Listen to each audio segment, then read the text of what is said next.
Scent of Danger. A Christian Romantic Suspense Sullivan Canine Search and Rescue. By Laura Scott. Narrated by Garrett Kiesel.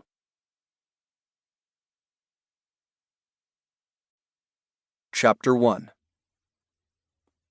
His half-sister was late. DEA Agent Doug Bridges nursed his coffee, trying to ignore the shiver of apprehension sliding down his spine as he stared out the window of the Hitching Post Cafe in Cody, Wyoming.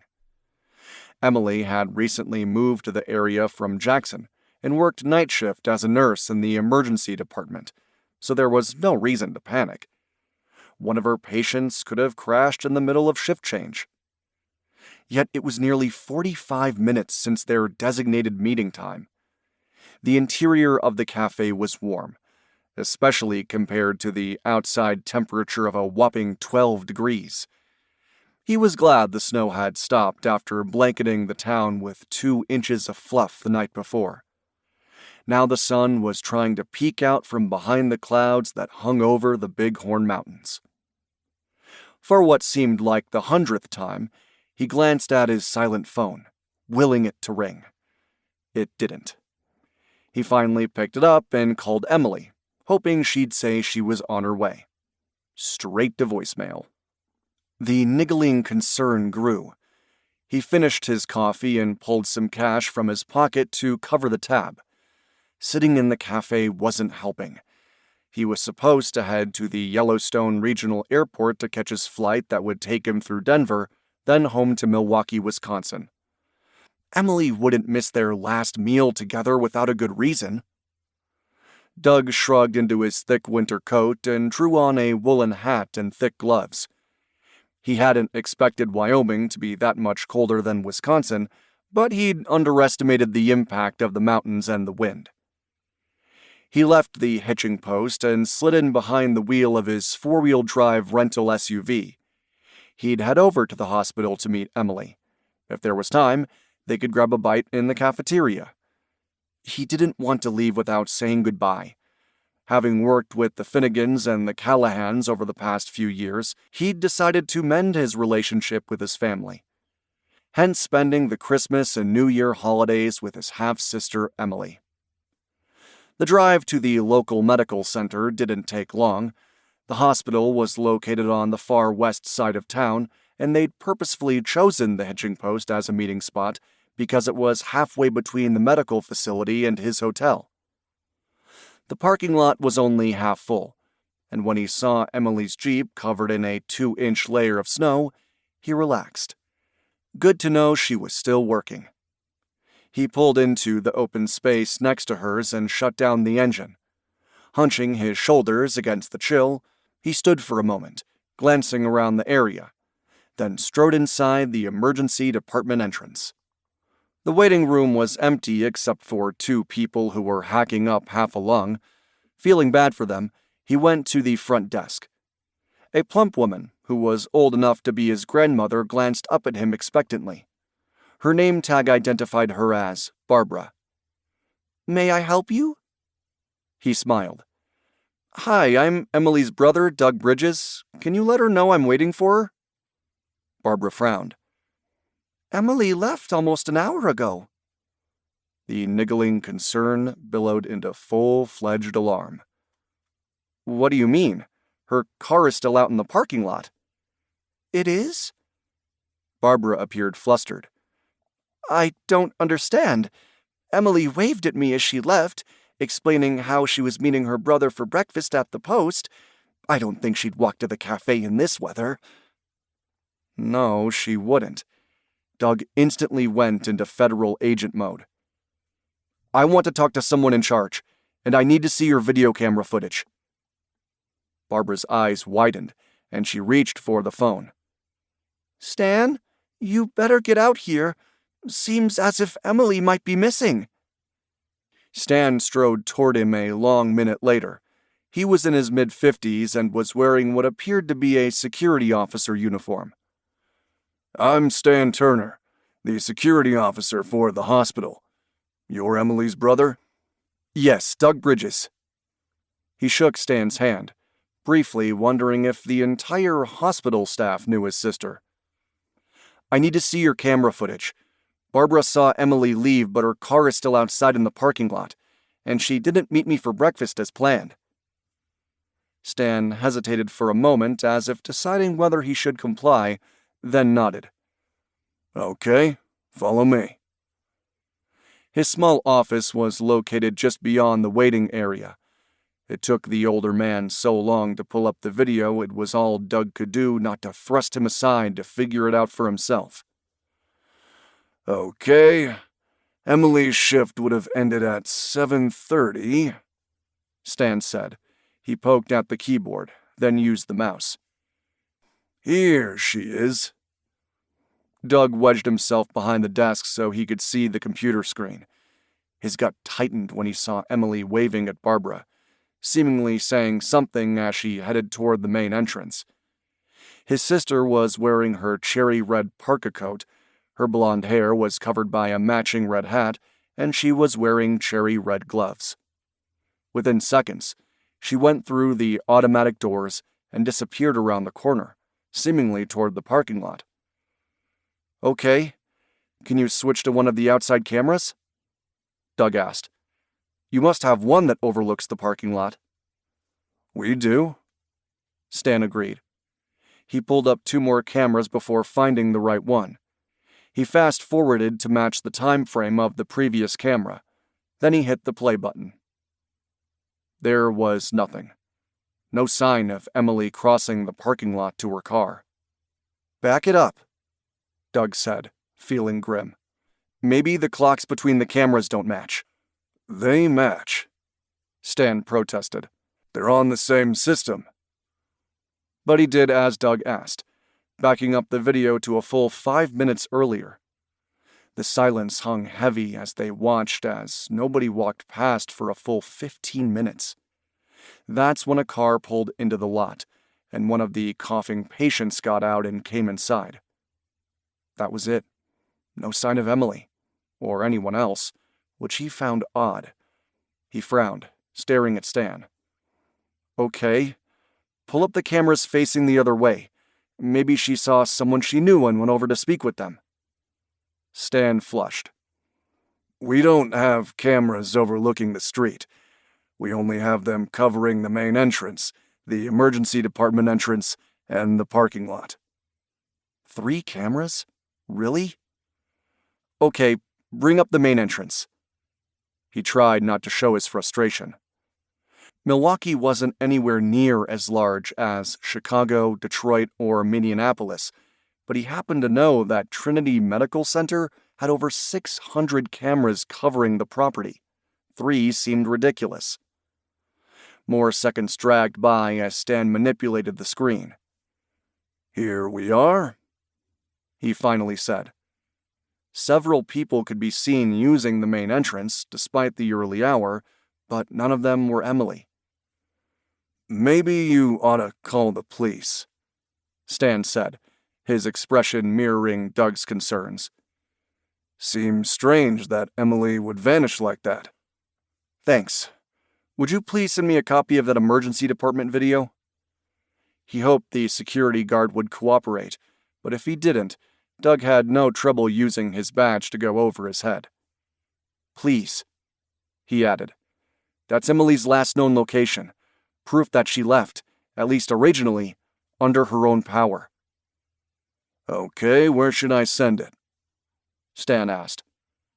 Doug quickly provided his email address, waiting until the message had popped up on his phone before stepping back. "Thank you." "Anytime," Stan said. "You know, before you head to the police department, you should make sure Emily didn't head home. Maybe she caught a ride with someone because she was having car trouble." He nodded without pointing out that didn't make sense. The camera would have shown Emily walking to her car, trying to start it, then coming back inside, or walking to meet him at the cafe, or calling him for a ride. It was as if she'd stepped into an alternate universe, if you believed in that sort of thing. He didn't. His earlier apprehension returned in full force. He walked back through the emergency department, trying not to think about how long Emily had been gone. A full hour by now, maybe a little more. He hated knowing the trail had already grown cold, literally and figuratively. Outside the emergency department, he paused to glance around. As before, he didn't see anything suspicious. Both corners of the building were out of camera range, so he turned toward the side of the building closest to the parking lot. Forcing himself to stop and think, he took a moment to clear his mind. This was not the time to make a mistake. He stood back, slowly raking his gaze over the ground. His heart thumped when he noticed what appeared to be several footsteps crisscrossing in the snow. He scanned the length of the building, then looked up to locate the camera. When he found it, he grimly realized that anyone walking along the building itself would be able to stay out of sight. A chill that had nothing to do with the freezing temperatures washed over him. Moving forward, he followed the side of the building until he reached the ambulance bay. Of course, there were no cameras overlooking that area. He turned and retraced his steps, his thoughts whirling. In his mind's eye, he could imagine someone standing near the corner, maybe showing distress as that person asked Emily for help. And then what? Kidnapped her? It was hard to imagine anyone doing that, but what was the alternative? Doug hurried back to his rental, mentally making a list of tasks. Check Emily's house, go to the local police department, call his boss, Special Agent in Charge Donovan, to explain that he wouldn't be back to work as planned. And from there, as a federal agent, he knew how to investigate crimes, specifically drug trafficking. But out here, in the middle of small-town Wyoming, he was at a distinct disadvantage. He'd need help from local experts, and soon, before Emily was hurt or killed. Maya Sullivan slid out from behind the wheel of her specially designed K9 SUV and clicked the button to open the back. The door rose, but Zion, her Siberian Husky, didn't jump down. "Come, Zion," she said sternly. "You like Dr. Andrew, remember?" Her canine partner still didn't move. Suppressing a sigh, she moved closer to look directly into the blue eyes of her partner. "Out." Zion jumped down, as if she'd been waiting for the magic word. This was a routine vet visit for Zion, and usually the husky was anxious and raring to go. As she closed the back hatch, a voice came from behind her. "Miss Sullivan?" She whirled, her hand going to the pocket of her coat that held her gun. Recently, she'd caught a glimpse of someone following her, and suddenly, there was a tall stranger standing there. Zion came over to stand protectively in front of her. Seeing the dog, the stranger abruptly stopped. "Are you Maya Sullivan?" She tried to relax. As the oldest of 9 siblings residing on the Sullivan Canine Search and Rescue Ranch, she was often called upon by strangers, although usually not while she was in town visiting the vet. "Yes, I'm Maya, and this is Zion, my canine partner. May I ask who you are?" "Doug Bridges." A look of relief flashed in his eyes. "I've heard great things about you and your ranch, and I'm in desperate need of your expertise." Maya dropped her hand from her pocket and resisted the urge to glance at her watch. She forced a smile. "I'm sorry, but Zion has a 9 o'clock appointment inside. I'll be happy to chat with you when that's finished." "No, I can't wait that long."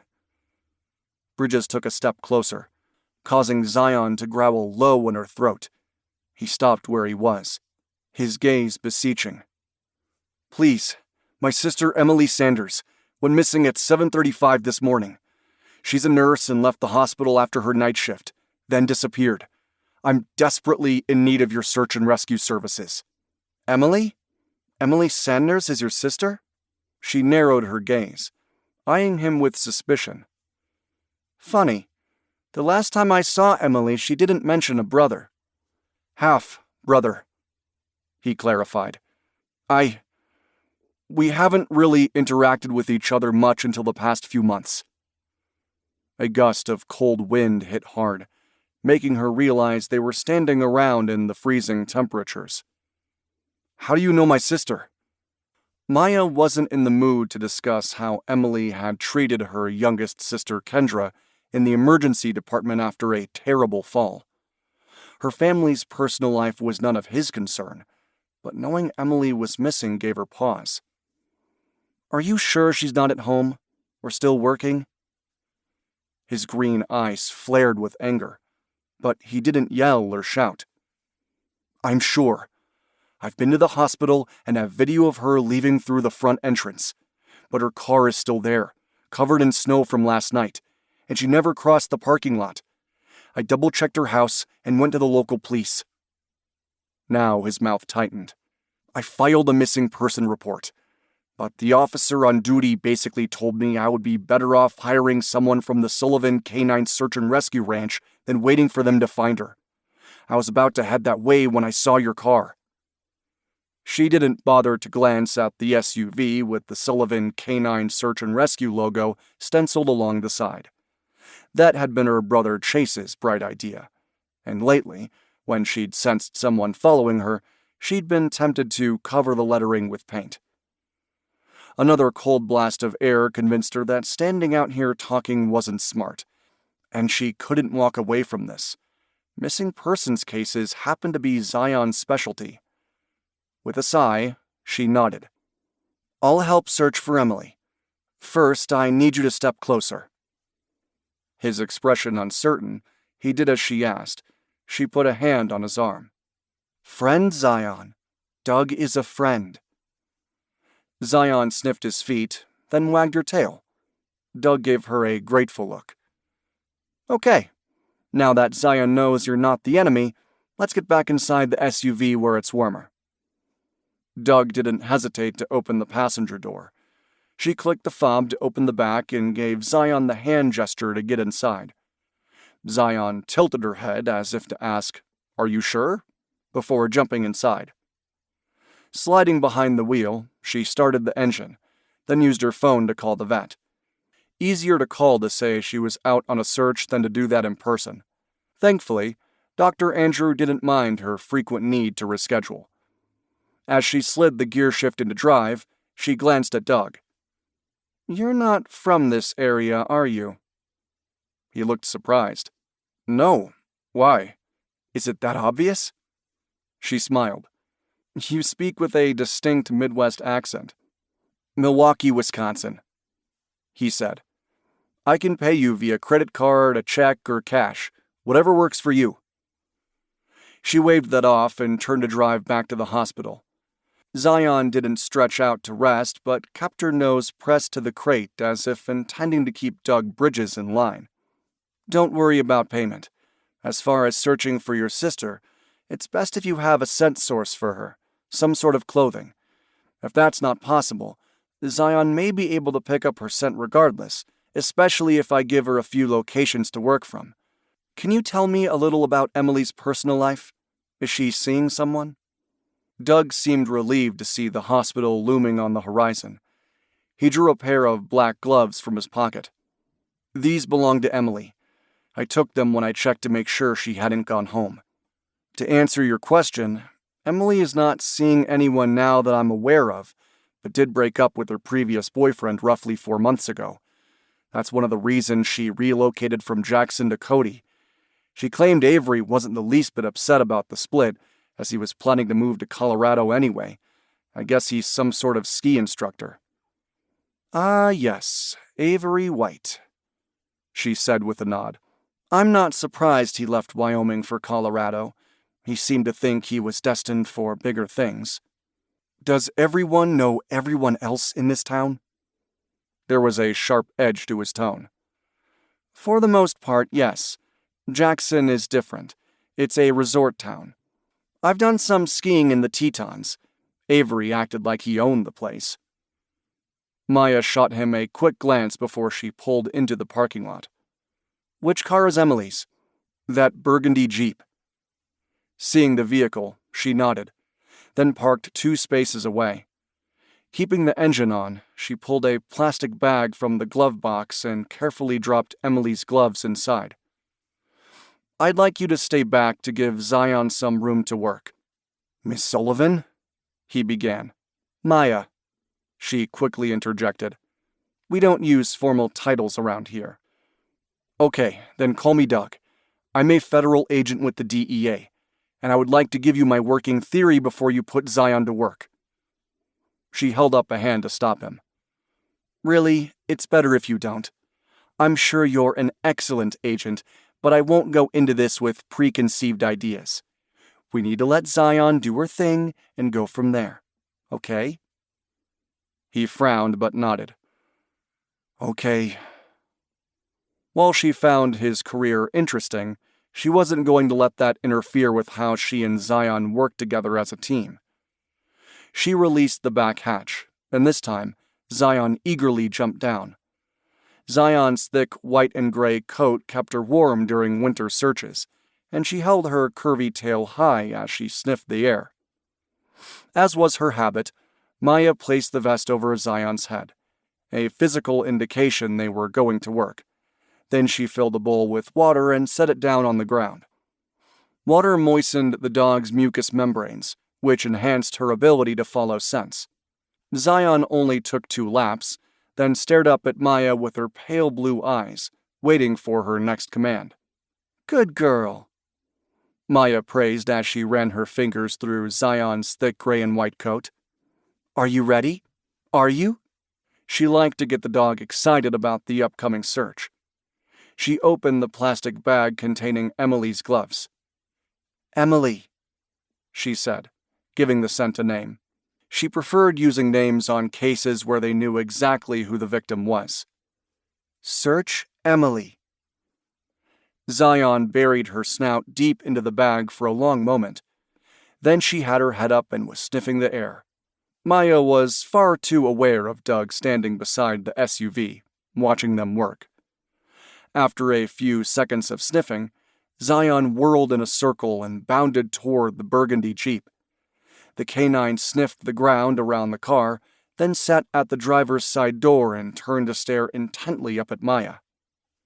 Good girl, she praised, pulling a stuffed yellow bunny from her pocket. She tossed it into the air, and Zion leaped up to grab it. Then she shook her head back and forth, running in a circle as if oblivious to the frigid temps. Huskies love to goof around. Maya half expected Doug to protest the playtime, but he remained silent. Maybe his experience was such that he knew working dogs needed to be rewarded for a job well done. She waited for Zion to return to her side. Hand, she said. With reluctance, Zion regurgitated the stuffed bunny in her gloved palm. Good girl. Search. Search Emily. Eager to get back to work, Zion sniffed the ground around the Jeep, then trotted toward the front entrance to the emergency department. Maya followed a few paces behind, not giving the dog any indication of where to go. Zion sniffed around the doorway, then sat again, turning to look up at her. Good girl, she praised, but she kept the bunny in her pocket. Search for Emily. Understanding her job wasn't done, Zion sniffed the ground again, then went to the corner of the building. It was the side of the building that faced the parking lot. Nose to the ground, Zion trotted along the side of the building until she reached the driveway leading to the ambulance bay. Then she sat again, staring up at Maya intently. Good girl, she repeated. Search for Emily. Zion seemed to shoot her an exasperated glance before she went back to work. The husky sniffed all around the ground, but returned to the exact same spot she'd alerted on before. Maya's heart sank. This appeared to be the end of the trail. Good girl, she said with forced enthusiasm, and tossed the bunny into the air. As always, Zion caught it and trotted along holding the stuffed animal proudly, as if she'd won the biggest prize at the state fair. That's impressive, Doug said from behind her. She turned to glance at him. Your canine reinforced my theory. I think someone parked in the ambulance bay and convinced Emily to come down along the side of the building to help. Then they kidnapped her. She didn't like hearing that. No video for the ambulance area? No. He glanced around the area. Can your dog track people taken away in cars? No. Sometimes in the summer, if the windows are open, some dogs can catch the scent if it's a calm day, but those instances are rare. It would help if we knew the general direction they were headed. We could perform a search grid. I've been thinking about that, Doug said thoughtfully. Maybe we should check the closest hotels in the area. See if your canine can pick up Emily's scent. She frowned. I'm not sure going from one hotel to the next is a good use of time. I'm open to other ideas. Doug's jaw tightened with repressed anger. But we don't have anything else to go on. I've tried calling Emily at least 12 times. The call goes straight to voicemail. Either the phone battery died or the device is powered down. With a grimace, she shrugged. Okay, we'll check the hotels. But understand this. I will need to give Zion plenty of rest breaks, especially if we're outside in the cold for any length of time. He nodded. Of course. I wouldn't want anything to happen to your dog. If you don't mind, we can start at my hotel, the Lumberjack Inn. Emily was never there that I'm aware of. Besides, I need to let the front desk know that I'm staying longer than planned. That's fine. She focused on Zion. Hand. Zion trotted over and placed the stuffed bunny in her outstretched hand. She's really amazing, Doug said as they walked back to the SUV. Zion is one of our primary search dogs, Maya admitted. Once they were settled in the car, she drove out of the parking lot and turned west toward the Lumberjack Inn. They're all good, but several of my siblings' canine partners have different areas of expertise. He nodded but didn't ask for additional information, the way most people did. His expression was grim, and she understood he was preoccupied with Emily's disappearance. She didn't like knowing the cheerful nurse who'd become a good friend to Kendra was missing. The city of Cody wasn't immune to crime, but kidnapping was rather unusual. She silently prayed that this was nothing more than a misunderstanding, that Emily knew the person who'd asked for help and would be calling Doug soon. The moment she parked in the center of the open lot, Doug pushed his door open. I'll get things squared away inside while you and Zion work, okay? Sure. She climbed out of her seat and opened the back hatch. Zion jumped down. After closing the back, she and Zion headed toward the front entrance, a few paces behind Doug. A crack of gunfire rang out. She reacted instinctively, ducking and curling her body over her canine as Doug whirled and plastered himself against the side of the hotel, pulling his own weapon. She darted over to the building too, drawing Zion with her. As they huddled against the side of the hotel, Maya couldn't help but wonder if the gunfire was related to Doug and Emily, or if her past had come back to haunt her.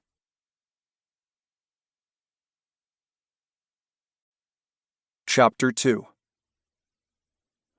Doug pressed his back against the side of the hotel. He had pulled his weapon, but the thick gloves on his hands hindered his movements, so he yanked the right glove off with his teeth so he could return fire. First, he had to find the shooter.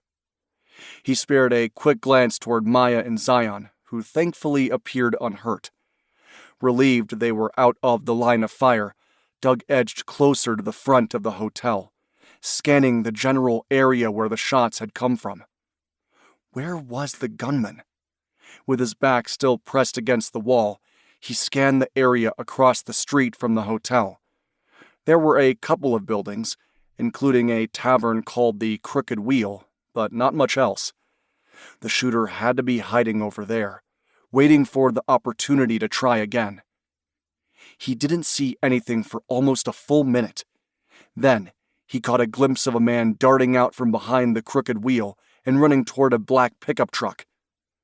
Doug lunged forward, intending to catch up to them, but it was too late. The truck sped off, and he had only a second to realize the rear license plate was covered in mud. He made a note of the black, older model Chevy Silverado. Hopefully, the Cody police would find the truck with the muddy plates sooner than later. Belatedly realizing the fingers on his right hand were numb with cold, he turned to jog back to the side of the hotel. He holstered his weapon, grabbed his fallen glove, and stuffed his reddened fingers inside. Hearing the wailing sirens, he tucked his right hand beneath his armpit to warm it up as he waited for the cops to arrive. Maybe this time they wouldn't be so quick to brush off his concerns over Emily's disappearance, as it was obvious these two incidents were related. When the Cody police squad pulled up in front of the hotel, Maya and Zion stepped forward to join him. He frowned, having expected her to leave without looking back. It was one thing to search for Emily, but being targeted by gunfire had not been part of their arrangement. "The shooter took off in a pickup truck with muddied plates," he said. "No reason for you to be out here in the cold." Maya arched a brow, as if to indicate she'd do as she wanted. He estimated she was a few years younger than his 37, and she was beautiful with her dark hair and dark eyes. He'd been very impressed with how well she handled her Husky Zion, but the last thing he wanted was to put another woman in danger. Having Emily gone was bad enough. "What's this about a report of gunfire?" Officer Jones asked as he approached, the same officer who had recommended Doug seek help from those living on the Sullivan Canine Search and Rescue Ranch. "I called it in, Bert," Maya said, stepping forward. Zion stayed right at her side, Blue Eyes seeming to understand everything that was being said. "We were heading into the hotel when gunfire rang out. It's a miracle neither of us was hit." Her comment gave him pause. It was strange that the shooter had missed. Most of the men and even some of the women in this part of the state were avid hunters and could hit what they were aiming at. Maybe not as much with a handgun, though, he silently acknowledged. Very different from shooting a rifle with the aid of a scope. He looked at Officer Jones and his senior partner, Sergeant Howell. "Obviously, this is related in some way to my sister's disappearance." "Oh yeah? How?" Jones asked. He bit back the flash of annoyance. These guys were treating him as if he were the bad guy in this mess. "I'm not sure, but the shooter escaped in a black older model Chevy Silverado. Maybe a 2015 or 16, I'm not sure, but the rear plate was covered in mud, so one of your patrol units should be able to find it." The two cops exchanged a frown. "I'll call it in," Sergeant Howell said, turning away to speak into his radio. "You seem to know a lot about cars," Jones said. "I'm with the DEA. It's my job to be observant, including identifying vehicles used in committing crimes." He managed to keep his tone even, but it wasn't easy. Granted, he was the outsider here in Wyoming, but he suspected his being a federal agent was the real source of the officer's animosity. "I've issued the bolo," Sergeant Howell said. "Anything else you can remember about the perp?" He tried to picture the guy in his mind. It had happened so fast, and he had been more concerned with identifying the vehicle. "Average height and weight. That's all I can say about him." "He wore black jeans and a black jacket," Maya added. "He wasn't wearing a cowboy hat, but had one of those heavy-duty caps with flaps covering his ears." He glanced at her in surprise. She'd caught more details than he had. "Good eye," he said. Then he brushed past the officers. "Hey, where are you going?" Howell asked. "Across the street." He increased his pace to reach the Crooked Wheel pub. Then he took his time examining the ground around the corner of the building where the shooter had been standing prior to darting toward the truck. It was easy to see several footprints, but like those outside the hospital, these were crisscrossed so that none were clear enough to estimate size or make of the shoe. That wasn't great. but what he really wanted to find was the shell casing. Unfortunately, he didn't see one. Either the shooter had picked up his brass or it had fallen someplace deep into the snow. Once again, Maya and her canine partner joined them outside the bar. "Zion, find gold," Maya said. Gold? Was that another way to describe brass? To his surprise, the beautiful husky lowered her nose to the ground and began sniffing the area where the shooter had been standing. It didn't take more than a minute for the husky to bury her nose in the snow. Then she pawed at the ground. When she was satisfied, she sat and looked expectantly up at Maya. "Good girl," Maya praised, but she didn't offer the bunny until she bent over to see what the dog had found. With her gloved hand, she picked up a brass casing. "Here you go." "Wow, that's amazing." He opened his pocket. "Drop it in, would you? Thanks." She did, then turned her attention to her dog.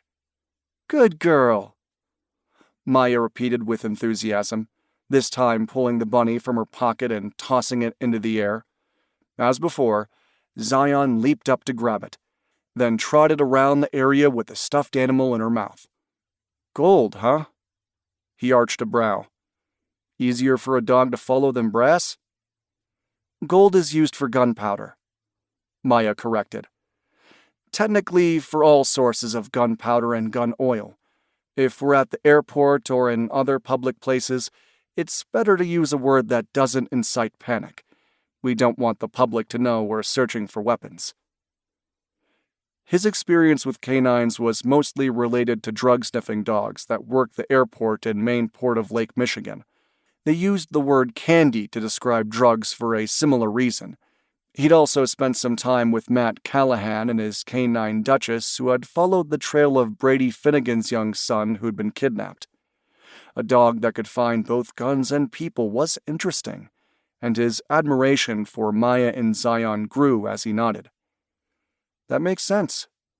"You really think Emily's disappearance is related to this shooting?" Maya asked. "Yeah, I do." His sister being taken from work mere hours before he was targeted by gunfire was not a coincidence. He didn't much believe in them anyway. His thoughts whirled as the situation morphed into something far more dangerous. He needed to contact his boss to find out if any of the drug traffickers he'd put away over the past 5 years had recently been let out of prison. One of them must have been angry enough to track him all the way here to Wyoming. "We'll help in any way we can," Maya said. "No thanks. I don't want to drag you and Zion into danger." She frowned at that, but didn't answer as the 2 Cody police officers joined them. Doug hesitated, quickly deciding it was better to give the shell casing to the feds rather than the local cops. "Zion found a shell casing, and I'm going to get this to the feds to be put through our system. I know everyone shares the same ballistics database, but if this shooter has ties to Milwaukee, that means the criminals have crossed several state lines, putting this incident squarely within federal jurisdiction." "You do know the local police and the feds share the same state crime lab in Cheyenne, right?" Sergeant Howell drawled. "Really?" He glanced at Maya, who nodded. "Tom is right. Local labs can do basics, but anything forensic goes to the state lab," she confirmed. He inwardly groaned. Knowing Cheyenne was on the opposite side of the state, he felt certain driving there was his only option. "It would be nice if you'd keep us in the loop," Jones said after a moment of silence. "Emily is one of ours, and we'd like to know when she's found." When, not if. He liked that the cops were thinking positive. He tried to do the same. "I will." Yet despite his determination to keep his hopes up, he realized the responsibility of finding his sister rested squarely on his shoulders, and failure was not an option.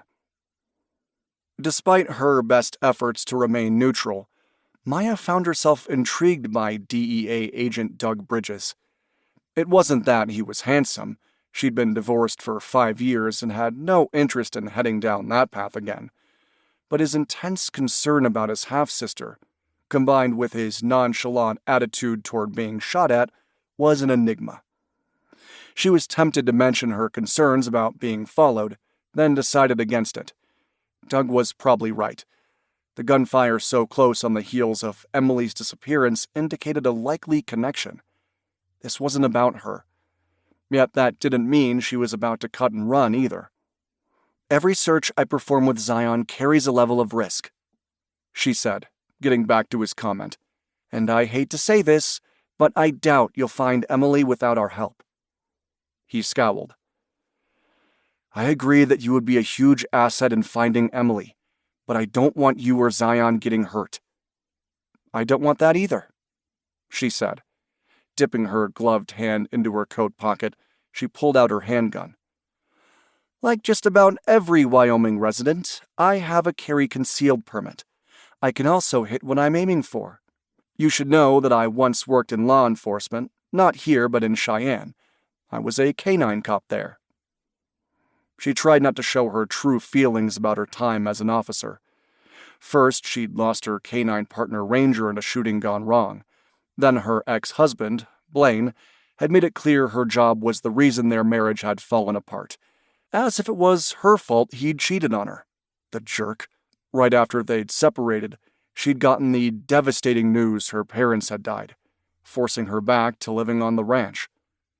Despite the horrible losses, moving home had been the best decision. She'd taken their mission of performing search and rescue work to heart, and wasn't about to stop now. "Look, let's get back to work. Arguing won't get the job done.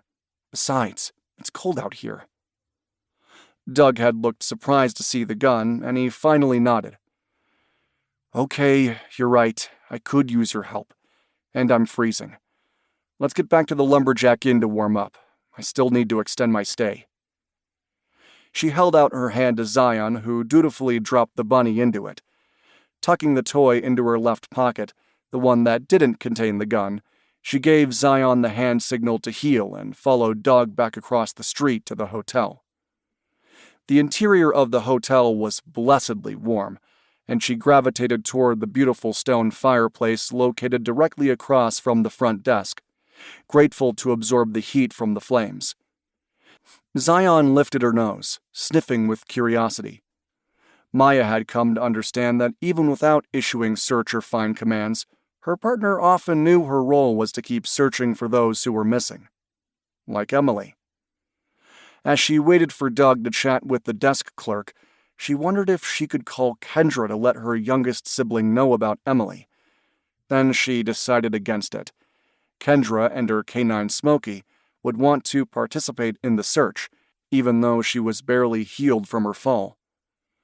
Considering the recent bout of gunfire, Maya wasn't willing to put the baby of the family in danger. They'd lost their parents 5 years ago after a horrible plane crash in the mountains. As the eldest, Maya and Chase had worked hard to keep the family together. Ironically, their parents had been wealthy in a way that none of them had fully realized. It had been Maya's idea to turn the ranch into a canine search and rescue business. Their reputation had flourished, reaching across several states. They didn't take money for the jobs they accepted. The only payments that were welcome were bags of dog food. Mostly because there were 9 dogs on the ranch and keeping them fed was a monumental task. After the way they'd lost their parents, she and Chase had been a bit overprotective of Kendra. She'd taken the loss of their parents hard and kept insisting their parents' death was an accident. Privately, she and Chase had agreed, and they had tried to do their own investigation without much success. No, she wouldn't drag Kendra into this now. One Sullivan in danger was more than enough. She would not call on the rest of her siblings for help unless necessary. The way things were going, she sensed her role in the search would be rather limited. She wasn't convinced that searching the local hotels for Emily's scent was the right way to proceed. They'd need something more tangible to go on. What, she wasn't sure. She glanced over her shoulder to see that Doug was no longer standing at the front desk. The clerk sensed her gaze, then quickly looked away, pretending to be busy with her computer. Maya frowned, wondering what was going on. 5 minutes later, she had her answer. Doug strolled toward her, dragging his computer and laptop case. "Looks like I'll need a new place to stay," he said in response to her surprised look. "What happened? The hotel can't possibly be booked solid this time of the year. I was told in no uncertain terms that I needed to find somewhere else to stay." He shrugged. Guess being targeted by gunfire and having cops show up is cause for alarm. A flash of anger hit hard. Zion sensed her turbulent emotions and moved closer to her side. "That's ridiculous. They can't force you to leave." "It doesn't matter." Doug didn't look overly concerned. "I'll find somewhere else to stay." He offered a lopsided grin. "That can be our excuse to have Zion sniffing around other local hotels." It was tempting to offer him her guest room at the Sullivan Canine Search and Rescue Ranch, but she managed to swallow the urge.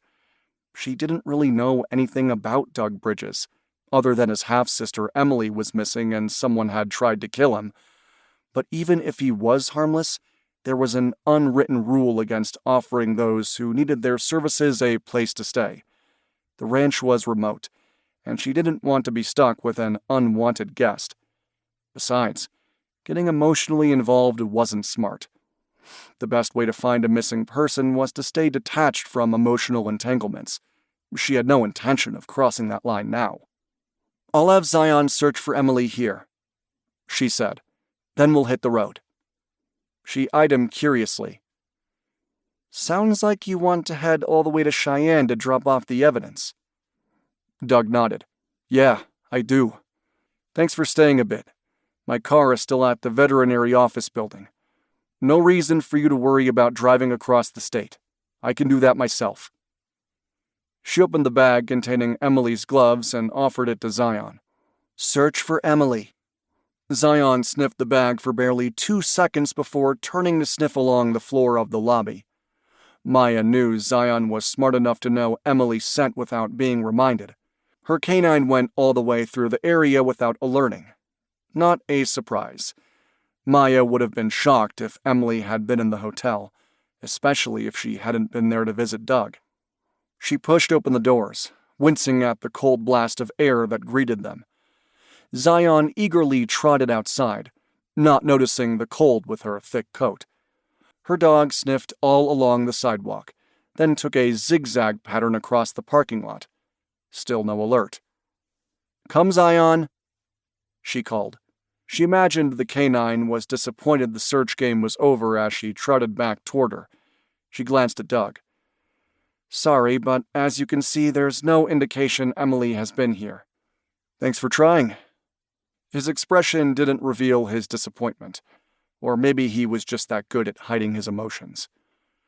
They returned to her canine-adapted SUV. She opened the back hatch for Zion, then gestured to the back seat. "Put your suitcase and laptop there, okay?"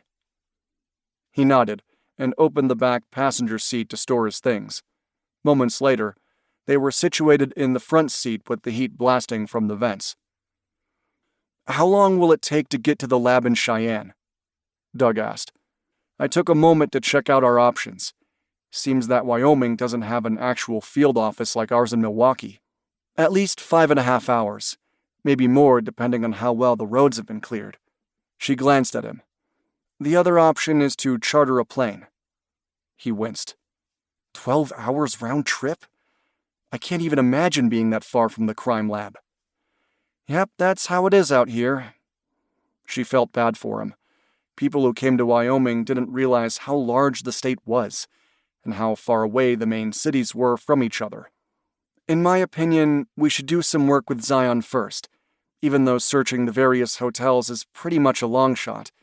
After that, you can decide whether you'd rather drive or fly." "Yeah, okay."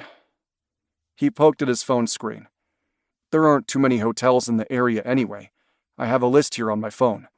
She hid a smile. "No need to look them up. I know where they are." She pulled out from the parking lot of the Lumberjack Inn and drove to the next hotel located barely a half-mile down the road. "I've lived in this area for my entire life. I know my way around. The Elk Lodge is the nicest of the bunch. It may be too close, he muttered. Do you think these hotel clerks talk to each other? I might be blacklisted from most of them. She shrugged. Only one way to find out. After letting Zion out of the back, she told the dog to search for Emily's scent. Her canine was anxious to please, but after several long minutes, it was clear Emily hadn't been there. Doug came outside, shaking his head in disgust. No rooms available at this time, he said. Can you believe that? Actually, she couldn't. It wasn't normal for hotels to turn down paying customers during the long winter months. I'm sorry, she said. I'm sure we'll have better luck on the other side of town. Unfortunately, that wasn't the case. By the time they'd reached the third hotel, Maya had to admit the news of a shooting involving a federal agent had spread across the town faster than wildfire. I guess I'll sleep on the sofa at Emily's place, Doug said with a sigh as they climbed back into the SUV. She gave me the code to get inside her garage. I was using the hotel in the first place because she only has a 2-bedroom house, and the spare room has been turned into an office. That's probably best, Maya agreed, squashing a flash of guilt over his situation. I feel bad about this. Usually we're nicer to strangers. He waved that off. There's only one more place to check, the Wild Bill Motel. Gotta say it looks rather worn down. It's not a top-tier establishment, that's for sure, she said with a wry nod. I didn't work in Cody as a cop, but I did find a missing girl here once. Turned out she had left Jackson to work here as a prostitute. With the help of the Cody police, we broke up the prostitution ring. Doug frowned. Sounds like exactly the type of place a criminal might bring a missing woman. She shrugged, eyeing Zion in the rearview mirror. Despite going out into the cold weather, her partner was still raring to go. If he was stupid enough to stay in town, yes, but there are plenty of places to hide outside of the city limits. You'd be surprised at how many abandoned cabins and hunting shacks are in the area. Granted, January is our coldest month of the year, so they'd need one with a wood stove or risk freezing to death. Great, he scowled. We'll never find her at this rate. We're doing everything possible, she said, trying to sound encouraging. But his keen despair radiated off him in waves. Doug grimaced when he got his first look at the Wild Bill Motel. Seeing it through his eyes, she could see why. The place had fallen into disrepair over the past several years. The roof shingles were beginning to curl, the walls needed at least 3 coats of paint, and she knew from experience the interior rooms were old, shabby, and musty. No surprise it was still known to be a place where rooms could be rented by the hour. The local cops probably visited the place on a regular basis. Maybe Doug had a point about this location being a perfect place to hide Emily. She let Zion out of the back. Zion stared up at her, anticipating the command. She bypassed the routine of offering water and the scent source to speed things along. Holding the dog's gaze, she said, "Search for Emily." Zion went to work, first testing the air with her nose, then lowering her head to sniff along the row of parking spaces positioned in front of each motel room door. Maya decided to enter the lobby last. If Zion didn't find Emily outside any of the rooms, alerting on her scent inside the lobby wouldn't mean much. Emily could have been inside simply to meet with someone. Zion made it all the way to room 6 of 10 when she abruptly stopped and sniffed all along the base of the doorway. Maya's heart thudded in her chest when Zion sat and stared up at her. Is she alerting on Emily's scent? Doug asked. It appears so. She barely got the words out when Doug rushed forward and pounded his fist on the door. Startled by his frantic approach, Zion let out a sharp bark and backed away. Not a smart move on his part. Maya gave Zion the hand signal for come, and the dog quickly returned to her side. She wasn't sure if she should reward her canine partner or not. Was Emily really inside the room? Federal agent! Doug shouted between thundering knocks. Open the door and come out with your hands up! There was no movement from within the room from what she could see. Doug tried again, then turned and ran into the lobby. Before she could blink, he emerged, holding a key card in his hand. Apparently, being a Fed had its perks. She could just imagine the scared clerk caving to his order to hand over the master key. It didn't take long to access the room. Maya pulled her weapon from her pocket, taking a step forward to protect Zion as she waited to see what happened. As the seconds ticked by into a full 2 minutes, she realized the room must have been empty. Doug poked his head out from the doorway, his expression crestfallen. Maya, can you ask Zion to check the room? Of course. She tucked her weapon back into her pocket and walked over to meet him. Zion kept pace at her side. Pausing at the threshold, she looked down at her canine. Search for Emily. Zion lowered her nose and entered the room. She took her time. There were probably hundreds of thousands of scents to sift through.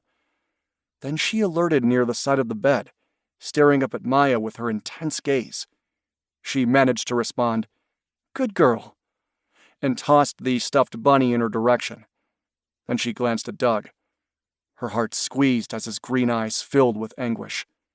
Emily had been there, likely recently, yet that wasn't good enough. They needed more. They needed to know where Emily was being held captive, before it was too late.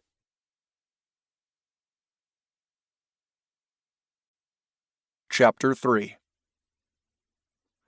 Doug hated knowing Emily had been brought to this sleazebag motel, but tried not to dwell on the reason why she'd been taken. He needed answers, and that idiot pimple-faced clerk was going to give them to him. Let's go to the lobby, he said. I need to know who rented this room. Maya searched his gaze for a moment, then nodded and stepped back into the cold. Come, Zion. He understood what she hadn't said, that most of these rooms were given out for cash, therefore making it impossible to track those involved in criminal activity. But he had no intention of leaving without answers.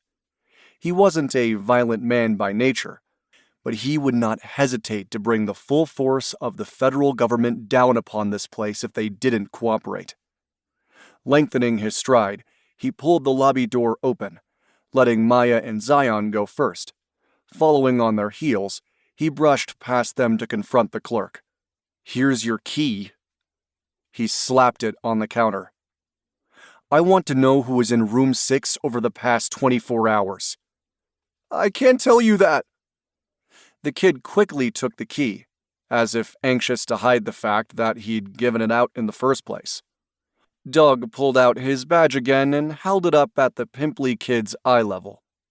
Do you really want me to get a federal search warrant to tear this place apart? We'll shut it down for however long it takes to ensure no drug or human trafficking has taken place here. When the kid blanched, he added, Could be 1 week, 2, maybe longer. Trust me, I'll take my sweet time. I want to cooperate, really, but I don't know. The kid visibly shrank back from him. He paid in cash. Knowing the perp was male was a start. Did you recognize him? Is he a local? No, I didn't recognize him. The kid's gaze darted to Maya, as if hoping she might intervene on his behalf. When help wasn't forthcoming, he looked back at Doug. I don't think he was local. He had a funny accent. Funny how? Doug demanded, doing his best not to reach across the counter to shake the truth out of him. Like mine? From the Midwest? Or maybe a drawl like from the South? Maybe the South? The kid did not sound the least bit convincing. Doug strove for patience. Okay, what did he look like? Tall, short, fat, or thin? What race is he? Did you see what car he was driving? I need details. I want you to tell me everything about this guy you can remember. I don't know. The clerk's tone was whiny. He narrowed his gaze and slapped his palms on the countertop. Think. I need answers. The clerk took a hasty step back. Okay, yeah, I think he had brown skin and dark hair. He didn't tell me his name, and I didn't ask. What else? He pressed. The whiny tone returned. I don't know. He was average, not fat or thin, not super tall either. I didn't see his truck. If you didn't see it, how did you know he drove a truck? Doug demanded. Again, he glanced toward Maya as if seeking help. I think he had a pickup truck. It was near the front door. I didn't really pay any attention. Were there other people in the truck? He thought about the Silverado that took off from the scene of the shooting. The clerk scrunched his face. Yeah, I think so. Doug curled his fingers into fists. The kid noticed, flinched, then said, I didn't pay attention. My job is to rent rooms while minding my own business. I'm not supposed to ask questions, you know? I'm just supposed to bring in money. Doug leaned forward, his gaze fierce. Speaking of that money, how much goes into your pocket rather than being funneled to the owner? The clerk's jaw dropped in shock, but he managed to recover. None, I swear!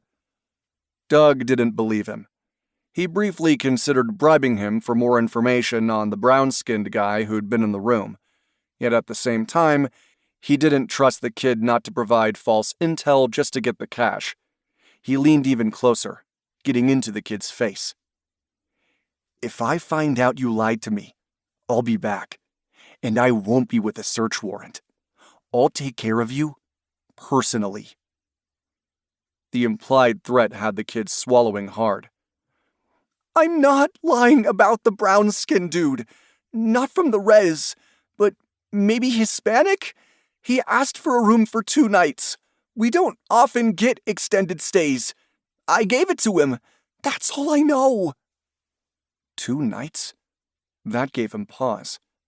He'd assumed that grabbing Emily had been a crime of opportunity, an impulse to take a pretty girl. But 2 days made it sound as if the crime may have been premeditated. Because of him? His stomach twisted painfully. Was the Hispanic perp someone he'd once arrested and tossed in jail for drug trafficking? Doug hadn't anticipated that anyone would have made the connection between him and his half-sister Emily Sanders. But their relationship wasn't exactly a secret either. Anyone who was technically savvy could find birth, marriage, and divorce records. His parents had split 27 years ago, when he was 10 years old. His mother had moved away from Wisconsin to marry her old high school sweetheart Tim Sanders, who lived and worked in the natural gas industry in Wyoming. They had Emily a year later. Now Emily was 26 and had been taken someplace against her will. He had to force himself to turn away from the trembling clerk. He should feel bad for his threatening actions, but he didn't. The trail was already growing cold. He desperately needed to find Emily before they... No, don't. He took a deep breath, refusing to finish his dark thought. Would you like a ride back to Emily's house? Maya asked. Not yet. He abruptly turned back to the clerk. That room stays empty until I can get a crime team out here to check for fingerprints and DNA. Understand? He lifted his hand, wiggling his fingers. I need that key back. Now. Sure. The kid hastily retrieved the key and returned it to the counter. Whatever you say. Taking it, Doug was forced to admit he'd gotten as much information as possible from the clerk, which wasn't much. And since the motel rented rooms by the hour, he didn't have high hopes of finding prints or DNA that would lead to Emily's kidnapper. But he had to try.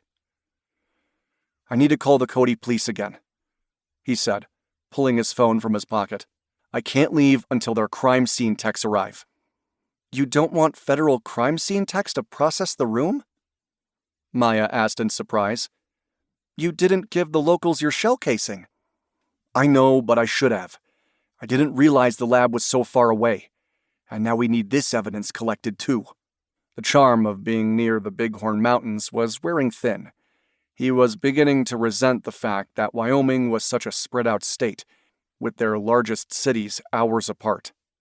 Once they gather the evidence and we get it to the state crime lab, we can fast-track it through federal channels. That's the best I can do. Makes sense, she agreed. She bent to scratch Zion behind the ears.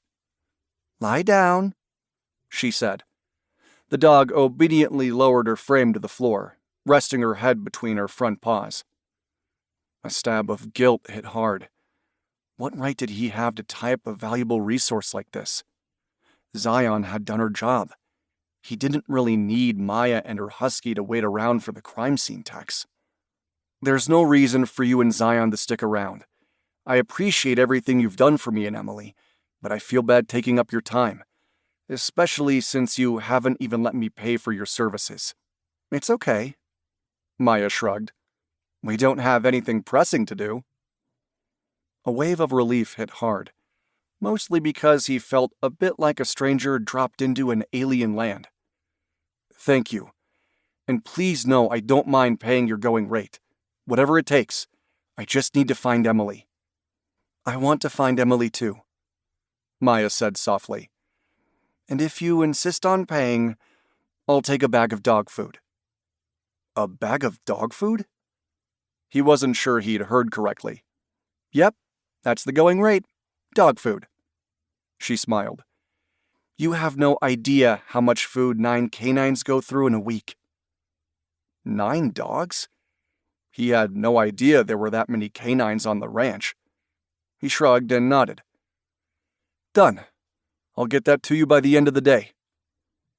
He turned away to make his call to the Cody police. He reached a different officer this time, one who didn't sound enthusiastic about sending a crime scene team to the Wild Bill Motel until Doug mentioned his missing sister and his role within the federal government, and meeting the 2 officers earlier after there was gunfire outside his hotel. That was you? I heard about that call. Okay, I'll send Cindy and Bart over ASAP, Officer Johnson said. 2 people? He swallowed a groan. Wyoming had lots of mountains and big open spaces, but the personnel side of things was sorely lacking. Lowering his phone, he caught Maya's empathetic gaze. I've worked a couple of cases with Cindy and Bart, she said. They're very good.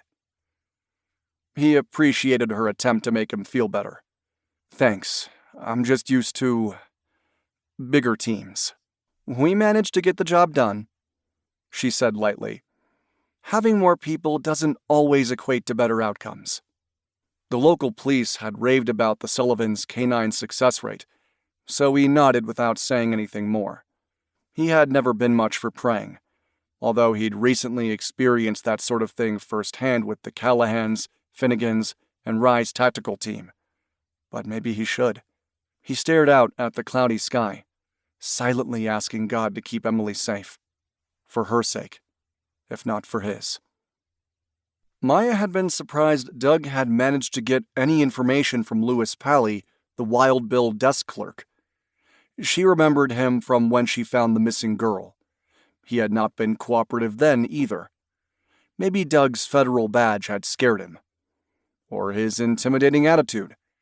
Watching Doug in action had been impressive. Not that they'd learned much. Knowing their perp was Hispanic was helpful, but not to the point he would be easy to find. Many Hispanics worked on ranches in the area. And she was convinced they were looking for at least 2 perps, maybe more. She believed Louis had seen a second person in the truck. In her humble opinion, it would have taken at least 2 men to hold Emily against her will. It didn't make sense, though, that they'd brought Emily to the Wild Bill only to turn around and leave. Doug's idea of checking motels had paid off, but she didn't understand exactly what they were dealing with. Sex trafficking? If so, leaving the motel so soon didn't follow. If Emily had been taken to work as a prostitute, she'd still be here, unless they had another place to hold the girls.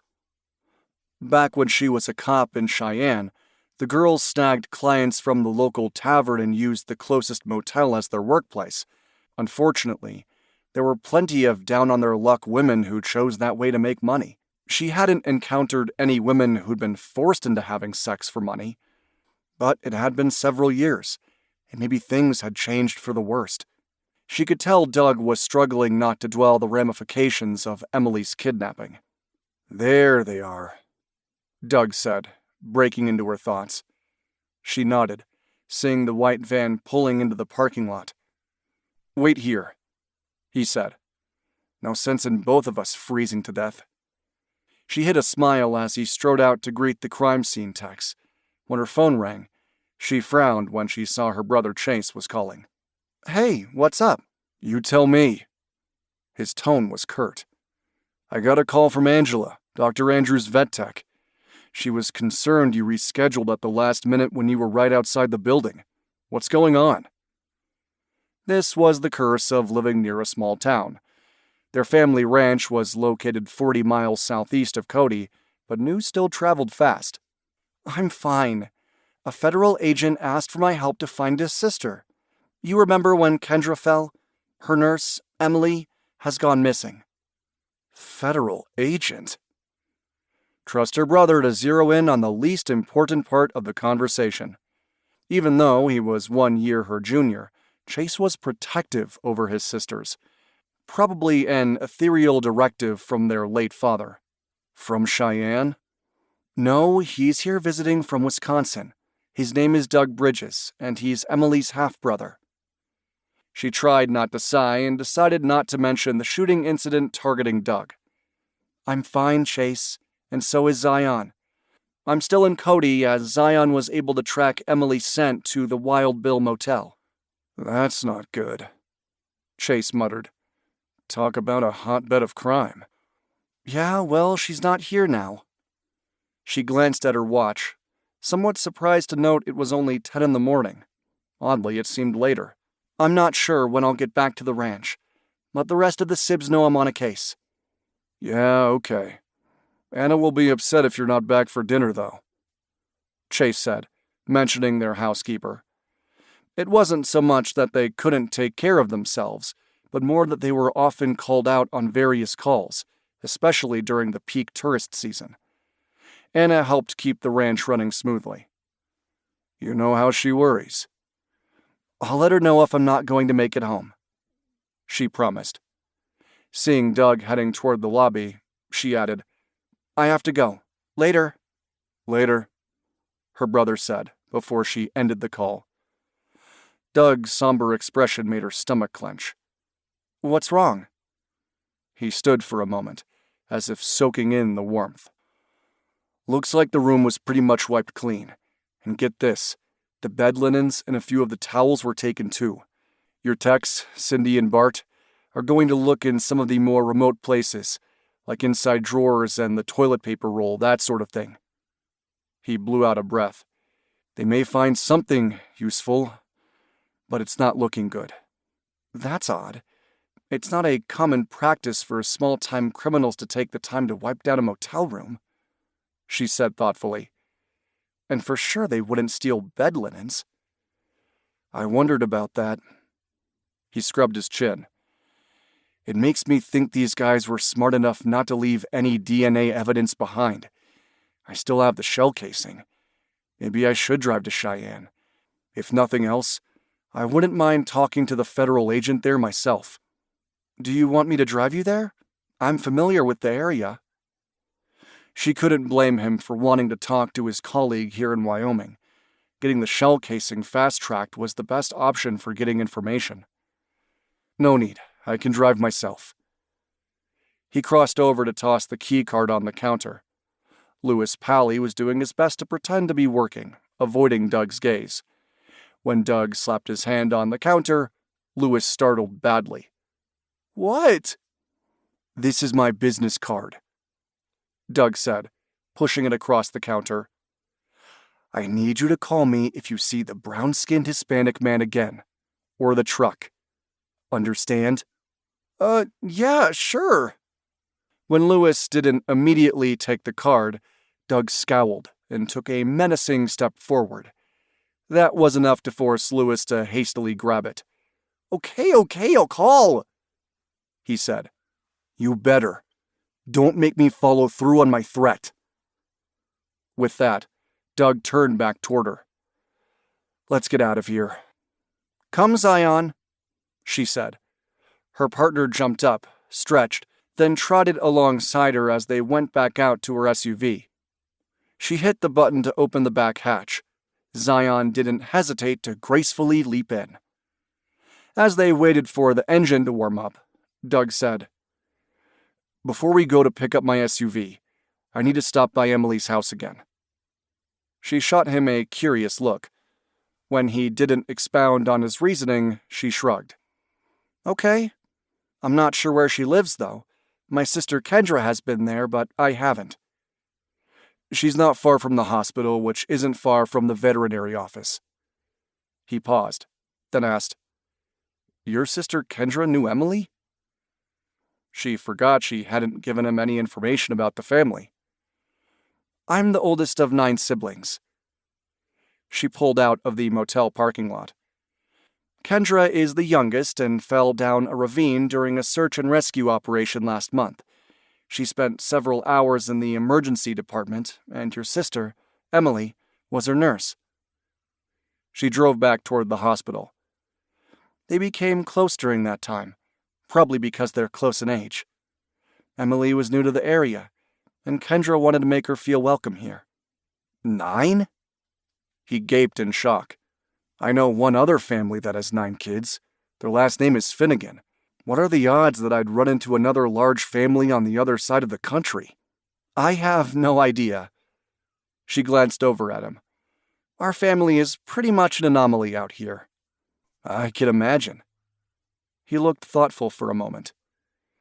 "It's probably a fool's errand going back to Emily's place, but I was struck by the fact that the brown-skinned, possibly Hispanic perp rented the room for a few days.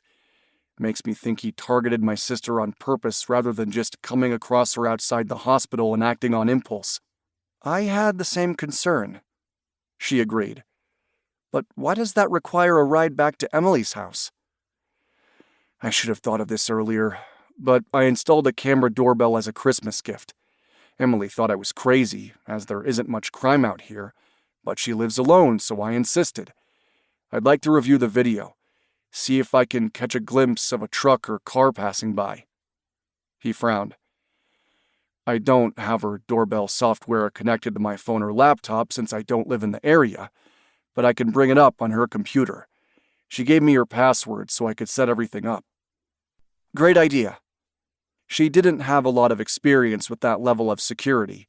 9 overly protective dogs were far more effective than cameras in keeping intruders at bay, especially since having a 900-acre ranch meant they didn't have any neighbors.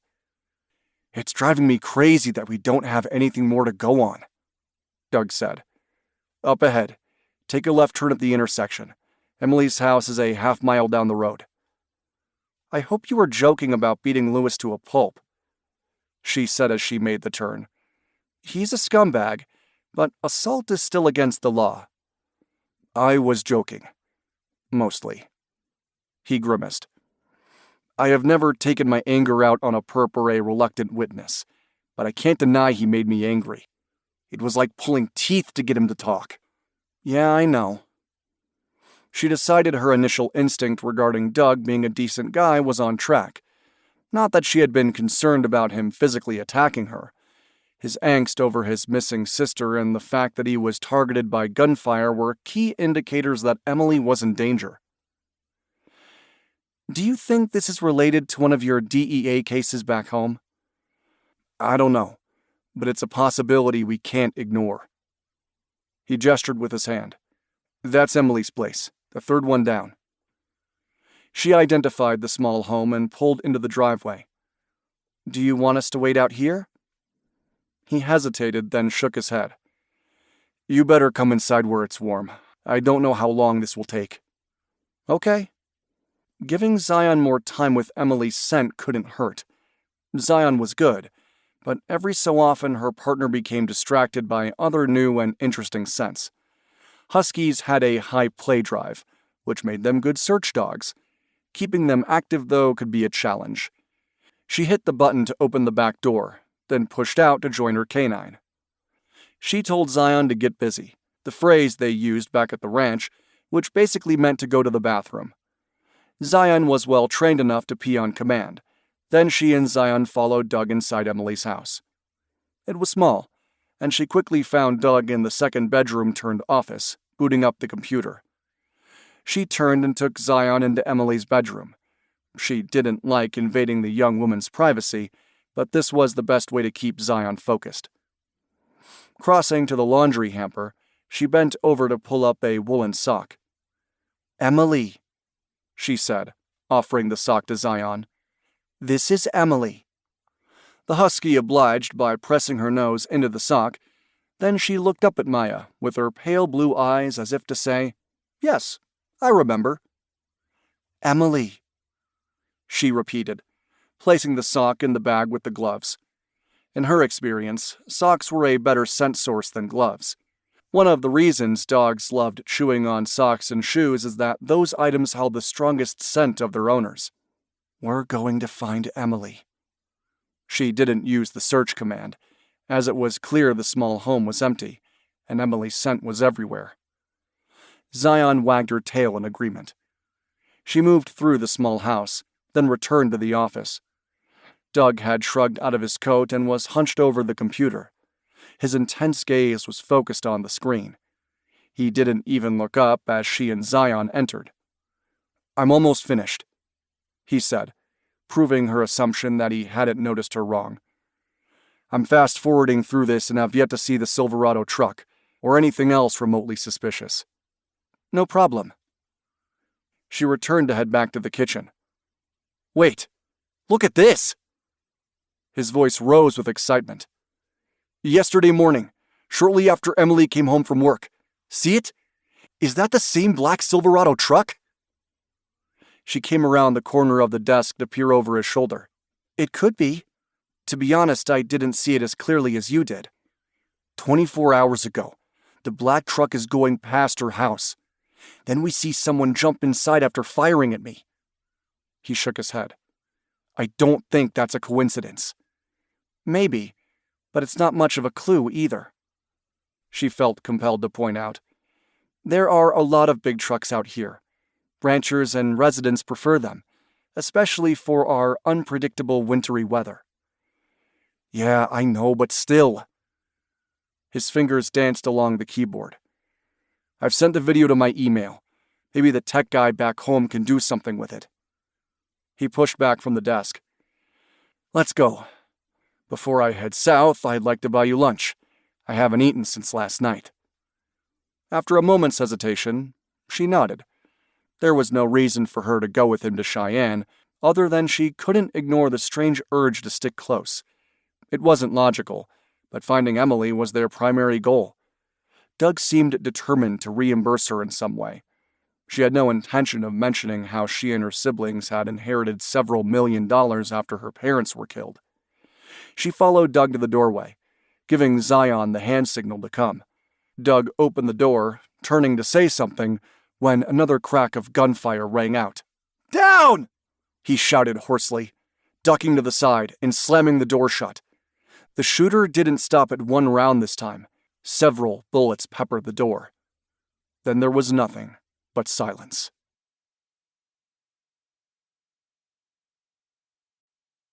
Chapter 4. What in the world was going on? Doug's heart thundered in his chest as he stared at the bullet-ridden door. This time, the shooter had gotten far too close. "Are you hit?" Maya asked, her voice tense. "No. You?" He glanced over his shoulder to where Maya and Zion were huddled behind the kitchen table, the only source of protection nearby. Zion was under the table, but Maya had her weapon in hand. He was impressed that her cop instincts had kicked in. From what he could tell, they weren't hurt, but seeing 3 small, dark bullet holes in the cabinets behind her shook him to the core. Way too close. "We're fine. I'll call the police." She reached for her phone. "No, don't bother." He shook his head. "We can't stay here. I'll provide cover, so we can get out of here long enough for you and Zion to head back to your ranch." She shot him an exasperated glance and proceeded with her call. Yes, this is Maya Sullivan reporting several rounds of gunfire at the residence of Emily Sanders on Baker Street. Send officers to the scene ASAP. He swallowed hard against a wave of frustration. This was ridiculous. Just because she carried a gun and once worked in law enforcement didn't mean he wanted her caught in the crossfire of whatever danger surrounded him and Emily, mostly him. This second attempt to shoot him sealed his belief that whoever had taken Emily had done so to get to him. He was surprised he hadn't gotten some sort of ransom call by now. These guys must want something. If the goal was to kill him, the way they seemed to be trying to do, then why take Emily in the first place? It didn't make any sense. Yet the danger had escalated to a point where he needed to get Maya and Zion out of here. We need to move, he said again. Let's go out the back. We can skirt the edge of the house and make sure the coast is clear before we make a run for the car. We're staying until the local police arrive, she corrected. And from there, I'll see if Zion can find more shell casings. You need to check your camera video again to see if the shooter came by in the Silverado truck. Her calm attitude under pressure was admirable, and since he could already hear the wail of sirens, he gave up trying to argue. She had a valid point about the video. Moving toward the window overlooking the street, he waited until the two squads pulled up in front of the house before heading over to open the bullet-ridden front door. 2 different officers headed toward him, and he wondered if the city of 10,000 residents had just 4 cops on duty on each shift, a level of staffing difficult to comprehend. The officer closest to him had a name tag identifying him as Rotterdam. He whistled when he saw the damaged door. Who did this? Probably the same shooter that fired at us from the crooked wheel. He stepped back to give them room to enter. I was just going to check the security video. Hey, Frank. Wayne? Maya greeted the 2 officers. This is Federal Agent Doug Bridges. His sister Emily Sanders went missing early this morning. We've identified a black Chevy Silverado as belonging to the perps, but the license plate has been covered with mud. Yeah, we got the bolo on that. Doug noticed Wayne's name tag read Carter. Did you see anything? Doug shook his head. No. The bullet started flying the minute I opened the door. He turned his head back to Emily's office. He quickly logged into his sister's computer, then pulled up the recent video from outside the front door. Maya came up behind him. He scowled when he saw what appeared to be the same black Silverado roll into view. The passenger side window lowered, revealing a man dressed in black with a ski mask covering his face. He leaned out and fired repeatedly toward the house. Then the vehicle took off, disappearing down the street. I guess that proves our theory, Maya said. Looks like the same vehicle to me. Me too. He quickly copied the video and sent it to his personal email. He briefly considered taking the time to install Emily's doorbell camera software on his phone, but decided against it. There was no reason for these guys to return. They'd expect him to go on the run again. It occurred to him that their goal may not necessarily be to outright kill him, but to keep him preoccupied with running for cover so he couldn't find Emily. Although the 6 bullets poked a few holes in that thought, 1 bullet could be viewed as a distraction, not 6. What did you find? Frank asked, entering the room. Doug slammed the computer and stood. Give me your email address. I'll send both videos to you. Unfortunately, the camera angle is such that the license plate can't be seen, not even to confirm that it's covered in mud. Frank and Wayne exchanged a grim look. We'll take whatever you have. Doug pulled up his email.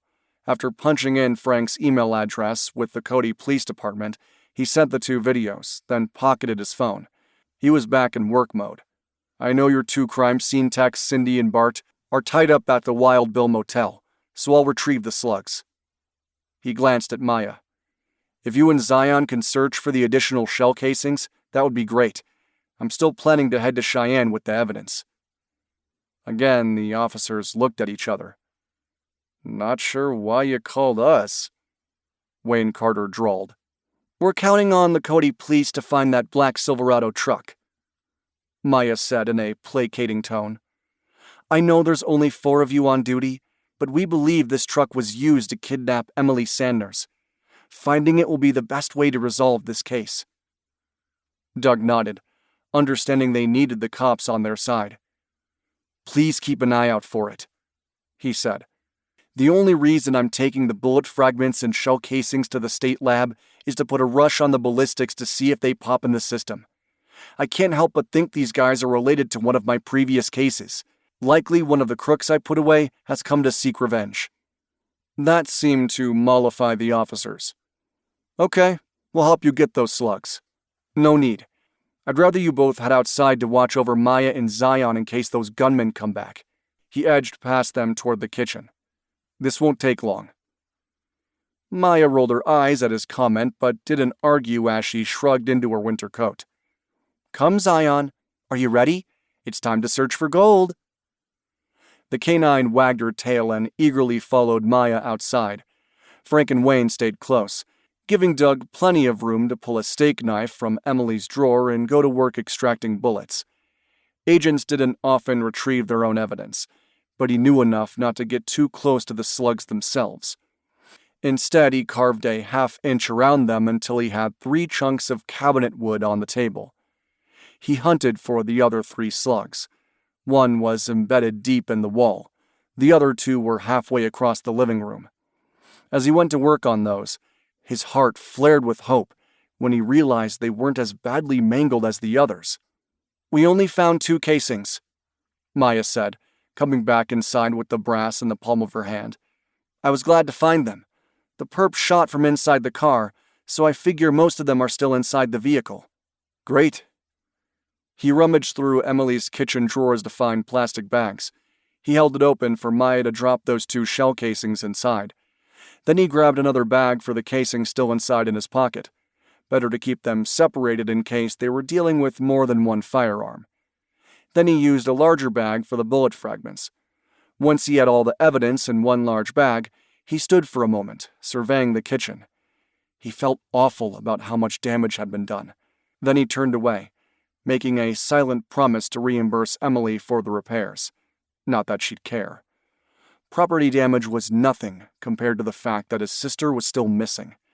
And for the second time in a matter of hours, he found himself praying that God would keep Emily safe until he could find and rescue her. After Maya had rewarded Zion for her find, she mentally replayed the most recent gunfire incident over and over in her mind. Had the shooter intended to take out Doug, or had he targeted her? Logically, she felt certain the shooting was related to Emily's kidnapping.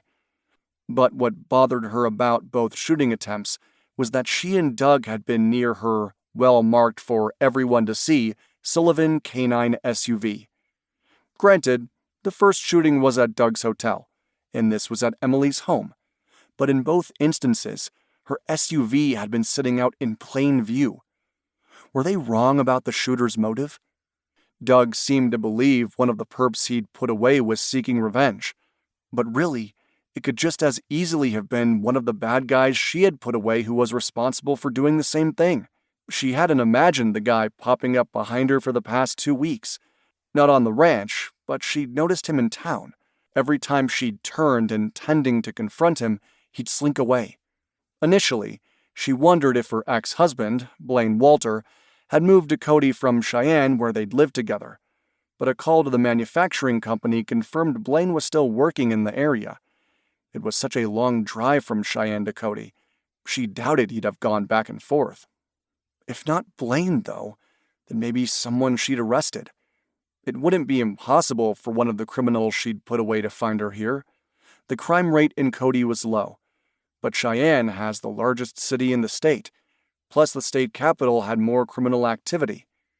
She and her former canine partner Ranger had put away several bad actors who'd committed crimes up to and including murder.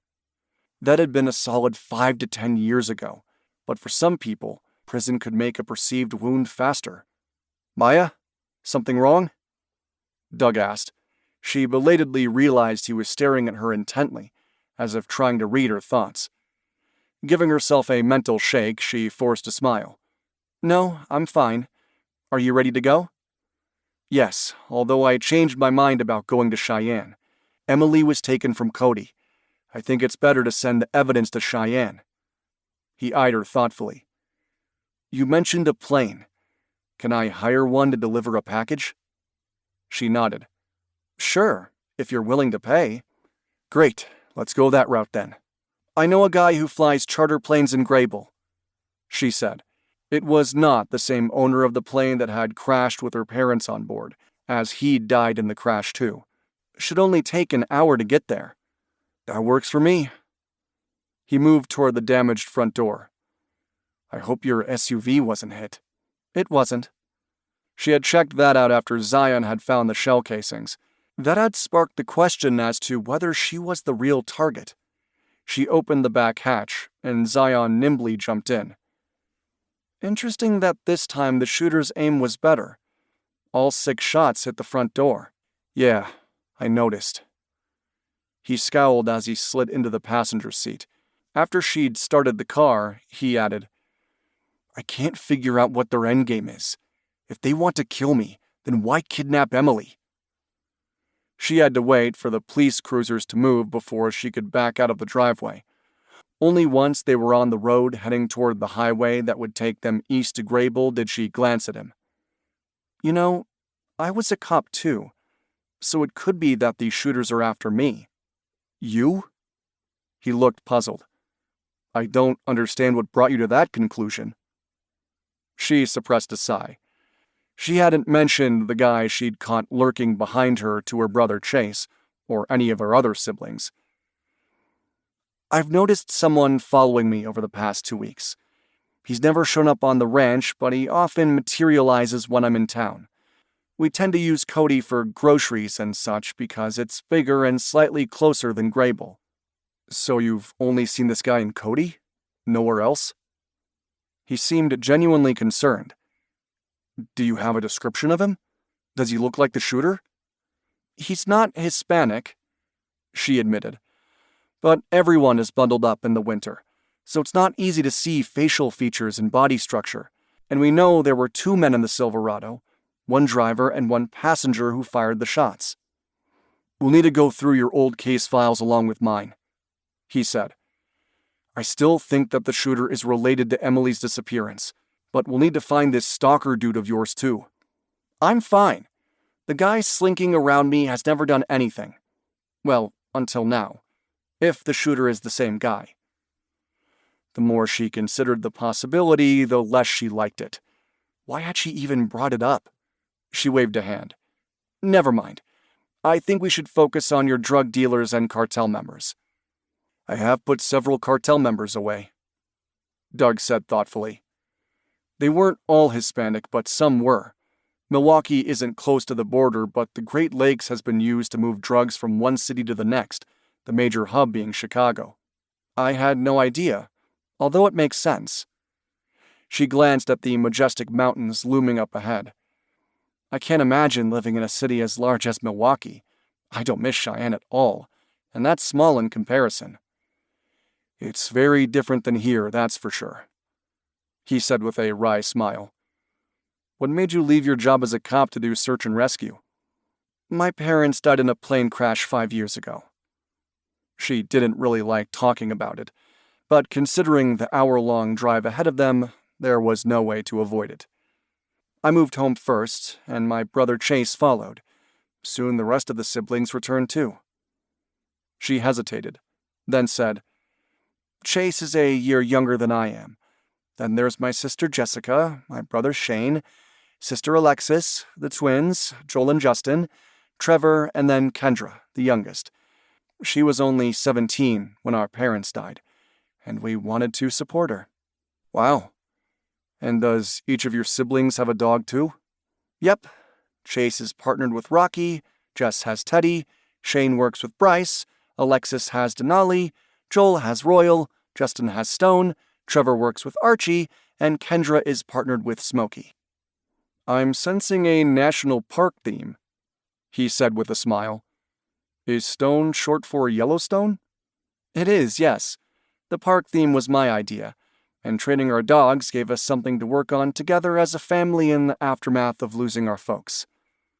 Her smile faded. "It's been hard but rewarding work. Humbling to know your entire family is focused on search and rescue." He reached over to touch her sleeve. "You did great, Maya." Her kind words made tears prick at her eyes, although she quickly blinked them away. She wasn't a crier, unless it came to the dogs. Ridiculous to let Doug's admiration get to her. He was very different from Blaine. Maybe it was partially because he worked in law enforcement too, or maybe Blaine was just that much of a jerk. Looking back, she could see now that her ex-husband hadn't been very supportive, even at the beginning of their marriage. Why he'd proposed was a mystery, but then again, she'd been stupid enough to believe he was committed to her, and to having a family. Wrong on both counts. Whatever. Blaine was old news, and she had bigger issues to deal with. First and foremost, finding Emily. The sound of Doug's stomach growling made her smile. She arched a brow. "Hungry? Starved," he admitted. "Lunch is on me, remember?" "That's not necessary," she said, but he held up a hand to stop her. "I insist." He gazed out at the frozen landscape. "You know this area better than I do. How long before we reach civilization where we can get a meal? I'm not too picky. Even fast food will do." "We'll reach the next town soon," she said, glancing at the fuel gauge. "It's about the halfway point. I'll fill up with gas then too." "I'll do that," Doug said. "It's my fault we're driving out here in the first place." She suppressed a sigh. "Thanks, but I can handle it. I already told you. The fee is a bag of dog food. I failed to mention we prefer a high-end natural dog food, so it's rather pricey." He shot her an exasperated look. "I could give you 10 bags of the highest-priced dog food on the planet, and it wouldn't be enough. You've been shot at twice.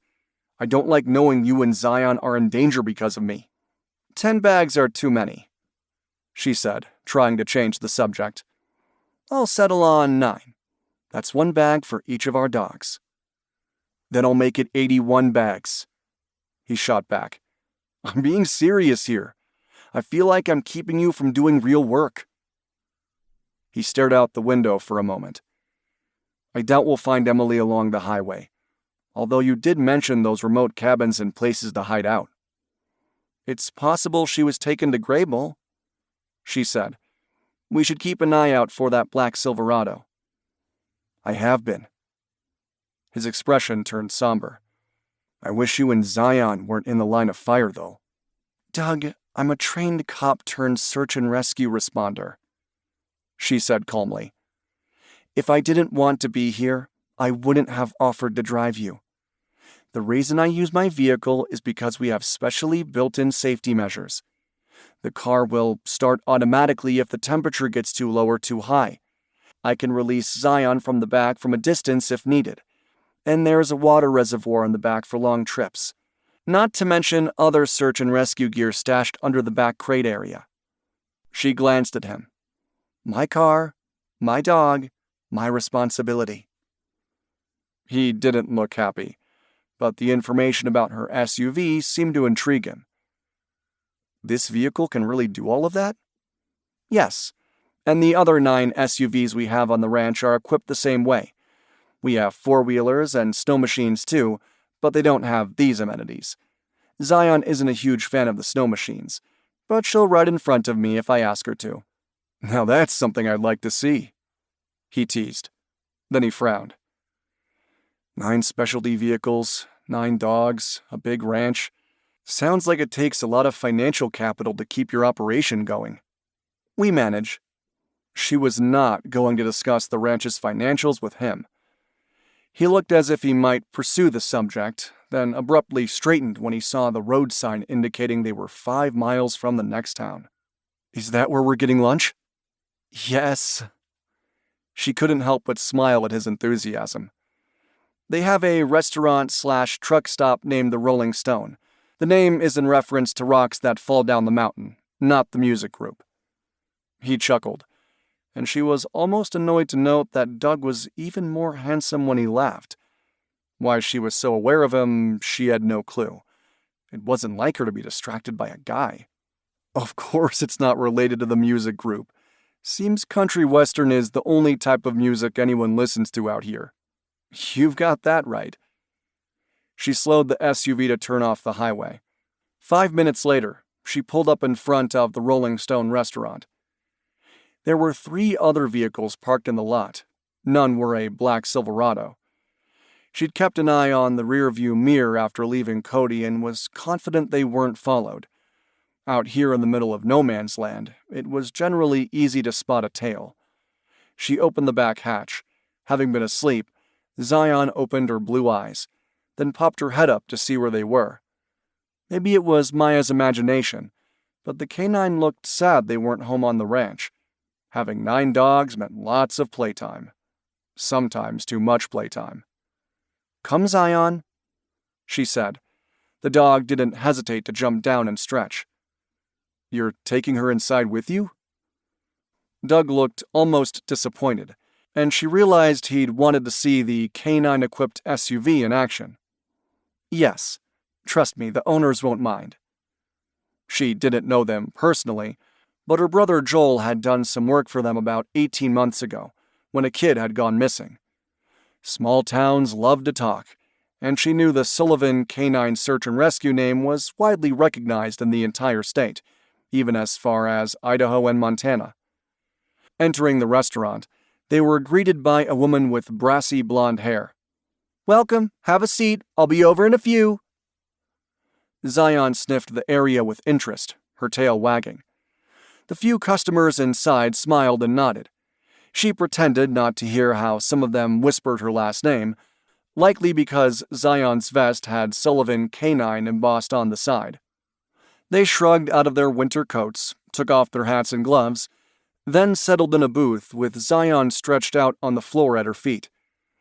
The husky promptly went back to sleep with an ease Maya sorely envied.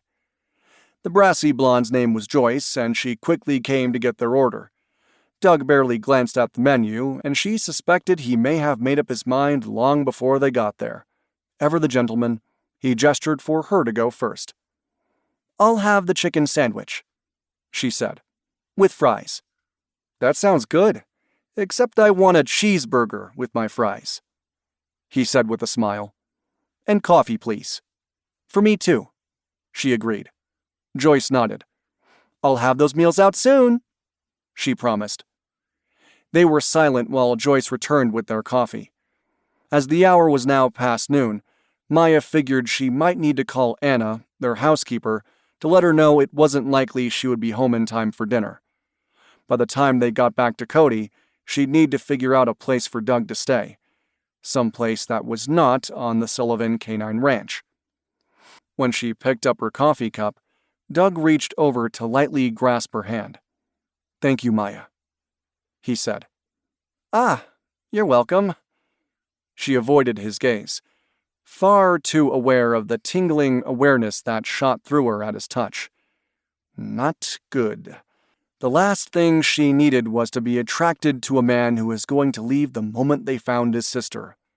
Wrong place, wrong time, wrong man.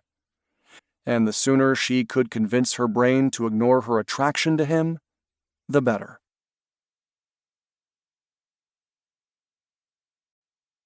Chapter 5. Unnerved by the sudden awareness sizzling between them, Doug released Maya's hand. What was that about? Doug had been married what seemed like eons ago, divorced for nearly 10 years. His wife had claimed she didn't love him anymore after 3 years of being together. He hadn't fought her on the divorce because he'd been forced to admit his feelings for her had changed too.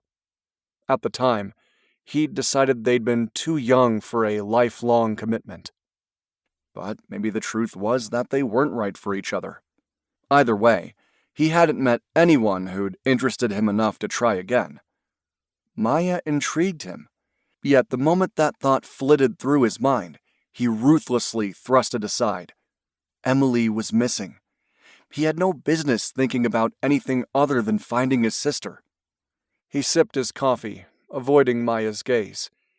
It was troubling that his only plan consisted of getting the evidence to the state crime lab. There had to be something more he could do, another lead to follow up on. But what? Staring out the window at the sparsely populated town didn't provide any answers. Joyce strode toward them, carrying a platter in each hand. He sat back, setting his coffee aside to make room on the table. "Here you go," she said cheerfully.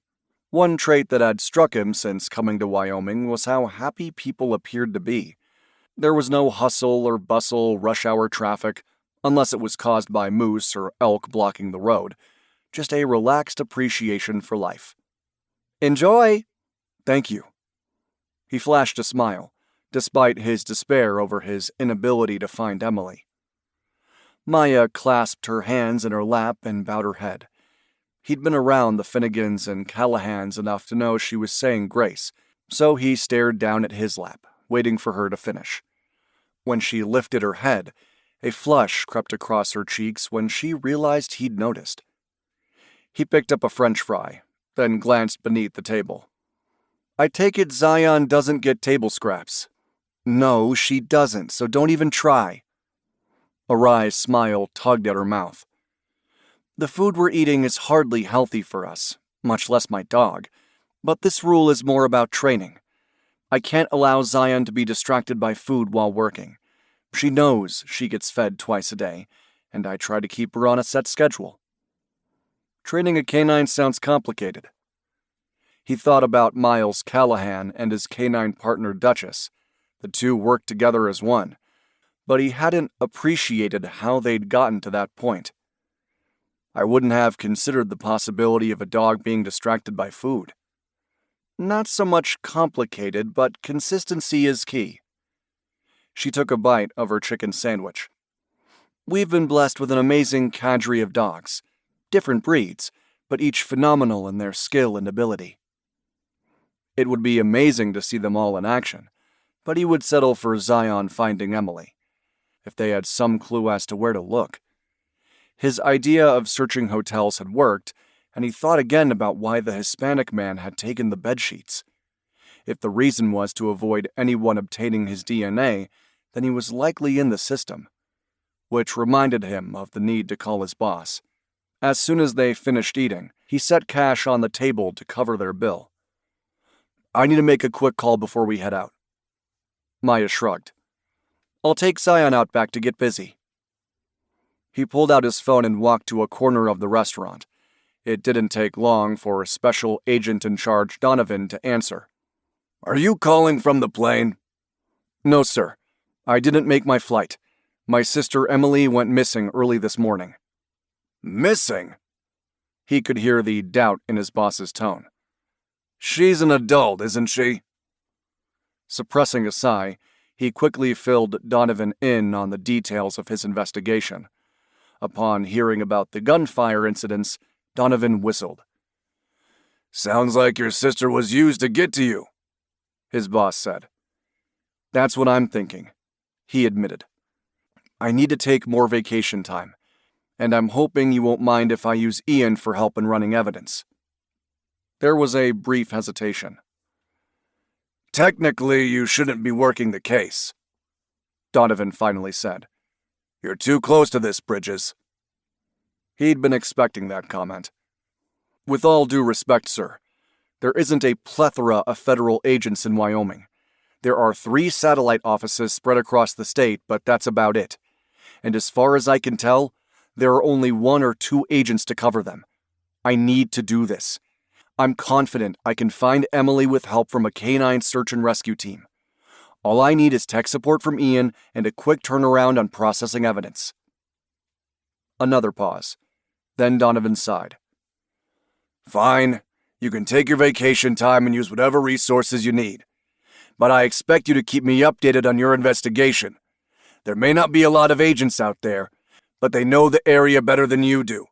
You may want to bring them in on the search sooner than later." "Thank you, sir."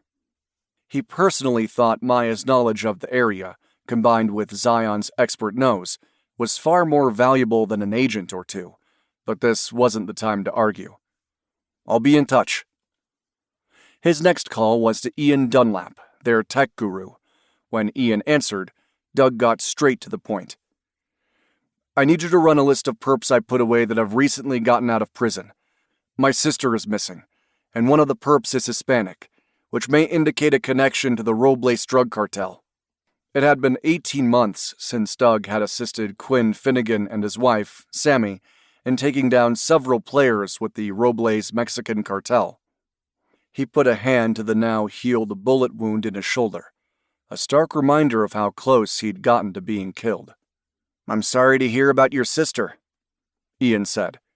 He could imagine the tech specialist playing the keyboard, like some musicians strummed a guitar, while using all 4 of his computer monitors.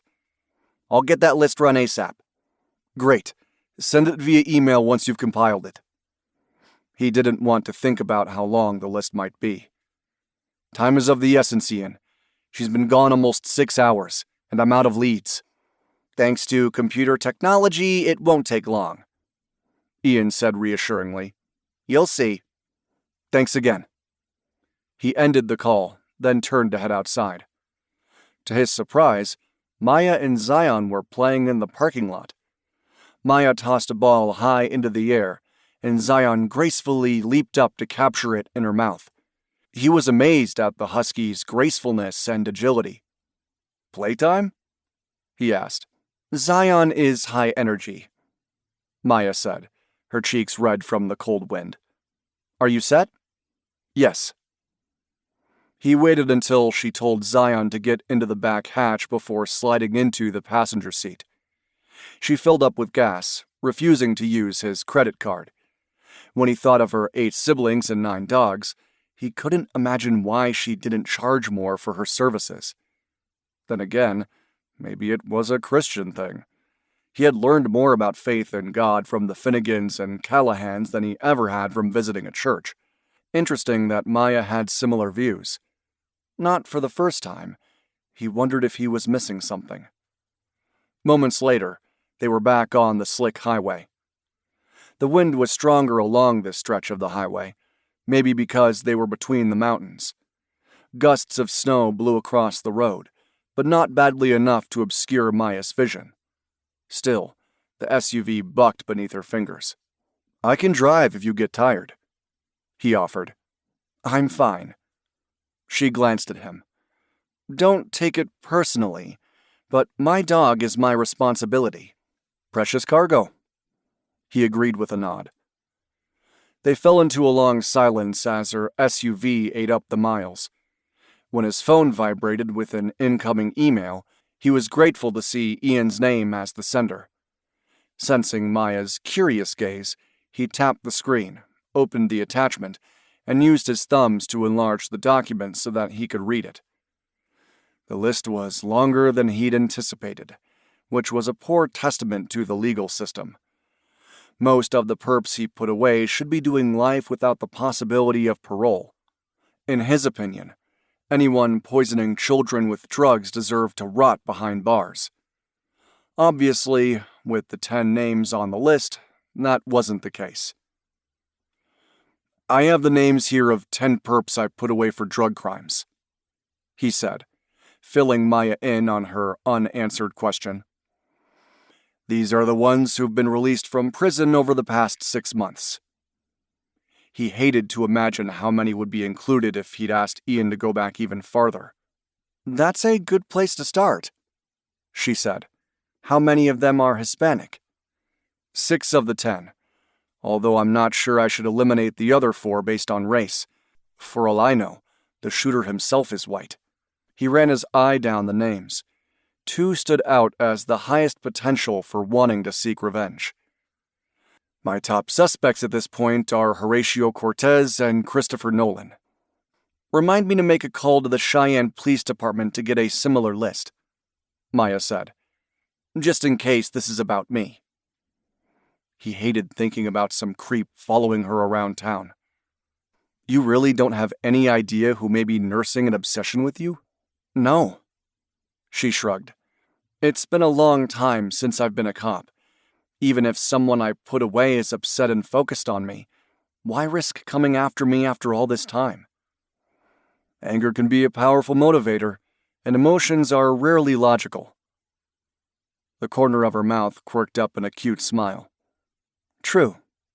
He wanted to ask more about her career, but reminded himself to stay focused on the task at hand.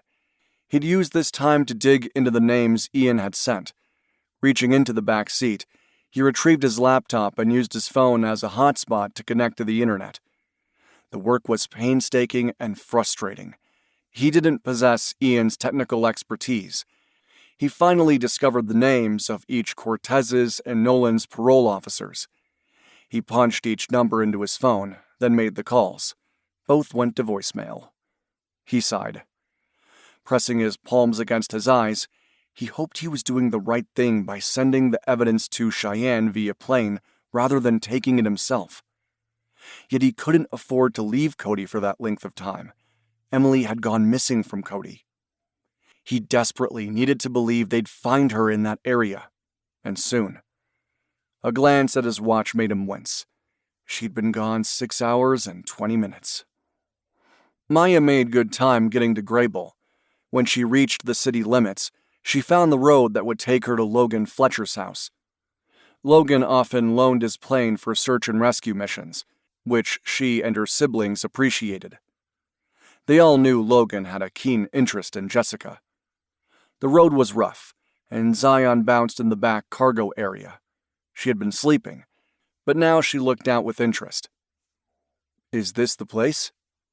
Doug asked, gesturing to the dark cabin with a dark plume of smoke rising from the chimney. "Yes, Logan's plane is in the hangar." She gestured to the outbuilding that was twice the size of the cabin. "You sound close," Doug said, glancing at her. Was it her imagination, or was there a hint of disappointment in his gaze? "Not important," she reminded herself. "Logan has used his plane to help us in a few search and rescue missions," she said. "He's a nice guy." Doug nodded and looked away. As she brought the vehicle to a stop, the front door opened, and she saw Logan standing there. She lifted a hand and noticed a flash of disappointment in his gaze that she was the one who'd come rather than Jessica. "Hey, Logan," she called as she slid out of the driver's seat. "We need a favor." "Come in," he said, stepping back. "It's freezing out here." She released Zion from the back so the dog could tag along. Doug took a minute to pull the large bag of evidence from the back seat before joining her and entering Logan's home. "How's Jessica?" Logan asked as she shut the door behind them. She smiled. "Doing well. You could ask her yourself, you know." The tips of Logan's ears turned red. "Just curious. That last case we worked was a tough one." "I know, but we found the hiker, which is what matters." She put a hand on Doug's arm. "Logan, this is DEA Agent Doug Bridges, and we need your help in getting this evidence to the Cheyenne State Crime Lab as soon as possible." Logan's expression grew concerned. "Of course. What's going on?" "My sister went missing early this morning, and we've been targeted by gunfire several times," Doug said. "I'm happy to pay your going rate if you can get this to Cheyenne before the crime lab closes for the day." "Of course. Any idea where your sister is now?" Logan asked. "No." Doug swallowed hard. "We have 2 suspects driving a black Silverado with mud covering the license plate. That's it. Well, other than these bullet fragments and shell casings that were found with Zion's help." Logan nodded. "The Sullivan canines are impressive." The pilot glanced toward her, then back to Doug. "Happy to help. It should only take about 2 hours to get there, so I should be able to make it in time. And I'll charge you the Sullivan rate." Doug's jaw dropped. "Dog food?" Logan laughed. "No, I'll charge you what I charge them. Only the cost of my fuel." Maya knew Logan was doing that in hopes the word of his cooperation would reach Jessica, although why he didn't just ask her sister out was a mystery. It wasn't like Jess was seeing anyone these days. Doug gratefully paid the fee, adding an extra $100 for the expedited service. Logan shrugged and took the cash. "Do you have paper?" Doug asked. "I'd like to document the fact that I'm transferring ownership of the evidence to you, and in return, you would sign it over to the state lab." He shrugged. "It's the best I can do as far as validating the chain of evidence." 10 minutes later, Doug had drafted the document, which was then signed by him and Logan. Then they exchanged phone numbers so Logan could call and let him know when the evidence had been received by the lab. "Thanks very much," Doug said, offering his hand to Logan. "I'm grateful for your help." "Anytime." Logan turned back to her. "Let Jess know I said hi." It wasn't easy not to roll her eyes. "Sure thing. Take care, Logan." She and Doug left the cabin, the biting cold stealing their breath. After getting Zion into the back, she and Doug settled up front. "I take it that guy has a thing for your sister?" Doug asked with an arched brow. "Yep." There was no point in denying it. Doug was a federal agent trained in reading people, and Logan, bless his heart, wasn't difficult to read. "Not sure why he doesn't just fly to the ranch and ask her out. He's probably afraid of being rejected," Doug said with a grin. "Believe me, most men are." "Then he doesn't deserve to have her," she shot back. "Ouch," he said with a chuckle. "But you're right, he needs to man up and ask her out." "Yeah, while leaving me out of it," she muttered. "Thanks again for driving me here," Doug said. "I feel better knowing the evidence will get to the lab by the end of the day." "I'm glad." She left the long driveway to make the drive back to Cody. "I was thinking that the best way for you to get a hotel room is for me to pay for it. You can pay me back," she hastily added the minute he opened his mouth to object. "But that's a better option than staying at Emily's." "I hadn't thought that far ahead," he confessed. "It's killing me that we don't have another lead to follow, other than trying to find the Silverado." "Yes, I know." She squashed the urge to invite Doug for dinner at the ranch. Not smart. "Maybe you'll get some answers from the parole officers." "Maybe," he grimaced. "I'll take you up on that offer of obtaining a hotel room. I guess I'll drive around Cody myself to see if I can find the truck." She frowned. "By yourself?" "I can always call the Cody PD for backup if I spot it," he said with a shrug. "Better than sitting in the hotel room waiting for a phone call." He had a point. She wasn't much for sitting around either. Not that she intended to ride along with him on his mission of finding the truck.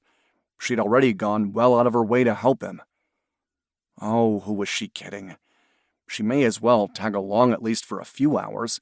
If they did find the truck, Zion would be able to track Emily's scent, letting them know if Emily had been inside. The drive back to Cody seemed to take much longer than an hour, maybe because they were both lost in their thoughts. Overhead, dark clouds rolled in from the west, bringing the threat of more snow. When they reached Cody, she drove to the Elk Lodge, the nicest hotel in the city. "Wait here," she told Doug. "I'll get the room. Then we'll head over to grab your car." "Thanks." He pushed more cash into her hand. "I'll stop at an ATM to get more later." The man was obsessed with paying his way, but she took the money and headed inside. The clerk didn't hesitate to give her a room, although she required Maya to use a credit card. She handed Doug the key when she returned to the SUV. "Where do you want to start searching for the Silverado?" His green eyes reflected gratitude. "You know the city better than I do. If you wanted to hide someone, where would you go?" It was a good question, and she took a moment to think about it. She hadn't patrolled the city the way she had as a cop in Cheyenne, but she knew the type of neighborhood he was referring to.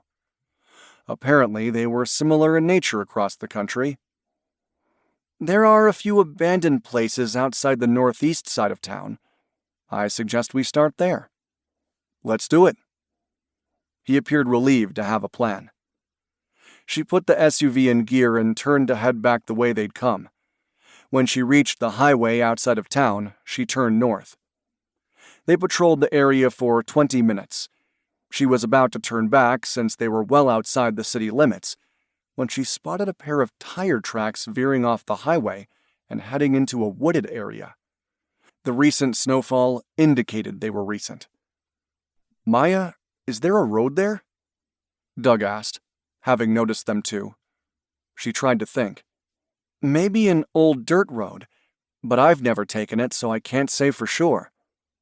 His gaze sharpened. "It's not that deep. Can we head down it? See if we find anything?" With a nod, she stopped, backed up, then turned to follow the tracks.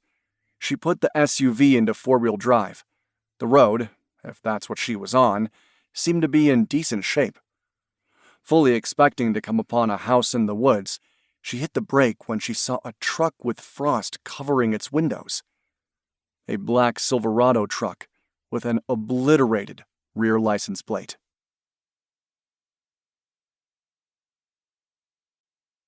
Chapter 6. They'd found the truck. Doug bailed from Maya's SUV before she even came to a complete stop. His heart thundered in his chest as he ran toward the truck, his booted feet slipping in the snow. It was clearly abandoned, but he needed to make sure they hadn't left Emily inside. "Don't be dead," he thought as he wrenched the passenger door open. "Please don't be dead." He blew out a breath, making a cloud of steam when he saw the interior of the vehicle was empty. He peered over into the back seat to make sure. Then, still braced for the worst, he turned toward the truck bed. His stomach clenched with dread as he used a gloved hand to push back the sliding cover. Empty. His shoulders slumped with a mixture of dejection and relief. The only good news was that he hadn't found Emily's dead body, but the abandoned truck also meant they had nothing to go on. No way of finding his sister or the gunman. The perps had left the vehicle prior to the local police spotting it and pulling them over. "Doug?" Maya's voice broke into his thoughts, reminding him that he had one avenue to pursue. He turned to face her. "Will you ask Zion to search for Emily?" "Of course," Maya said without hesitation. "But come inside the SUV for a moment. We can't just run off into the woods without a plan. It's cold, and I need to make sure Zion is protected." "Okay." He tamped down his impatience as he hurried back to the SUV. His passenger door was still open, so he slid into the seat and closed it. Maya joined him, shutting the door against the chilly wind. The engine was still running, and he was grateful for the heat blasting from the vents. As his face warmed, he realized what she meant.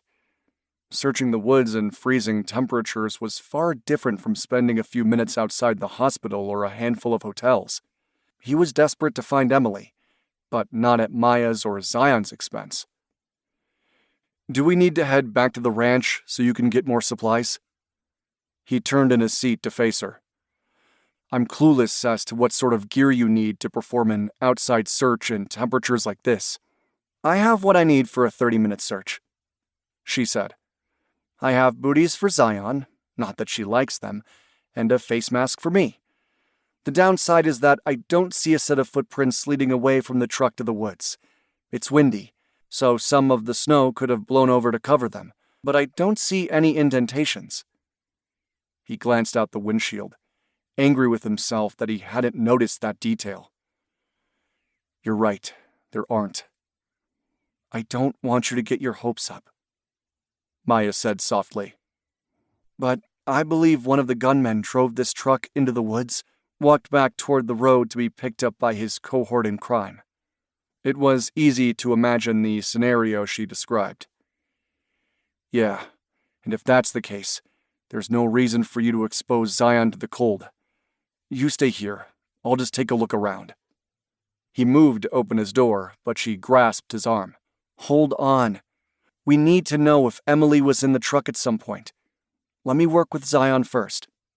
This was exactly what Donovan had been worried about. He wasn't thinking logically, the way he would on a normal case. He needed to control his emotions. With a nod, he managed to smile. Thanks, that would be great. She held his arm for a moment longer, then let go to shut down the engine. He waited until she pushed out of the car to do the same. When she opened the rear hatch, Maya said, "Stay." Zion waited for Maya to hurry over. He watched with interest as she put the booties over each of Zion's paws. "Out," she said. The husky nimbly jumped into the snow. Maya then offered the dog some water. Zion only took 2 laps, her blue eyes intent on Maya's face. Doug got the impression Zion was anxiously waiting to hear the search command. "Emily," Maya said, offering the scent bag to her canine. "Are you ready? Let's search Emily." Zion's tail wagged as if this was her favorite game in the world, and she lifted her snout to the air, sniffing intently. Maya brought up the hood of her winter coat and drew a face mask over her nose and mouth. Doug could relate. The wind seemed colder for some reason, and he could feel his cheeks reddening from the bite of the wind. The canine swept her nose over the ground but didn't alert.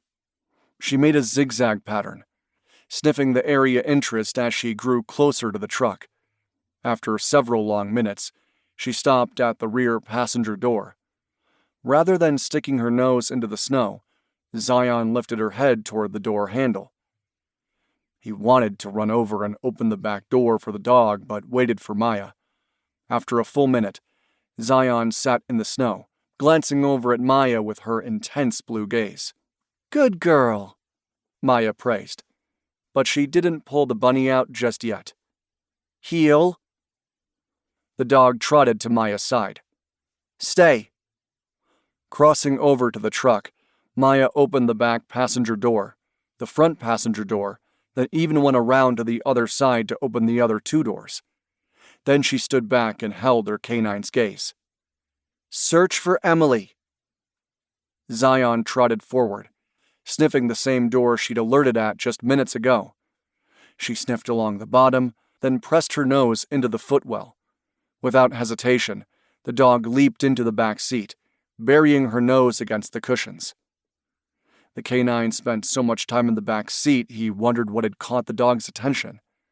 Then Zion jumped out of the truck, sat as close to the door opening as possible, and stared up at Maya in an unmistakable alert. "Good girl, Zion!" Maya pulled the bunny out and tossed it toward her dog.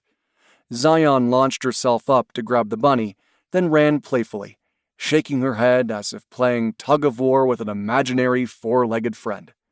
"We know Emily was in the rear seat of the truck," Maya said. Zion completely ignored the 2 front seats. She was only interested in the back. "I noticed." He crossed to the vehicle. Peering inside, he tried to imagine his sister being held back there, maybe with her wrists bound. Or maybe not, if the perps had a gun. He didn't see any blood, which was a good sign. There was a bit of a gap between the seats, though. Using his gloved hands, he pulled the stiff cushions apart to look more closely. Something had been wedged into the crevice. With a frown, he removed his gloves and used his cold fingers to dig into the gap. Feeling something hard, he managed to grip it well enough to pull it free. Emily's phone. He gaped in shock, recognizing the pale pink case and the screen photo of the 2 of them taken in front of her Christmas tree. He held it up for Maya to see. "Zion is amazing. She knew this was there, and that the device belonged to Emily." Maya didn't look entirely surprised. "Zion is incredible, I won't argue that, and I'm glad we have more proof that Emily was inside." "Zion's nose is proof enough for me." Tucking Emily's phone into his pocket, he pulled his gloves back on and swept his gaze over the interior of the truck. Was it worth checking for fingerprints? Yes. He couldn't afford not to double-check. Some people don't wear gloves when driving, even in the winter, and he didn't know how long the gunman had been using the vehicle. He'd get the license plate and VIN number sent through the DMV database too. His earlier disappointment at finding the truck empty had vanished. There were still avenues to explore. "We need to get the 2 crime scene techs out here," he said. "I want this vehicle tested for fingerprints and possible DNA. I don't see any blood or other bodily fluids, but I trust Bart and Cindy to look in obscure places." "I'll call the Cody PD," Maya said. "They'll want to see this for themselves, and cancel the bolo," she added. That was the part that hurt the most. No bolo meant no one was out there looking for his sister. He turned and headed to the rear license plate. It wasn't easy to scrape away the frozen mud covering the numbers and letters. He pulled out his phone to take a picture, then hurried over to the front of the vehicle. He had to scrape the ice and frost away from the glass to see the VIN. Zooming in, he took a picture of that too. Then he quickly emailed both photos to Ian Dunlap, asking for the registration and ownership of the vehicle. He stepped back, wishing there was more to go on. But as he scanned the area, he was forced to agree with Maya. There were plenty of animal tracks in the snow, but nothing that resembled the stride of a human. Emily must have been taken to a specific location prior to the gunmen dumping the truck. Zion hadn't alerted on her scent anywhere but inside the truck. He turned once more, sweeping his gaze over the scenic and oddly peaceful landscape. There was no sign of civilization, just snow-covered trees with the majestic Bighorn Mountains standing tall in the distance. Yet he couldn't shake the thought that maybe, just maybe, the place where they'd taken Emily was somewhere close by. "Come, Zion." After making the call to the Cody police, Maya turned her attention to her partner. She waited for the husky to trot over, then she held out her hand. The dog regurgitated the bunny from her mouth with her tongue. "Good girl." She was freezing, but Zion didn't seem bothered by the cold. At least, not yet. When she saw Doug heading toward the trees, she frowned. "Hey!" Her voice was muffled by the face covering, so she pulled it aside. "Doug, where are you going?" "Just checking," he shouted back. Checking what? She tried to ignore the flash of irritation. He was holding up fairly well, despite the Silverado being a dead end. Since Zion seemed fine, she quickened her pace to catch up to him. "Checking what?" She fell into step alongside him. Zion trotted along, sniffing everything with interest. "Signs of smoke rising from a chimney," he said somewhat absently. "I guess I was hoping Emily was being held somewhere nearby." "You can't cover the entire area on foot," she protested. "This isn't Wisconsin. There are acres and acres of open countryside out here." "I know." He shot her a quick glance. "You should take Zion back to the SUV. We're waiting for the Cody police and the crime scene van to get here anyway. I won't be long." She couldn't bring herself to leave him. Not just because he was a city dweller, but she understood his urgent need to find his sister. Keeping a close eye on Zion, she mentally gauged the time. They'd been outside for a solid 15 minutes, and she didn't want to expose Zion for much beyond the 30 minutes she'd given him earlier. 10 minutes, no more, she decided. Then she'd force him back to the SUV. Without a face covering, he had to be getting cold by now. At the 5-minute mark, he abruptly stopped and lifted his hand toward the east. "Is that smoke?" She frowned and followed his gloved fingers.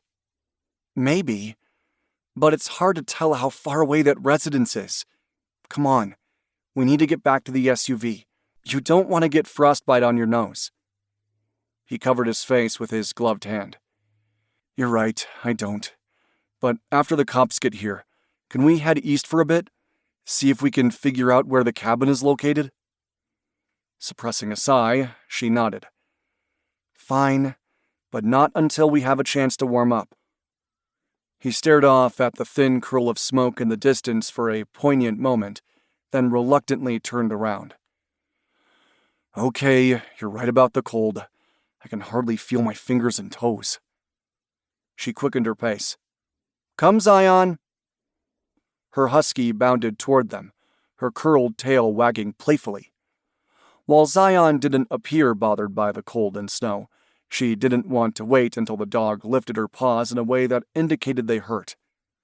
Using the key fob, she started the SUV so the interior would be warm by the time they were able to get inside. It took another few minutes for her to remove Zion's booties and towel dry her canine's paws. When that task was finished, she stepped back, closed the hatch, and hurried to the driver's seat. Do you know the treatment for frostbite? Doug asked, leaning forward and moving the vents so they blew directly into his face. I'm kinda attached to my nose.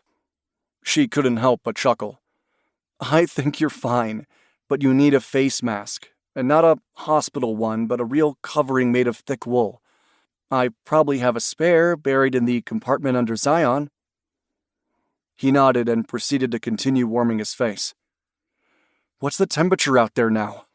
A balmy 18 degrees. She tapped the tiny reading in the upper left-hand corner of the display. But the wind chill is probably -5. No wonder I'm cold, he muttered. Then he sighed heavily. But I don't want to miss the opportunity to find Emily. Every hour that passes without us finding her, I know. She was keenly aware of the statistics surrounding a missing persons case. We can drive farther east once the officers arrive. What about Emily's phone?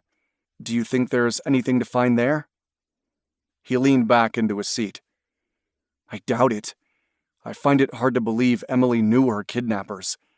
I think it's more likely they pretended to need medical help, drawing her close, then grabbing her. The way she slid her phone deep into the crack between the seats was her way of letting me know she was there. You're probably right.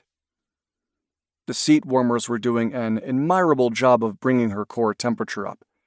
She stripped off her gloves and stuck her fingers under her thighs. Is your tech buddy going to run the vehicle? Yep. He stared out the windshield. I never realized how difficult it would be to find Emily in this weather. As if fighting against the bad guys isn't hard enough. We'll find her, she said, hoping and praying it was true. I'm surprised we found the truck. I feel like God is guiding us on the right path. He turned as if to argue just as a Cody police cruiser pulled up behind her. Hold that thought, she said.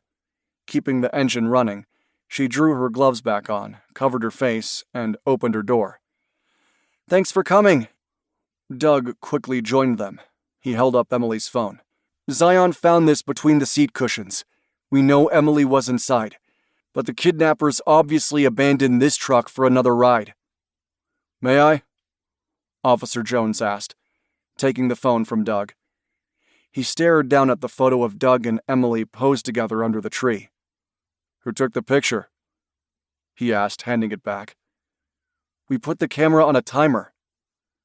Doug dropped the phone into his pocket. I was hoping your crime scene techs would check for fingerprints and DNA. Yeah, sure. Jones agreed. They finished at Wild Bill's an hour ago. They'll be here shortly. Thanks, Maya said. We appreciate your efforts on this. We didn't find the truck, you did. Jones shrugged, then waved a hand. This is technically outside our jurisdiction, but that's okay. We want to find Emily too. We've canceled the bolo for the truck, but have distributed her driver's license photo to all officers. We'll keep an eye out for her. Thanks. Maya knew the kidnappers wouldn't keep Emily in town where they may be spotted. Not if they'd gone to the trouble of wiping down the motel room, stealing bedsheets, and ditching the truck. She hated to admit this was looking more and more like a professional job. Had members from the drug cartel really taken Emily to get revenge on Doug? Or was there something more going on here? Once Bart and Cindy arrived, she and Doug sought refuge inside the welcome warmth of her SUV. It suddenly occurred to her that Emily's phone being found inside the Silverado meant the shooters hadn't targeted her as she'd previously feared. This was all about Emily. And Doug. Her creepy guy was still out there, somewhere, but that was a problem for another day. They needed to stay focused on Emily. "How much gas do you have?" Doug asked, breaking the silence. "I insist on filling your tank at the next closest fuel station." "I'm good for a while." She shifted the gear shift into reverse. "There are no gas stations out here, only in town. We'll drive east for a while before I take you back to the hotel." He frowned but didn't argue. She understood his dilemma. Returning to the hotel was akin to giving up the search. She wanted to point out that the smoke in the distance probably belonged to a local resident, but knew he wouldn't believe her until he was confronted with the truth. She drove slowly along the winding, narrow highway, searching for the origin of the smoke. Eyeing her fuel gauge, she decided to go 15 miles before turning around to head back to Cody.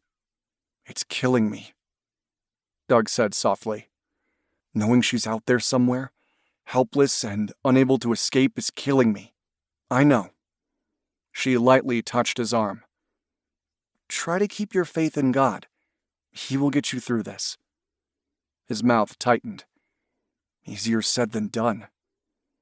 "Yes, just as it was for Jesus and his disciples," she agreed. Jesus preached, performed miracles, and still there were many skeptics and doubts to his claim of being the Son of God. It was only after he was crucified and rose again that they believed. He turned to look at her. "I never thought of it like that." She turned to smile. "It's easy to get caught up in the moment, focusing on our specific needs rather than looking for strength from above." He covered her hand with his. "Thanks. That helps a lot. I feel better. Although I won't be satisfied until I find her." "Of course you won't." She was touched by his humble faith. "I won't either. But we can't drive around forever." He grimaced and nodded. "I know this is probably a wild goose chase. Just give me a few more minutes." He dropped his head and turned to stare back out the windshield. "I just want to follow up on that plume of smoke." She couldn't blame him for hanging on to the thread of hope. If one of her siblings was missing, she would scour the entire state to find them. Driving slowly, she tried to remember if she met anyone living in the area. Hadn't she and Zion been out here roughly 2 years ago? It had been early fall, and the current layer of snow made it harder to identify specific landmarks. In truth, she'd been in so many different wooded areas it wasn't always easy to keep track, even when using the individual mountain peaks as a focal point. Doug's phone rang, startling them both. Zion opened one eye, then closed it again. "Hey, Ian, what do you have?" Doug asked. His hopeful gaze turned grim as he listened. "I was afraid of that. I'm sure that's why they covered the license plate with mud. Thanks for trying. I'll call if I can come up with anything new." "The truck was stolen?" she guessed. "Yeah, here in Cody. Seems as if it was reported stolen late last night." He sighed and scrubbed his hands over his face in a defeated gesture. "I'm fine with heading back to the hotel. I'll work on pulling property information for land between Cody and Grable. Maybe I can narrow down a few viable search areas. We should also consider looking at rental properties. Not that the bad guys would go through normal channels to obtain the space, but more likely they'd break in knowing no one was home. Those companies try to keep addresses secret, but there are ways around that." "Good idea." She glanced at him. "I can help by identifying long-term residents. Not that I know them all, mind you, but ruling out a few of the properties will help narrow the list." "Thank you." His smile was weary. "I honestly don't know what I'd do without you." His comment shouldn't have made her blush. She kept her gaze focused on the road, hoping he wouldn't notice. "It's nothing. Just our warm Western hospitality." "I'm serious, Maya." The force of his stare made her glance over at him. "You and Zion have been invaluable. I wouldn't have found the evidence of Emily being at the Wild Bill Motel or here in the truck without you." "Zion is the star of the show," she said, trying to lighten the mood. When Doug frowned, she added, "You're welcome. But remember, search and rescue is what we do. I could never walk away from a missing woman." She hesitated, then said, "I'd ask my siblings for help, but at this point there's nothing to go on. But if we can pinpoint a location, I'll bring them in to assist." "Thanks, and I'll gladly take you up on that." He glanced out at the landscape. "I'm not sure why, but I get the sense she's close. Maybe not near the abandoned truck, but I don't think they've taken her far. If the goal is to entice me to come after them, or to give myself up in exchange for her release, then I'd wish they'd hurry up and contact me." Her stomach clenched. "You can't offer yourself up in exchange for Emily." "Oh yeah, I can," he said without hesitation. "Doug, they'll likely kill you both." She tried to hide the flash of panic. "Don't overreact. I'm sure we'll find a way to rescue Emily." There was a moment of silence before he responded. "I'm not overreacting, and I don't have a death wish. However, if I get a ransom demand of some sort, all bets are off. I'll gladly exchange my life to save hers." He grimaced, then added, "But since I haven't heard from these guys, I'll keep searching for possible locations." She nodded and pressed her foot down on the accelerator to increase her speed. His comment about sacrificing himself bothered her more than it should have. She barely knew the guy, but the thought of him giving up his life was unacceptable. The sooner they could narrow down a search field, the better. She had good faith in God and in Zion's nose. They would find Emily. She couldn't bear to consider the consequences if they didn't.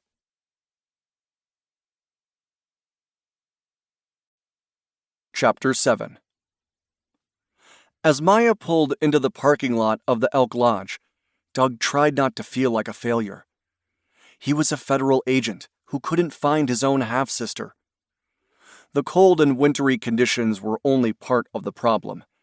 He needed to get his emotions in check long enough to take methodical investigative actions. His attempt to locate a mystery plume of smoke from a car had been emotional and irrational.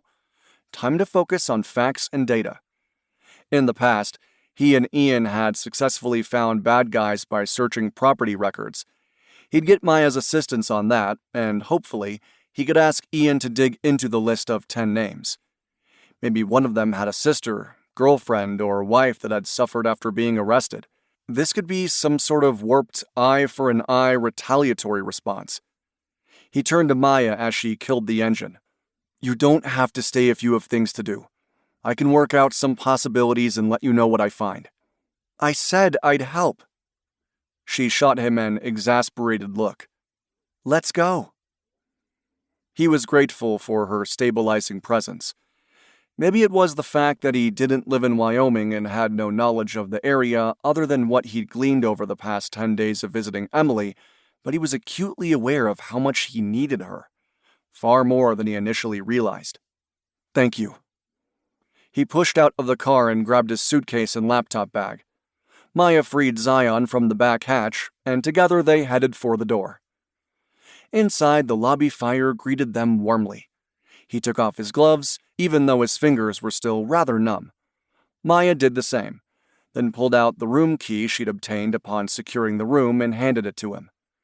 He was a little surprised no one complained when they headed down the hallway to the room with Zion between them. He quickly unlocked the door and headed inside. The room was decorated in a traditional Western motif. Pictures of wild animals on the walls, headboards made from logs. It was nicer than the Lumberjack Inn. Not that he cared. He dropped the suitcase next to one of the double beds, then set the computer case on the desk. "Give me a minute to power this up," he said. "Take your time." Maya was watching as Zion sniffed the room with interest. "I'll head out to grab Zion's food soon." He nodded absently, plugging the laptop in to power it up. Then he reached for his phone to call Ian. "Did you find her?" Ian asked. "No." His chest squeezed painfully. "I need some help before you head home." He was aware of the time difference. I need a list of property owners for Cody and Grable, Montana. I may have to extend that at some point, but we'll start there. I also need help with digging into these 10 perps who have recently been released from jail. He had to think back for a moment. I left voicemails for the parole officers of my top 2 suspects, Horatio Cortez and Christopher Nolan, but haven't heard back. With all the excitement of finding the Silverado and Emily's phone, he hadn't noticed until now. I'll call again, but it occurred to me that whoever took Emily may have a sister, wife, or girlfriend who suffered because of his arrest. That's a definite possibility, Ian agreed. I'll send you the property list first, then dig into those 10 names to look for any underlying motives that may be at play. Thanks so much, Doug said. I can pay you overtime if needed. Don't be ridiculous, Ian said without heat. I'm here for you. His throat swelled with emotion. Thanks again. He ended the call, feeling blessed at knowing he had great people to support him. Doug, are you okay? Maya crossed over to rest her hand on his shoulder. The urge to stand, sweep her into his arms, and kiss her was strong, but he managed to refrain from making a fool of himself. Yes, fine. He covered her hand with his. The skin-to-skin contact made his nerve endings tingle, but he told himself that was just his fingers starting to thaw. He let her go and shrugged out of his coat. I think I mentioned our tech expert, Ian Dunlap. He's sending me the list of property owners. We'll start there. Sounds good. I need to grab some supplies for Zion from the back of the SUV, she said. I won't be long. He was about to turn back to his computer, but hesitated. Hadn't she mentioned something about some guy stalking her? He rose. I'll go with you. No need. I'd rather you stay here with Zion. She waved a dismissive hand. This will only take a few minutes. He frowned, but his phone buzzed with an incoming call from a 414 area code, which meant it was probably one of the parole officers calling him back. Okay. He lifted the phone to his ear. This is Agent Bridges. Officer Cotter, you called to ask about Chris Nolan? I did. Thanks for calling me back. My half-sister has been kidnapped and I'm trying to narrow the suspect field. I put Nolan away 3 years ago, but I've heard he is out on parole. Have you seen him lately? Nolan, Cotter muttered. Doug heard the clatter of fingers on a keyboard. Oh yeah, here he is. Chris Nolan is one of my parolees, but it looks as if I haven't seen him in over a week. A flash of excitement hit hard. He's supposed to be seen weekly? Yeah, for a pep talk and pee drug test, Cotter said. I hadn't gotten around to tracking the paroles who are AWOL. I'll make a few calls, see if I can track him down. I'll also issue a warrant for his arrest. Thank you. Will you call me back if you find him? Doug wasn't sure if the guy was strung out on drugs or if he had traveled halfway across the country to Cody, Wyoming. My sister was taken from the hospital where she works in Cody, Wyoming, so I'm not there to help track him down. Wyoming? Cotter sounded as shocked as if he'd said Mars. Why in the world would Nolan head way out there? To seek revenge. It sounded weak, but he didn't have anything else to go on. Please keep me updated. Thanks. He quickly ended the call, then contacted the other parole officer too. Still no answer, so he left another message, this one more urgent. He stared at his computer screen, wondering how long it would take for Ian to send the list of property owners. Zion made a whining sound in her throat, causing him to glance over at her. The canine sat by the door, staring at him. She'll be back soon, he said. Zion didn't even blink. When he turned to face the screen, she whined again. He rose and walked toward her. What is it? Her blue gaze held his, as if she were trying to tell him something but obviously couldn't say the words. He glanced at his watch. Maya hadn't been gone that long. When Zion whined for a third time, he gave in and reached for his coat. Okay, I hear you. Easier to meet Maya halfway than to ignore the canine's eerily intense stare and high-pitched whine. Let's go." He reached over the dog's head to open the door. Zion bolted from the room like a rocket without looking back. Alarmed, he quickly ran to catch up to the dog. The husky stood at the front door of the lobby, her nose pressed against the glass. She let out a sharp bark, startling him. Zion rarely barked. "What's wrong?" He pushed the door open, the blast of cold air stealing his breath. Zion snuck past him and took off. Once again, he ran after the dog, alarmed by the canine's actions. When he saw Maya's SUV in the parking lot with the back hatch lifted, his heart squeezed painfully when he realized she wasn't standing behind it. "Maya!" he cried as Zion disappeared around the far side of the car. He quickly caught up, horrified to find Maya lying on the ground. "Maya! Can you hear me?" Zion licked Maya's face, causing her to stir. She looked up at him in confusion, then gingerly pushed herself into a sitting position. He placed his arm around her back for additional support. "Someone hit me," she said. Doug silently thanked God for Zion's sense of danger. "Let's get you inside." She didn't put up a fight as he put both of his hands beneath her arms and lifted her upright. She slumped against the SUV for a moment before managing to stand on her own. "I'm fine." She wasn't, but he saw what looked like a doggy backpack with the words Sullivan Canine Search and Rescue embroidered on the side, sitting just inside the open crate area. He slung the strap over his shoulder, slammed the hatch, then slipped his arms around her waist. "Lean on me. We need to get you inside." This time she didn't argue. Zion stayed glued to Maya's side as they made their way back into the warm lobby. She did lean on him, but he noticed the fingers of her left hand rested lightly on Zion's fur, too. The room door hadn't completely closed behind him.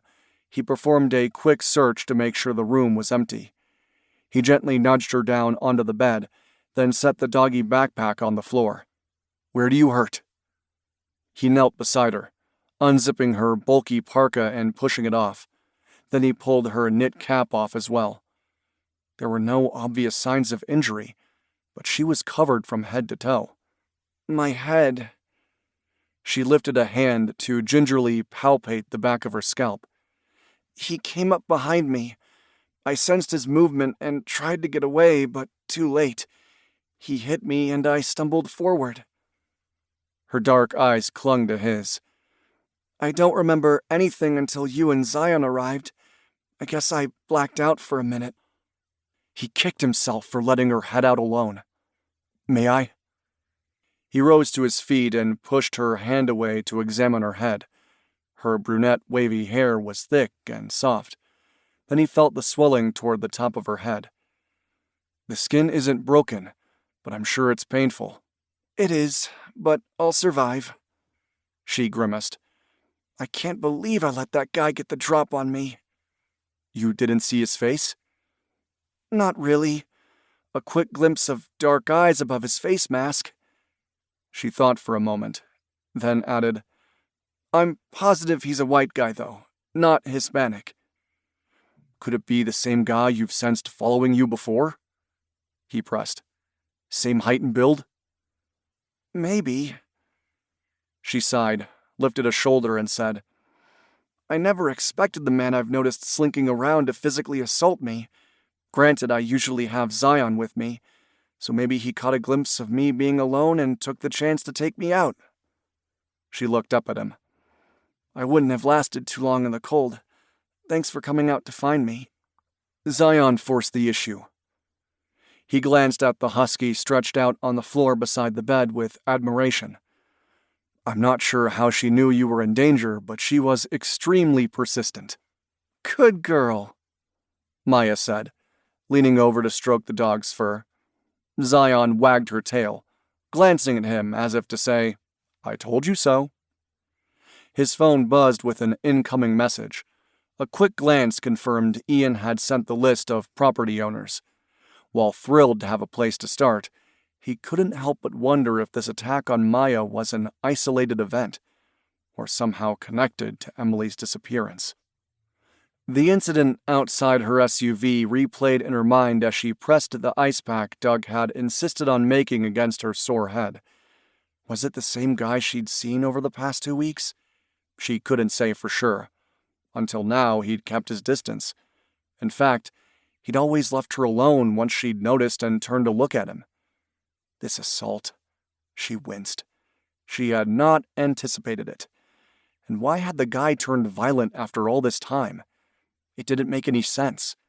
She couldn't imagine whom she could have angered enough to do something like this, other than her ex-husband, who had gotten angry when he'd learned he could not cash in on her inheritance, or any other financial support, considering he'd cheated on her and their marriage had barely lasted 4 years. The judge had outwardly viewed Blaine with disdain. She'd realized part of the judge's annoyance was because he knew full well they didn't take any cash payments for their search and rescue operations. Could Blaine be involved? Maybe she had underestimated his level of anger and frustration. His anger could have festered over the years, especially since their search and rescue business had gotten so much great press. She made a mental note to double-check her ex-husband's whereabouts in the morning. "Are you sure you don't want to be seen at the hospital?" Doug scowled as he stood beside her, making her crane her neck to look up at him. "It's not smart to mess around with head injuries." "I'm fine." Her head hurt, but it wasn't terribly bad. She didn't want to admit that part of her reaction to falling unconscious was probably sheer surprise at being struck in the first place. Obviously, some of her cop reflexes had gone slack. She'd believed that staying in shape by exercising the dog and doing search and rescue would keep her sharp, until some low-life jerk had cowardly hit her from behind. She was irritated by her lapse in being aware of her surroundings, but all she could do was move forward from here. If Zion had been there, her canine would have alerted her to the guy's presence. And if she caught a glimpse of him again, she would send Zion after him. Her canine specialized in tracking, but Zion was protective enough that if she gave the command to get him, the dog would chase a perp down without hesitation. Zion's bark was worse than her bite, but he wouldn't know that. Times like this, she missed her canine ranger. He was an extremely intimidating German shepherd who had been trained in suspect takedowns, very similar to Shane's dog, Bryce. "I'd like you to stretch out and relax." Doug's voice interrupted her thoughts. He pulled back the covers on the bed. "I'm not a nurse like Emily, but I know the best treatment for a head injury is rest." She swallowed a flash of impatience. As the oldest sibling, she was used to being in charge. She didn't appreciate being treated like a child. "You need to trust my judgment. I have had plenty of first aid training working search and rescue missions. I promise I'm not badly hurt. If my symptoms change for the worse, I'll let you know and go to the hospital." He didn't look convinced, and the last thing she wanted was to be seen. People talked, and the news would spread to Chase or her other siblings like lightning. Her family would make a big deal out of a little bump, and she wasn't in the mood to keep arguing. "Do you want my help?" She tried not to sound as crabby as she felt. "Let's dig into that list of properties. Hopefully we can narrow them to a few possible locations where these guys might be holding Emily." He hesitated, clearly torn between accepting her help and insisting she climb into bed. "Only if you tell me if your vision gets blurry or you feel sick to your stomach." "I promise. Let's work for an hour. I'll need to feed Zion about then. And we may want to order room service as well." "Okay."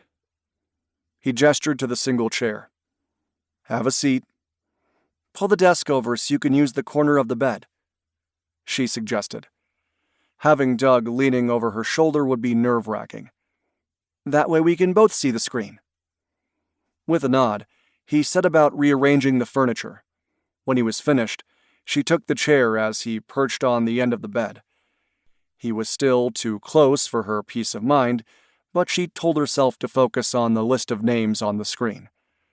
It was longer than she'd anticipated, but that was partially because the addresses included all of Cody and Grable, not to mention the outlying regions. A sense of despair hit hard. This felt like looking for gold in a defunct mine. What do you think of starting with those addresses that are not within the city central? Doug asked. I'm not sure how to sort through them, though. Try sorting them by house number, she suggested. That will help. She caught a glimpse of the last name of Pickard. Maybe sort them in 2 ways, by last name and street number. I know a guy by the name of John Pickard owns several properties. Many of them are rentals. She closed her eyes for a moment as Doug manipulated the data. Her vision wasn't blurry, but concentrating on the names and numbers was making her head hurt. Not that she intended to mention that fact to Doug. Do you know this Pickard guy? Doug asked. Would he rent to criminals? Not on purpose, but I don't think he'd ask too many questions either. If someone wanted to rent a house that was empty for a few days for cash, he'd take the money. She shrugged. Most folks out here would. You have to remember that this is not a high-crime area, not like the big city. Yet Emily was kidnapped and you were assaulted. He pointed out wryly. True. Hard to argue that one. Do the police know about your stalker? He asked. No. She sighed as he stared at her. I was a cop. There's nothing the Cody police could have done without a specific description to go on. They could have checked camera video. He arched a brow. Are there any security cameras in town? A few on the main traffic lights, but most businesses don't bother. She shrugged. It's an unnecessary added expense when crime isn't a top concern.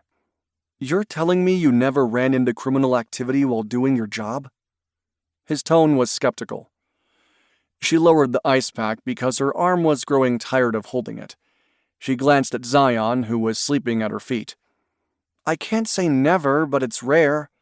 Most of our cases involve lost tourists who underestimate the wilderness or the weather, or locals getting hurt while hunting or fishing. Okay. He held up his hands. I guess my installing a camera doorbell at Emily's was overkill. She understood he'd gotten the camera out of concern for his sister's safety, a fear that proved to be well-founded, considering her disappearance. He held her gaze for a long moment, then turned back to the computer screen. We have 8 names of residents owning multiple properties, Doug said, picking up the thread of the investigation. This Pickard guy owns the most. Then we have a man by the name of Timothy Worth who owns 3 places. The rest seem to own 2 properties. I assume one is a full-time residence. The other is more of a vacation property. Hunting land with a cabin most likely, although most people I know hunt public land as there's so much of it available. She leaned forward.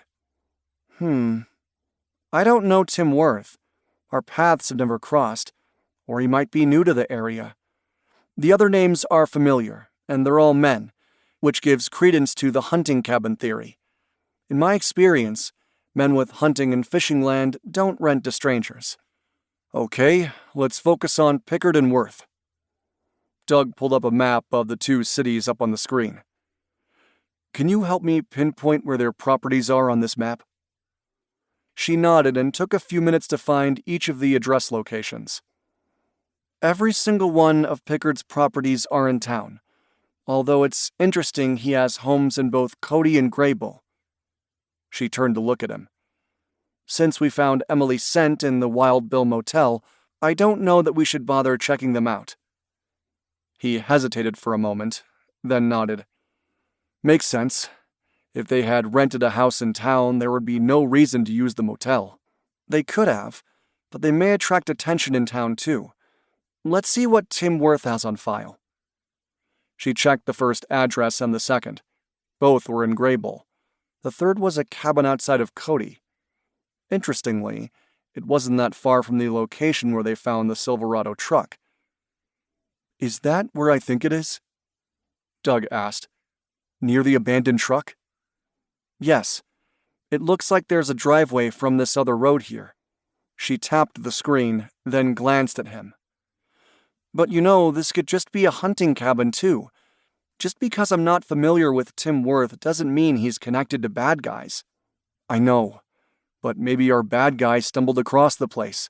They realized it was empty and decided to use it as a hideout. That possibility could apply to any of these properties. She felt compelled to point out. Worth could be living in this house and renting the places in town. His shoulders slumped. You're right. I need to think this through. He looked so discouraged. Her heart ached for him. After a moment, he looked at her. I'm not sure where to go from here. What do you think? Do I keep searching these properties around the abandoned truck, or focus on rentals? It'll be dark soon. She glanced out the window, somewhat surprised to realize he was right about the daylight. The hour was going on 4:30 in the afternoon, and dusk was falling. She turned back to face him. Let's look at the properties around the abandoned truck. We can head out to search them first thing in the morning. He frowned and opened his mouth to say something, then caught himself. Okay. She quickly identified the 2 property owners within a 15-mile radius of the abandoned truck. Only 2 that I can see. Another 4 if we go out even farther, she said, sitting back in her chair. Her head was throbbing again, likely from her work on the computer screen. They had 6 places total to check out come morning. That helps. Doug took over the keyboard to send the map she'd highlighted to his email. Then he rose to his feet. I'll be back soon. No, wait! She quickly grabbed his hand to prevent him from going. You can't go alone. If you get lost, you'll freeze to death. His expression turned stubborn. I'll use the compass on my phone. I can also call if I get lost or if something happens. She narrowed her gaze, feeling just as stubborn. Phones don't always work way out here. There are areas where cell tower signals don't reach. I'll take the risk.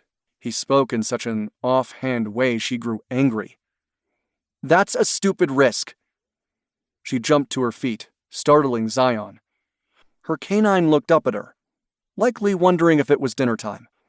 And one that isn't going to help Emily if she is nearby, but you end up breaking your fool neck before finding her.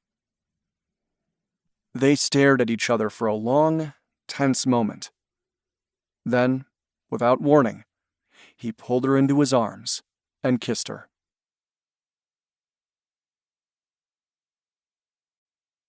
Chapter 8. Wow, he should not have kissed Maya. The rational thought that had flashed in his brain was quickly overpowered by sheer emotion. She was sweet and melted into his arms, kissing him back with an enthusiasm that made his heart race. Then she abruptly pulled out of his arms. The grim expression on her face was like a kick in the teeth. He regretted taking advantage of the situation. I'm sorry, that was inappropriate. I shouldn't have crossed the line. He cleared his throat, willing his heart to settle down in his chest. It won't happen again. She drew in a breath and met his gaze. No need to apologize. It was just a kiss. No biggie. Ouch, he thought with a wince. He forced himself to take a step back, belatedly realizing Zion was standing near Maya's side as if ready to pounce on him if he made a wrong move. Swallowing hard, he quickly shoved his laptop into the carrying case and reached for his coat. I'll be back soon. Wait. She grabbed his arm. If you insist on going, I'll come with you and bring Zion. But we will only work outside for 20 minutes. No longer. He glared at the looming dusk outside. 20 minutes, he agreed. I don't want to place you or Zion in danger. Releasing his arm, she turned toward Zion. She ran her fingers through the dog's thick coat. We'll eat when we get back, okay? The husky wagged her tail as if understanding every word. At this point, the connection between Zion and Maya was so strong, he didn't doubt their ability to communicate on a different level than most. Maya drew on her coat and hat. Then she grabbed Zion's duffel.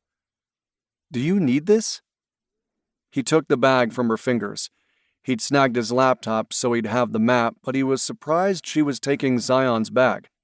Better to be prepared for anything. She shrugged and followed him toward the door. "We need to hurry. The light won't last long." He nodded and held the door for her. They headed down the hall, through the lobby, and out into the frigid temps.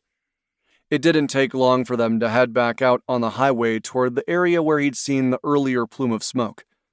The laptop was open, and he had the map of the area up on the screen.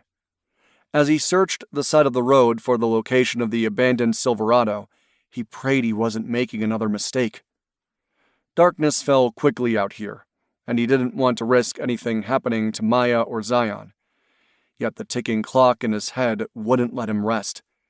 If they didn't find anything within the 20-minute time frame, they'd have to wait until morning. And Emily will have been missing 24 hours by then. "That's where the Silverado was left behind," he said.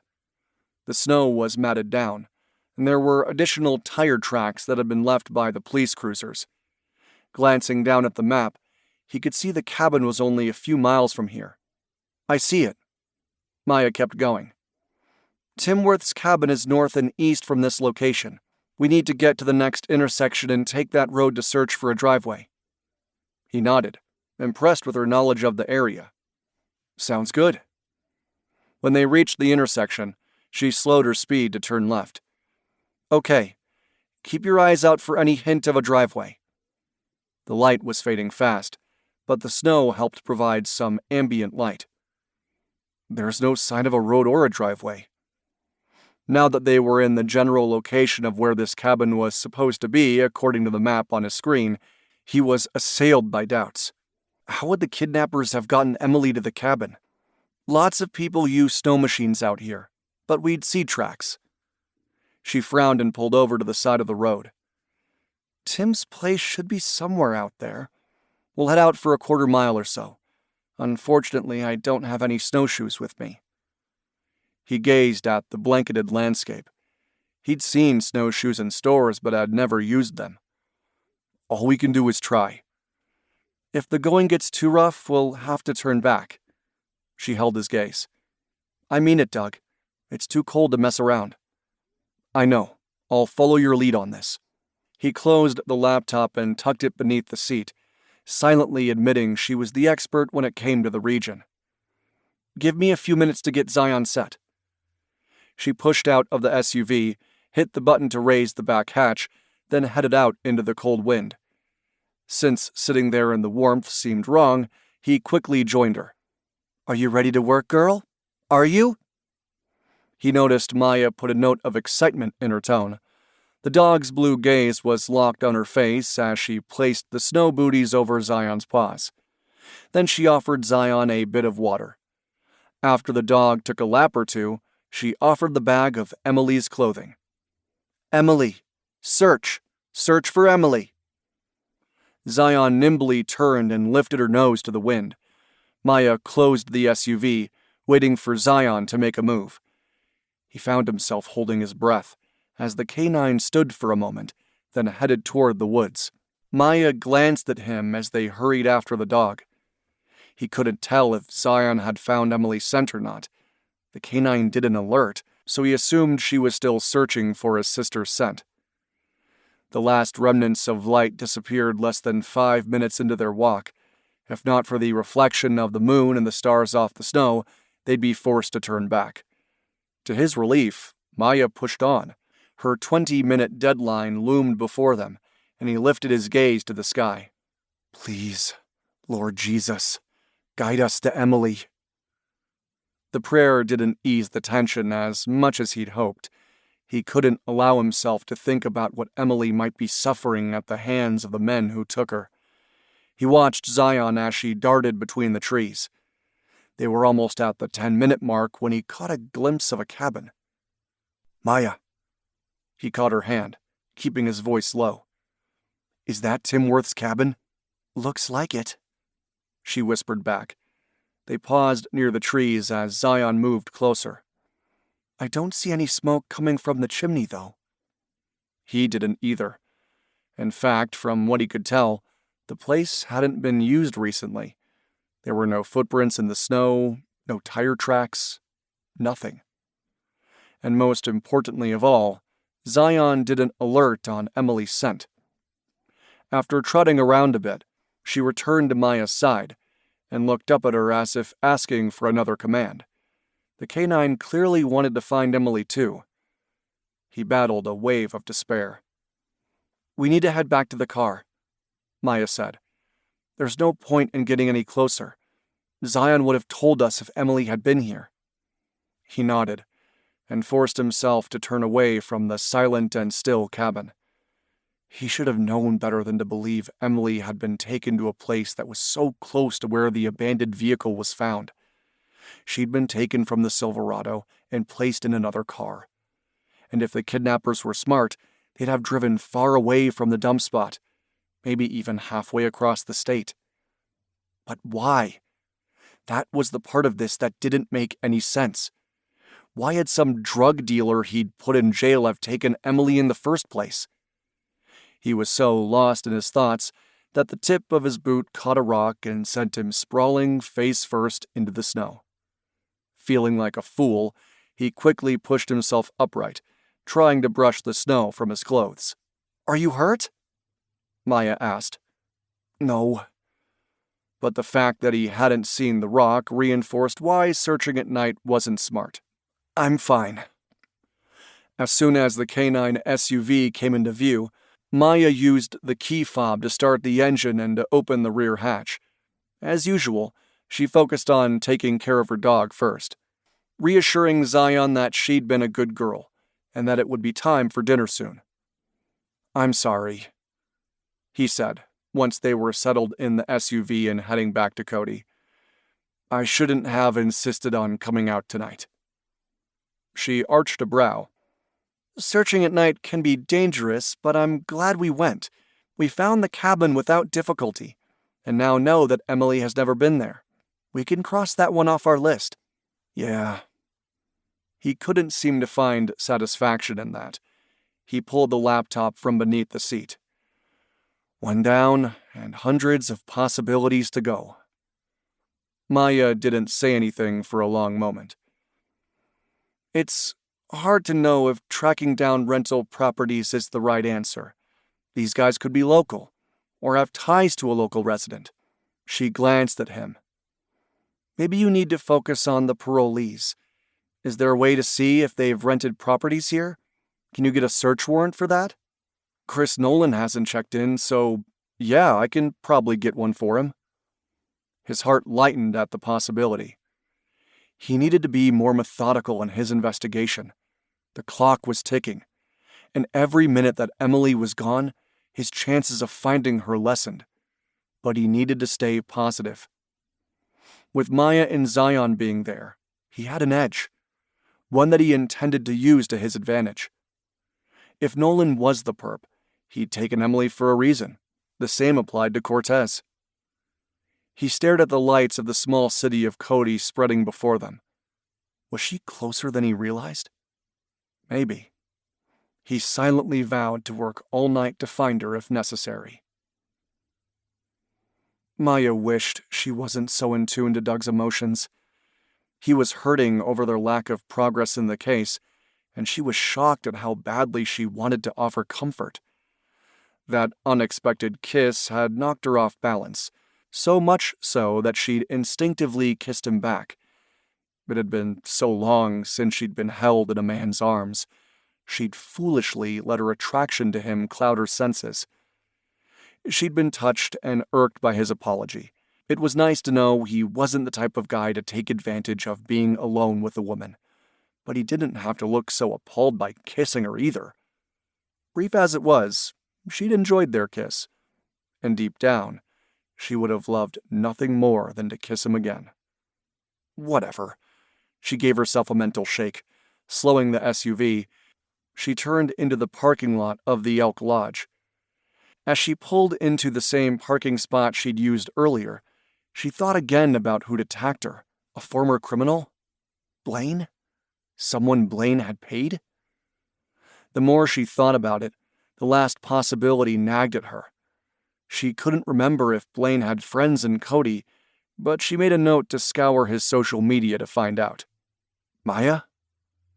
She belatedly realized she still had the car running. I'm fine. Killing the engine, she opened the back hatch and pushed out of the car. Let's go. Doug had the laptop case over his shoulder and grabbed the duffel containing Zion's supplies before she could.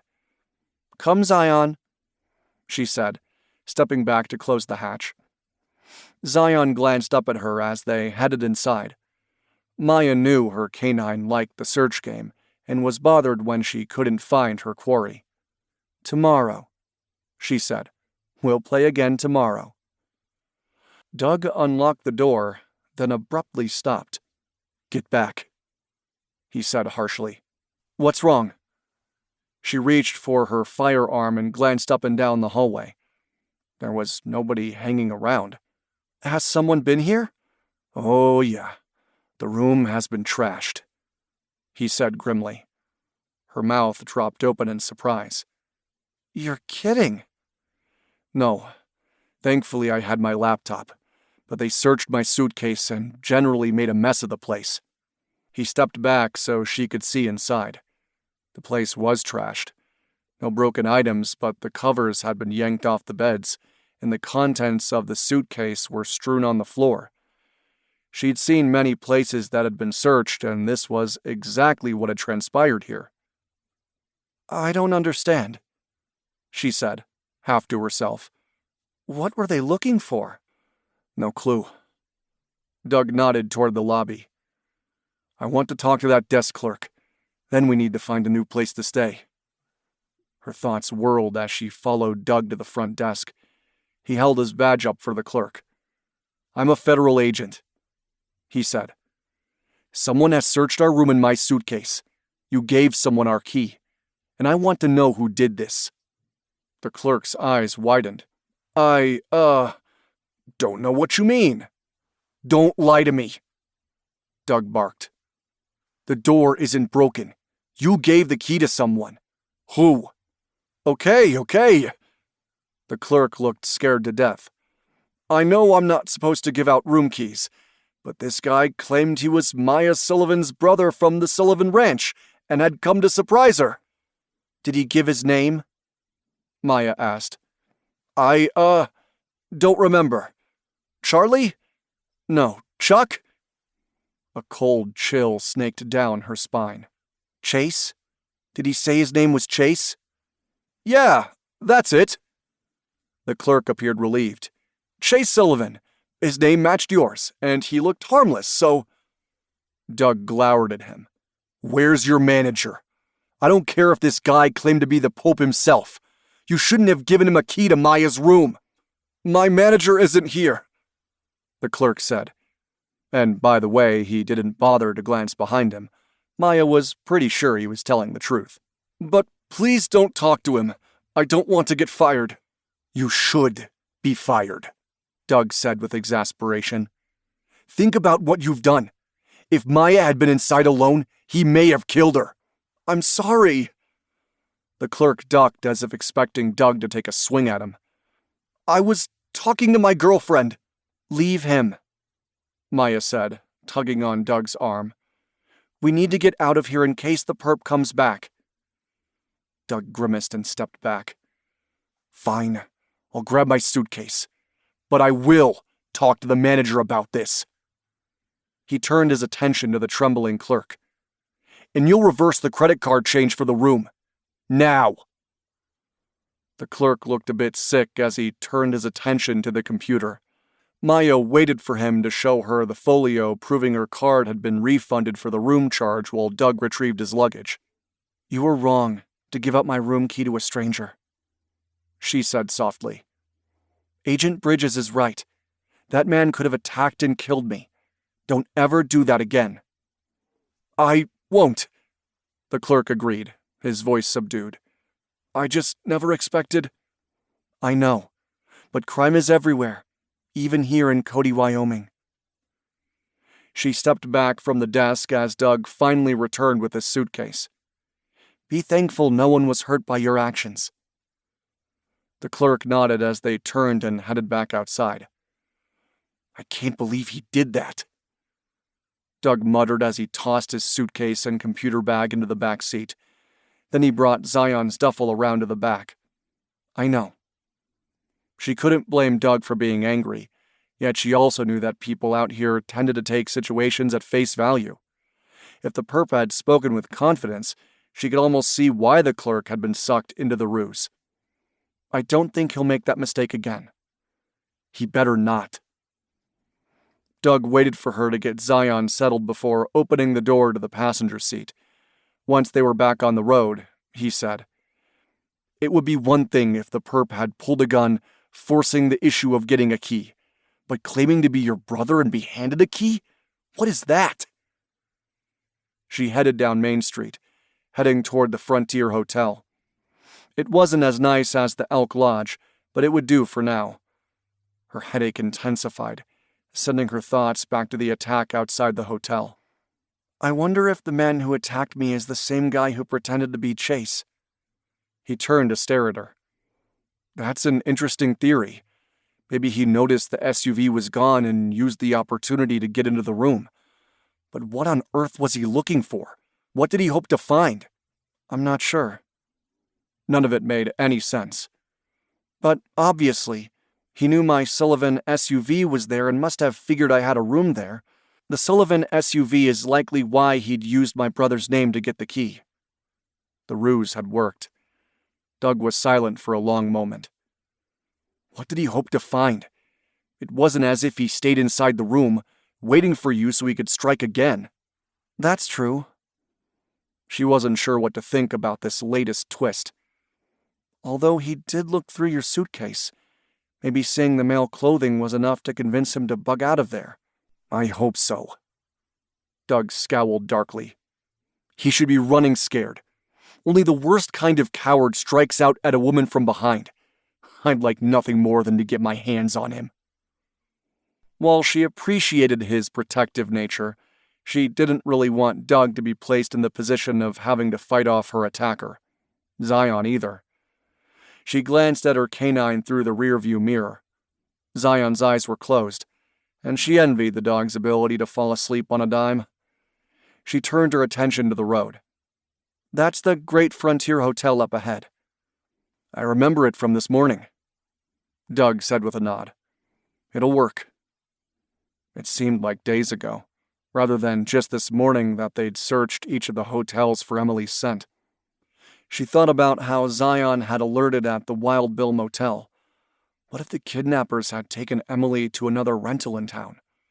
They'd taken the bed linens with them. Maybe they were smart enough to know they'd searched the hotels and went with one of John Pickard's rental properties instead. Yet Cody was still a small enough town that someone may notice a woman being held against her will. Nothing good came from second-guessing every decision they'd made. She pulled into the parking lot of the Great Frontier with a sigh. She was hungry, tired, and her head hurt. Doug seemed lost in his thoughts, too. She left him to his luggage as she went around to get her dog. Zion's head popped up, instantly awake. Out, she said. The dog jumped down from the compartment. She grabbed the duffel, then shut the back. When they entered the lobby of the Frontier, she recognized the woman behind the counter as one of Justin's classmates. It took her a minute to place the name. Hi, Skylar, she said. I didn't realize you worked here. Yeah, well, I had to come back to Cody to help care for my mom, Skylar said. You need a room? Yes, please. When she reached for her credit card, Doug stopped her. I'll take care of it, he said. Do you have connecting rooms or a 2-bedroom suite? Skylar's gaze bounced from her to Doug, then back again. Yes, we have a 2-bedroom suite available, she finally said. We'll take it. Doug passed his credit card along the counter. And I'm trusting you to keep Maya's presence here a secret. She was attacked outside the Elk Lodge just a few hours ago. Do not give our suite number out to anyone, understand? Not even to any of Maya's family members. I would never do that, Skylar protested, seeming shocked at the idea. We don't share our guest names with anyone.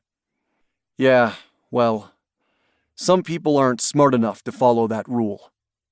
He grumbled. But thank you. Of course. Skylar worked the keyboard, swiped Doug's credit card, then passed 2 room keys over to them. The suite is on the first floor, room 1102. Thank you. Maya managed to smile. Take care. Doug led the way down the hall to their suite. He keyed the room and opened the door. It's nice, he said, holding the door so she could ease past him. I didn't realize you preferred a suite, she said, setting Zion's duffel on the sofa. It doesn't matter to me, but you deserve privacy, Doug said, and I don't want to bother you if I'm up late working. She nodded, realizing he was just being nice, and trying to reinforce that he wasn't about to jump her bones the minute the lights were out. Not that Zion would allow such a thing. She turned to her dog, who was sniffing the room with interest. I need to take care of Zion, she said. You should check out the room service menu.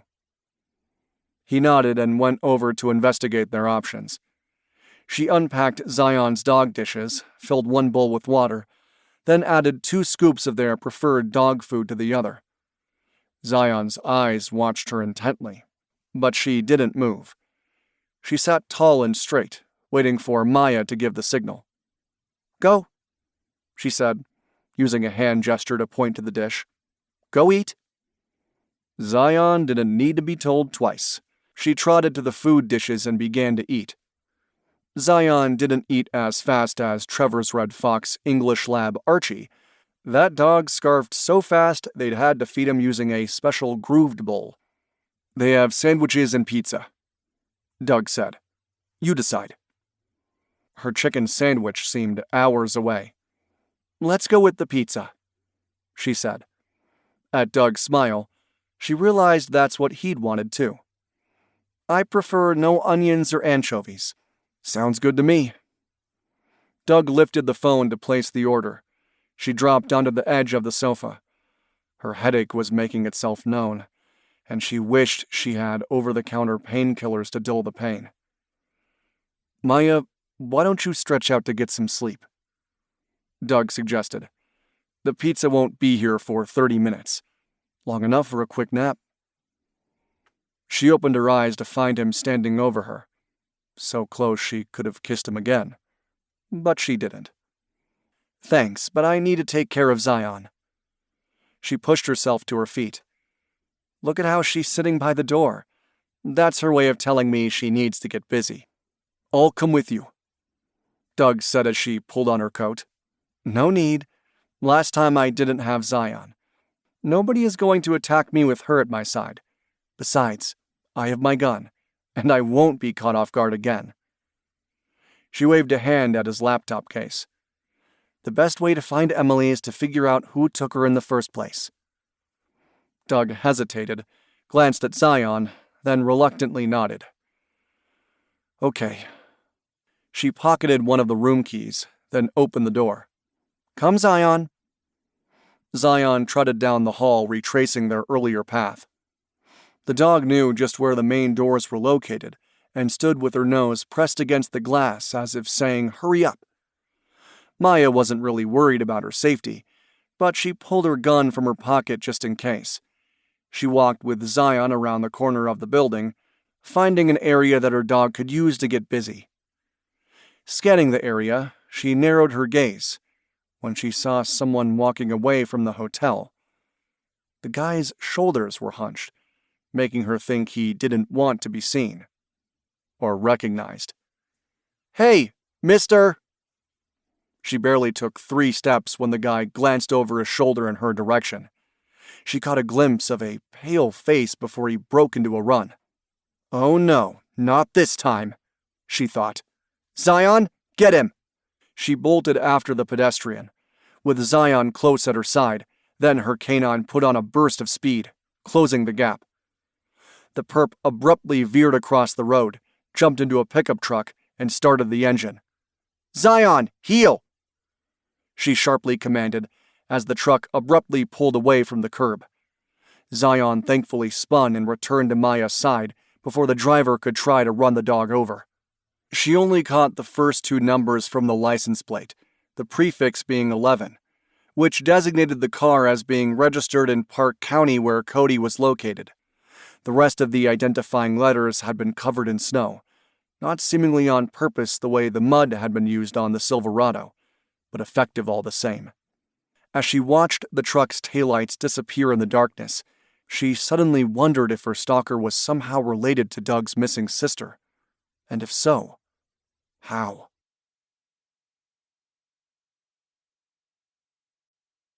Chapter 9. When a full 5 minutes passed without Maya's returning with Zion, Doug abandoned his computer and grabbed his coat. Maybe Zion was taking her sweet time and getting busy, but he couldn't stand waiting. If this guy somehow got past Zion to hurt Maya, he'd never forgive himself. He headed out the doors and down the hall. Pushing open the lobby doors, he stood for a moment, trying to figure out which way she'd gone. "Doug!" Maya's voice was surprised. "What are you doing out here? Did you see the truck too?" "Truck?" He swung to face her. She dropped a baggie into the garbage can, then came toward him. "What truck? What are you talking about?" She grimaced. "It's probably nothing, but I saw a man who looked a little suspicious. When I called out to him, he took off running. I sent Zion after him, but he managed to reach his truck before she could grab him. I called her back so she wouldn't get hurt, and he drove away. He's local, though. His license plate has the prefix of 11. "I don't know what that means," Doug said. He reached for the door. "But let's get inside. From now on, you don't go anywhere alone." She frowned but crossed the threshold. Together they made their way back to their suite. Doug shot the deadbolt home and then connected the chain lock for added, if somewhat flimsy, protection. Wyoming license plates are issued to specific counties, and that county number is the first two digits of the rest of the license plate. In this case, I saw the number 11, which is the designation for Park County. I wondered why so many of the plates started with the same number, Doug said as realization dawned. I had no idea they were a location designation. Rental vehicles can make things confusing, she said. But basically, the license plate helps identify the county in which the registered owner resides. The Silverado plate started with the number 11, he said thoughtfully. I guess that means the locals are involved in this mess? Or they know someone local, Maya said. I should have mentioned the license plate designation sooner. No, it's fine. I have the VIN too. He'd sent the information to Ian but had gotten sidetracked with the property owners.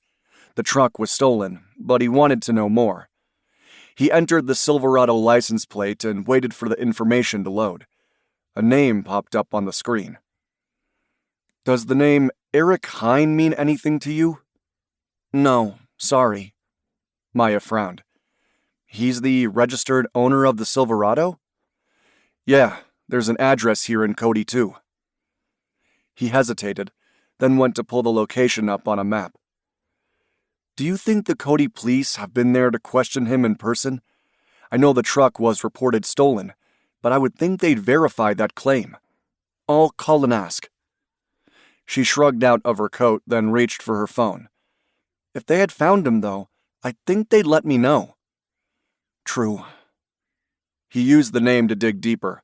No criminal history, but the Silverado was definitely in Eric's name. Hi, this is Maya Sullivan. Has anyone been out to interview Eric Hine about his Silverado? He glanced over to see Maya frowning as she listened. Okay, thanks for letting me know. What? He asked, bracing himself for the worst. Eric said he loaned the truck to his cousin Craig Olson. The officers found Craig at a local tavern. He claimed the truck was stolen right out from under his nose. Do they believe him? Doug asked. I mean, is this Craig Olson credible? She shrugged. They sounded as if they believed him, but anything is possible. Yeah, I can't help but wonder if Olson was paid to look the other way so the truck could be stolen. He wanted to speak to this Craig Olson for himself. I'll check the property listing, see if his name pops. Okay, but it sounds a little too easy, she said. I can't imagine anyone who takes the sheets off a bed in a dive motel would be foolish enough to leave a trail a blind man could follow. They left the truck, knowing it would be traced back to Eric Hine and Craig Olson. They wouldn't risk one of them talking. She was right. It didn't seem likely. The Silverado had been abandoned when it was no longer of any use. He thought about Emily's phone being tucked between the seat cushions, her way of wanting him to know she'd been there. Glancing at his watch, he realized the pizza would be there in a few minutes. If he had a team at his disposal, he'd send a couple of agents to interview both Eric Hine and Craig Olson again. But leaving Maya behind to do the task for himself wasn't smart. Her SUV was in the lot, announcing to anyone passing by that she was there. With a sigh, he scrubbed his hands over his face. He had to work with the resources he had available to him. He'd focus his efforts on digging into his top 2 suspects using the computer. If he didn't find anything useful, he could head out to interview the 2 men first thing in the morning. Doug? Try not to stress. We'll figure this out, Maya said. I know. He dropped his hands and forced a smile. A moment later, there was a knock at the door. He rose, used the peephole to verify who was out there. Seeing a man standing there with a pizza, he quickly opened the door. Thanks, he said, taking the pizza, then fishing cash out for a tip. Anytime. The room service steward didn't linger. He set the pizza down, then glanced at Maya. Lines of pain bracketed both sides of her mouth, reminding him she'd been assaulted just a few hours earlier. And what had he done? Forced her to head out to find an empty cabin in the woods. Kicking himself for being an idiot, he unwrapped the pizza. Are you hungry? Sort of.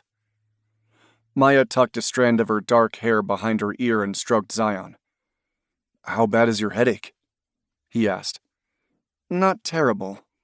She offered a wan smile. I'll survive. I have ibuprofen, he offered. I tend to carry it with me for those times my shoulder acts up. That would be great, thanks. As he dug the bottle from his carry-on suitcase, she crossed over to join him at the table. He gave her the bottle and watched as she downed several tablets. What happened to your shoulder? I was shot about 18 months ago. He offered a lopsided smile as he set the computer aside to make more room. Chasing bad guys, you know how it is. I do, but thankfully I haven't taken a bullet. At least not yet. My canine did, though. Her expression turned sad. After a moment, she dropped into a chair. I'd like to say grace. Of course. He sat and bowed his head. To his surprise, she reached over to take his hand. Dear Lord Jesus, we thank you for this food we are blessed to eat. We ask you to keep Emily safe in your loving arms, and we seek your guidance to find her. Amen. Amen. He tightened his grip on her hand for a moment, swallowing hard against the lump in his throat. Then he pulled himself together. He was touched by Maya's prayer, but he couldn't let himself become sidetracked by her beauty. He waited for her to take a slice of pizza before grabbing one. They ate in silence for a few moments. Do you mind if I ask you a personal question? Maya asked. Go for it. He sent her a quick smile. I'm sure you're wondering about my relationship with my half-sister. I'm willing to listen to that story, but that wasn't what I wanted to ask you, Maya said, avoiding his gaze. I would like to know if you're married, or engaged, or seeing someone. He flushed. No, I wouldn't kiss you if I was with someone. He wondered if that was the reason she'd broken off from their embrace. I was married a long time ago. Gloria and I met in college. Suffice it to say, we grew apart. Gloria's admiration of my career quickly turned resentful. She wanted someone who had a regular, normal job. Not one that caused me to leave the house at odd hours or stay away for extended periods of time. I'm sorry to hear things didn't work out, Maya said. No children? No. He had been a little sad about that, but in hindsight, it was better this way. Gloria is married to an engineer who works a normal schedule and has 2 kids. She may have cheated on me in the past, but I don't harbor any hard feelings toward her. She deserves to be happy. My ex-husband cheated on me too, she confided. Blamed my schedule, but I think he was much like Gloria.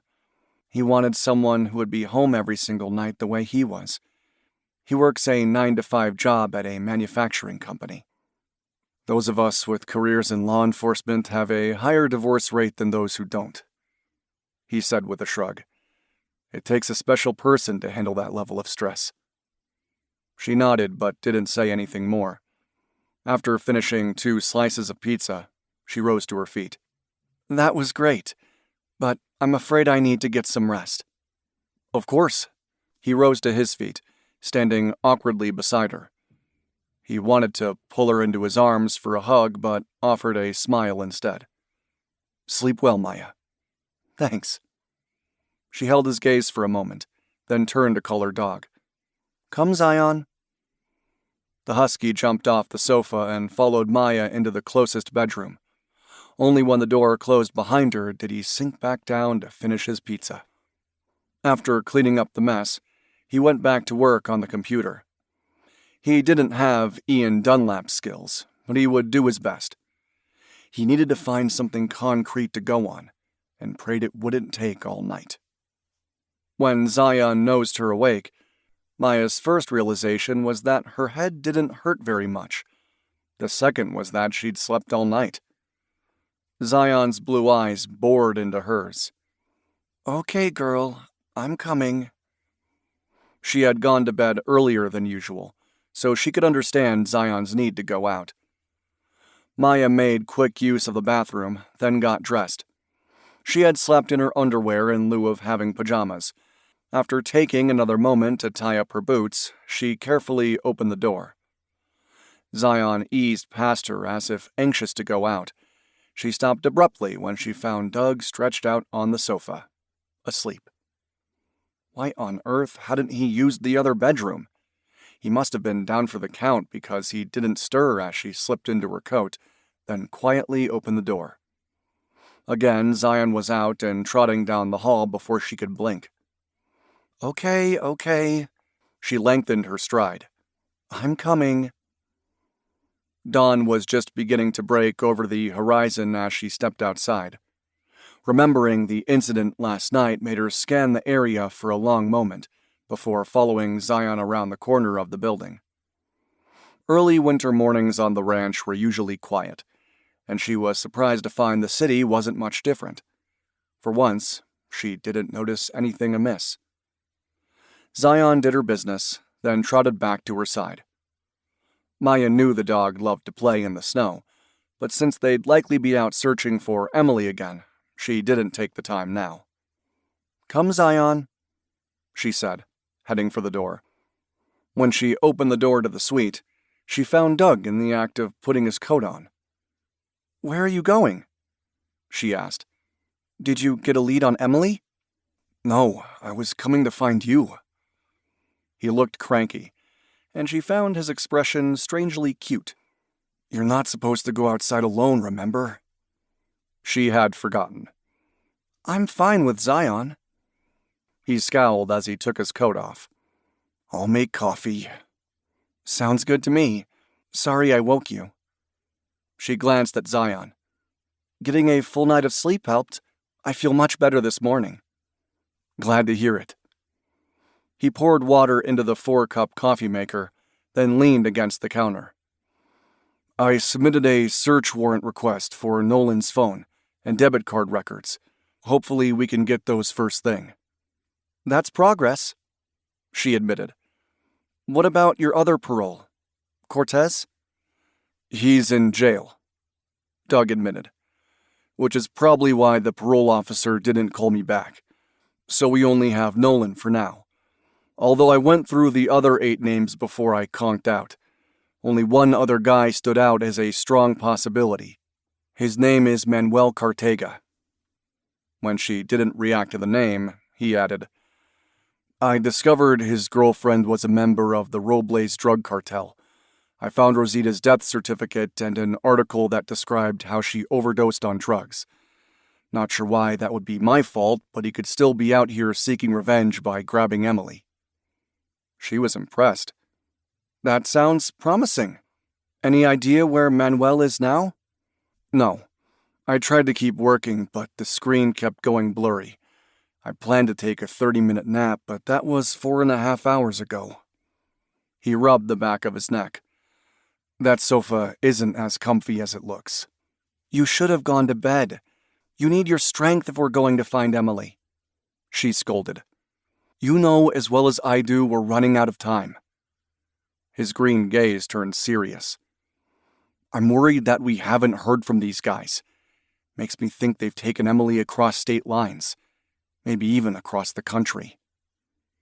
She knew what he was most afraid of, that these guys would use Emily in some sort of sex trafficking operation. We're going to find her, she said firmly. All we need is a place to start. Zion's nose hasn't failed me yet. Good to know, Doug murmured, turning to pour 2 mugs of coffee. Let's order breakfast and draw up a game plan. I'll call my boss. He's an hour ahead of us and will likely be in the office soon. I want him to help get my requested search warrants approved. That's step 1 of your game plan? She teased, sipping her coffee. Let me guess. You also want to talk to Eric Hine and Craig Olson? Yes, both men if possible. He glanced at Zion. If your canine doesn't alert on Emily's scent, I'll be more inclined to believe they're not involved. That made sense. Okay, what's step 3? That depends on the search warrants, he admitted. He pulled out his phone. I'll start making calls to my boss and to the parole officer overseeing Manuel Cartega. If you wouldn't mind ordering breakfast from room service, I'd love steak and eggs over easy with toast and hash brown potatoes. No problem. She picked up the menu, then reached for the phone. Doug headed into the bedroom he hadn't used last night to make his calls. She ordered breakfast, then fed Zion. Her canine was wide awake and raring to go. Soon, Zion, she promised. We'll be playing our game soon. Zion's curled tail waved back and forth as if in understanding. Doug was gone for so long she began to wonder if he'd fallen asleep. But then he emerged clean-shaven and hair damp from a shower. She grimaced, wishing she'd thought to do the same. There was a knock at the door. Doug gestured for her and Zion to move to the side, then used the peephole to verify their meals had arrived. He dug out some cash, then opened the door. Thanks, he said. The young woman accepted the cash and hurried away. He glanced at her when setting the tray on the table. I've been in a few situations where the room service clerk was armed and not a room service delivery person at all. She lifted a brow. You're not kidding. Nope. One guy fired shots through the door, not unlike what happened at Emily's place. He pulled out a chair for her. I'd love for you to say grace. Ah, sure. She was surprised and pleased he'd asked. As she had last night, she took his hand in hers. Lord Jesus, we thank you for this food you've blessed us with. As we continue to search for Emily, grant us the strength, wisdom, and courage to find her. Amen. Amen, he responded without hesitation. I will gladly take all the strength the Lord will provide. Me too. She glanced at Zion, who had finished eating and was stretched out between her and Doug, her blue eyes watching them closely. Zion's ready when we are. Great. He dug into his breakfast with enthusiasm. I know I keep saying this, but I'm grateful for your help. Yeah, you can stop now, she teased. This is what we do. I'd probably be involved even if you hadn't accosted me outside the vet clinic. He winced. I didn't accost you. he protested. "But speaking of the clinic, we might want to pick up my SUV at some point. I know you need the extra gear for Zion, but that vehicle of yours announces your presence everywhere we go. Maybe later." He had a point about announcing her presence, but her canine safety was more important. "I can call Chase to get an unlabeled canine vehicle, but that will take time. The ranch is a solid 40 minutes outside of town. Let's focus on these early interviews and go from there." He hesitated, then nodded. "Okay, but a few hours to get an unmarked vehicle is worth it for you to be safe." She flushed and hoped he wouldn't notice. "We'll be together, so I'm not worried." The minute they finished eating, they prepared to hit the road. The hour was still relatively early, not quite 8 o'clock in the morning, but she knew Doug didn't care. They'd agreed to head to Craig Olson's place first, as he was the one who allegedly had the Silverado stolen right out from beneath him. After getting Zion settled in the back, she slid in behind the wheel. Doug had the map of the city up on his laptop. "The house Craig shares with his wife, Doreen, is on the east side of town." She glanced over at the screen, then nodded. "I need to fill the tank with gas first, then we'll head over. I'll take care of that for you," Doug said. She wondered if he'd ever stop trying to pay for her services. It was on the tip of her tongue to mention the inheritance she and her siblings had been granted after her parents' death, but stopped herself. Her financial situation wasn't any of his business. Besides, she couldn't quite forget the flash of greedy anger in Blaine's eyes when he'd realized he wouldn't get a dime of that money. Doug didn't seem to be the type swayed by wealth, but she didn't even want to go there. What was the point anyway? As soon as they found Emily, he'd buy a one-way ticket out of Cody to head home.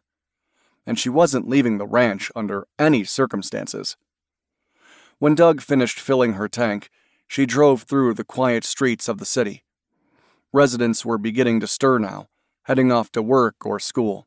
She and Chase had encouraged Kendra to finish her last year of high school in person, but Kendra had asked to complete her courses online instead. Maya had been so happy Kendra had become close to Emily these past few weeks. She couldn't imagine how Kendra would respond to losing a close friend, and made a silent vow to do everything possible to find Doug's sister. "It's the third house on the right," Doug said. "I see smoke coming from the chimney, so someone is up. A lot of folks have wood-burning stoves," she said, pulling into the driveway. "They burn all night." Doug nodded. "I know, but there's a faint light in the kitchen." He glanced at her. "I'll take the lead on asking questions. You give Zion the search command. If she alerts anywhere near the property, I'll push my way inside." "Without a warrant?" When he simply shrugged, she sighed. "Okay, let's do it." She released Zion from the rear hatch. Knowing they wouldn't be outside for long, she didn't bother with the booties. "Are you ready?" she asked with excitement. "Are you ready to work?" Zion's tail wagged, and the dog lifted her snout to the air. She gave her a sip of water, then offered Emily socks for another sniff. Zion looked up at her as if to say, "Yes, I remember. Search. Search for Emily." Her canine sniffed the air, then lowered her nose to the ground. Maya closed the rear hatch and watched as Zion worked. Doug went up to the door and knocked. A tired-looking woman answered the door. "Who are you?" "Federal Agent Doug Bridges." He flashed his badge. "I need to speak to Craig Olson." "Craig!" The woman's tired expression turned angry. "Craig! The federal government is here!" "What in the—" The guy stopped abruptly when he saw Maya and Zion. "Are you Craig Olson?" Doug asked. "You were in possession of a Silverado truck that was stolen?" Yeah." To Maya's eye, Craig looked very nervous. "Why? Is that a federal crime now?" Zion was doing her zigzag pattern around the front yard, making her way up to the front door. Craig stared at the dog sniffing his clothing, as if frozen with fear. Then Zion turned in a circle, sat directly in front of the partially open doorway, and looked over at Maya. Zion had alerted on Emily's scent.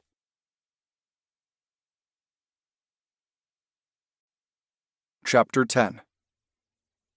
Upon seeing Zion's alert on his sister's scent, Doug wrenched the screen door the rest of the way open and pushed his way inside.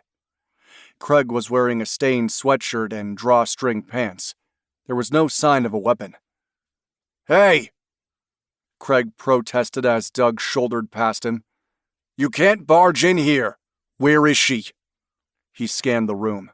The woman who'd opened the door and who he assumed was Craig's wife, Doreen, stood off to the side holding a baby. "Where's Emily?" "Who?" Craig's confusion seemed real, but Doug wasn't buying his innocent act, especially as it pertained to the stolen Silverado.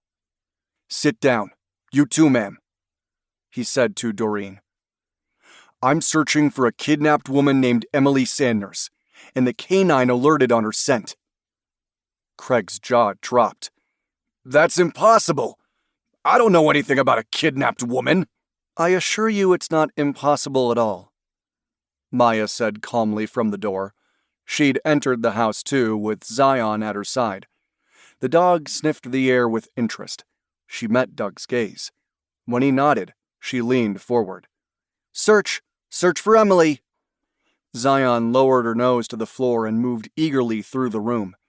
She sniffed all around, even going down the hallway and checking each doorway, before returning to the main living space. The canine then veered abruptly toward where Craig stood off to the side of the kitchen. She sniffed his feet and his hands, then sat and turned toward Maya with an expectant look. "You were with Emily," Doug accused, crossing the room toward him. "And you're going to tell me where she is." I don't know what you're talking about," Craig stammered. "That dog is crazy. I don't know anything about a missing woman." "Craig?" Doreen glared at him. "If you're lying—" "I'm not!" Craig protested hotly. "I didn't take anyone." "I never said you kidnapped her, just that you were with her," Doug pointed out. Then he reached out, grabbed Craig's arm, and roughly spun him toward the wall. "Fine. You want to do this the hard way? I'm done playing around. Craig Olson, you're under arrest for obstruction of justice and aiding and abetting a kidnapping." He ruthlessly wrenched both of Craig's wrists behind his back. "You have the right to remain silent. Anything you say can and will be used against you in a court of law." "What did you do, Craig?" Doreen demanded, as the baby in her arms began to wail. "What did you do?" "Wait, stop, I didn't do anything," Craig protested. "Zion says you know more than you're telling," Maya said, giving Doug an exasperated look, likely annoyed with his heavy-handed approach to the situation. Too bad. He needed answers. "If you cooperate with us, I'm sure Agent Bridges will let you go." Doug gritted his teeth for a moment, wrestling his anger under control. "That's right. Cooperation is your only way out of this. Where is she? I want to know who has Emily and where they're holding her." Craig's gaze darted between his wife and Maya, then landed on Zion, who was staring at him intently. Sensing the gig was up, he reluctantly nodded. Okay, I was in the truck with the woman, but that's all. They dropped me at the bar and took off. I swear that's all I know." "Who?" Doug demanded, tightening his grip on Olson's wrists. "Who took her?" "Ow, you're hurting me!" When Doug didn't loosen his grip, Craig added, "I only know one of the guys who had her, Steve Belden. He offered me $500 to give him the keys to the Silverado and to wait to report it stolen." "You idiot!" Doreen screamed. "You told me you got a new job!" "Yeah, well, I didn't," Craig shot back. "Get off my back, woman. I gave you half the money, didn't I?" "And what did you do with the other half?" Doreen demanded. "Drank it at the Crooked Wheel, didn't you?" Her mentioning the bar where the shooting took place was interesting. He loosened his grip just enough to convince Craig to keep talking.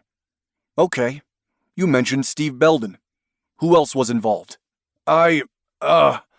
Just the Mexican dude, along with the woman. Craig glanced at him. She wasn't hurt or anything, but the Mexican pretty much pushed me by force out of the truck when we reached the bar. He said something about needing to hurry because some guy was hurt. That surprised him. What do you mean, hurt? How should I know? Craig's tone was whiny. I didn't ask questions. I took the cash and got out of the truck. They took off down Main Street. Which way down Main Street? Doug pressed. East or west? West, Craig answered without hesitation. I watched for a moment before going into the Crooked Wheel. I think they were going to Wild Bill's, but I can't say for sure. He darted another anxious look toward his wife, who was glaring at him with such ferocity, Doug almost felt sorry for the guy. Almost. He turned to glance at Maya, ignoring the angry interchange between Doreen and Craig Olson. Do you think it's possible the injured guy at the motel had been Emily's patient? That they kidnapped her to help take care of his injuries? Maya slowly nodded. Could be that his wounds opened and bled all over the place.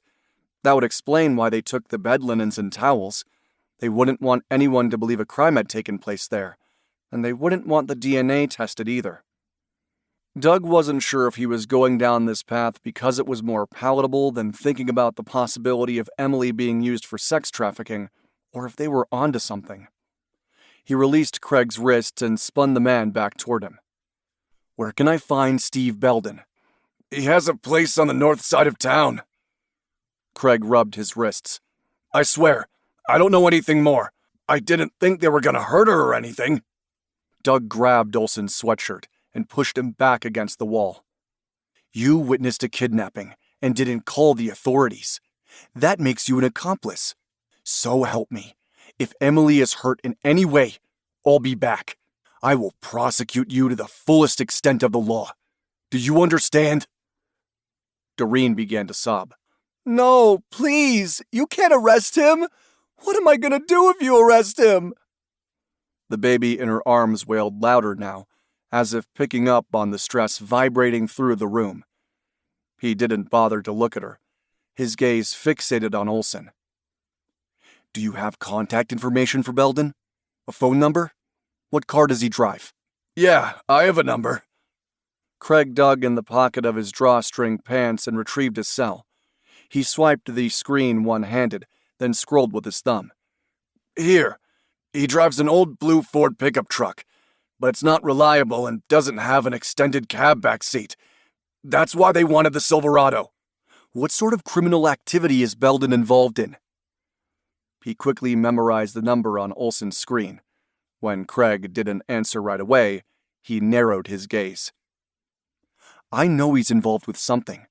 Drugs, most likely. Am I right? Olson darted a look toward his wife, then shrugged. Yeah, he buys and sells drugs. But I'm not into that scene. I just needed the cash. That's all.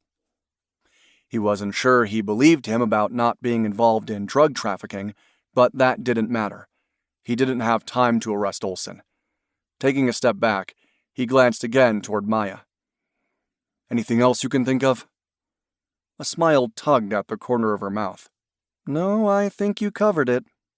Thanks for your cooperation, Doug finally said. But if I learn you called ahead to warn Belden, I'll be back to toss your sorry butt in jail. Understand? Olson swallowed hard. Yeah, I got it. He glanced at his wife, then added, I won't call him. Good. Doug turned toward Maya. Then he had an idea. Wait. On second thought, you should call Belden. Right now. I should? Craig looked uncertain. Call him. Then hand me the phone. Doug stepped closer. Hurry. With shaking fingers, Craig placed the call. He didn't answer. The call went to voicemail. He hesitated, then took Craig's phone. Does your wife have a phone? Yeah, why? Olsen asked. Because I'm going to borrow yours. You'll get it back by the end of the day. Doug pocketed the device. Thanks again for your cooperation. Wait, you can't do that! Olsen protested. By the end of the day, he rashly promised. Let's go, Maya. Maya didn't look happy as she opened the door, letting Zion out first, then stepping out into the cold. Doug followed her back to the SUV. She tossed Zion the bunny. Good girl, Zion. Good girl. I can't believe she was able to pick up Emily's scent from him, he said in admiration while texting Ian for Belden's address. 10 seconds later, Ian texted him back. Got the address. Maya nodded and turned toward Zion. Hand? Zion trotted over to give the bunny back. Maya tucked it away and opened the hatch. Probably because Olsen hadn't showered. Otherwise, we may not have been successful. He nodded in understanding. Maybe God was helping them. Moments later, they were back on the road, heading north to Belden's place. I wonder if Belden has other properties, Doug muttered as he brought the laptop computer to life. Maybe a hunting cabin? Maya shrugged. I doubt a low-level drug dealer is interested in hunting and fishing. She gave him the stink eye. You don't really have the right to steal his phone. I need to keep tabs on Belden. He couldn't bring himself to feel bad about what he'd done. They have a phone at the house and he's not working. They'll be fine for a few hours. Besides, this Belden may not be a low-level drug dealer. He may be more connected with the cartels than we realize. Maybe. Maya's tone was non-committal, as if she were still upset with him. Squashing the flash of guilt, he brought up the property listing Ian had sent earlier to make sure he hadn't missed a second property for the guy. He hadn't. The name Steve Belden sounds familiar, Maya said while navigating the city streets. I wonder if I arrested him at some point. He closed the laptop and glanced at her. Do you think he's your assailant? Not sure. She stopped at the next intersection, then turned right. It's interesting that he's here in Cody if I did arrest him back when I was a cop in Cheyenne. I'll dig into his arrest record soon. The drug connection nagged at him too. The hospital was small enough that he knew the kidnappers may have taken Emily only because she was a nurse and not his half-sister. Yet he still had 2 men who had a list of guys who had been released from prison, one of whom could be seeking the opportunity to settle a score. It's that second house from the end of the street, Maya said. Doesn't look as if anyone is home. He swallowed hard and found himself praying Belden was home. They could issue a bolo for his vehicle, but he wanted to find Emily now, before things could take a turn for the worse. Maya pulled into the driveway but kept the engine running. He reached for his door handle. I'll go first and check things out. Stay inside where it's warm. She shot him another exasperated look and pushed out of her side without killing the engine. I'll back you up. These guys are armed and dangerous. Clearly, she wasn't going to sit back and let him take all the risks. Torn between annoyance and admiration, he gave her a curt nod. The house appeared empty, but he intended to make sure. Take the left side, I'll go right. Meet you around back. She agreed, then turned to slink along the edge of the house. He took the right side, peering into the first window that wasn't covered by blinds or drapes. Nothing. He moved to the next, and the next. Most of the windows were covered, making it difficult to see inside. But those windows that weren't revealed no sign of life. Belden could be sleeping, but a quick look in the garage revealed it was empty too. He and Maya met around back. I didn't see anyone, she said. Yeah, I didn't either, but some windows were covered. He considered their options. Can you see if Zion alerts on Emily's scent? Sure. They hurried around to the front of the house. Doug continued peering through windows and checking doors as Maya and Zion searched. He wasn't surprised when they didn't find any evidence of Emily having been there. Both doors were locked, but the one in the back was flimsy. He used a credit card, wiggling it between the door jamb and lock, working the handle to push the latch out of the way. He got it open. Sweeping a quick glance around the backyard to make sure no one was watching, he went inside. The house reeked of garbage, as if Belden hadn't taken it out for a while. He poked his head into each of the bedrooms, only to verify they were empty. He went back outside to join Maya and Zion. "I managed to get inside, but the place is empty." She arched a brow at that, but simply said, "Sorry to say, Emily hasn't been here." "I figured." He sighed, frustrated with knowing they'd reached another dead end, and Emily had been gone for 25 hours and counting. Maya was surprised at how Doug had crossed the line, first with pushing his way into Olson's house, then breaking in here at Steve Belden's. Obviously, he was desperate to find Emily, but she'd have pegged him for being a rule follower, the way she'd been while on the job. Being involved in search and rescue operations gave her more leeway. "I know what you're thinking," Doug said, once they were back inside the SUV. "I know I'm operating outside the legal boundaries of the law, but we're running out of time. Emily has been gone for 25 hours. The clock on her dash read 8:30 in the morning. "I don't have time to work the system." "Your actions could result in the bad guys getting off," she said. "That's all I care about." "I know, and I'll figure that out when the time comes." He stared off into the distance. "I need those search warrants, and I want to add Belden's phone too." He held up Olson's device. "I'll keep trying. Maybe Belden will return Olson's call." "Maybe. We'll probably have better luck with the search warrants." He was so upset at finding nothing at Belden's home that it was difficult to blame him for cutting corners. "I think we should head back to the hotel." "Okay." He sounded resigned, and she was surprised at how much she wanted to offer him some comfort. "Hey, we know the last time Emily was seen, she wasn't hurt," she said. "And it appears they took her to help their injured perp. That's good information, Doug." "I really want to believe they haven't hurt Emily," he admitted. "And while the information is helpful, we need more." "I understand."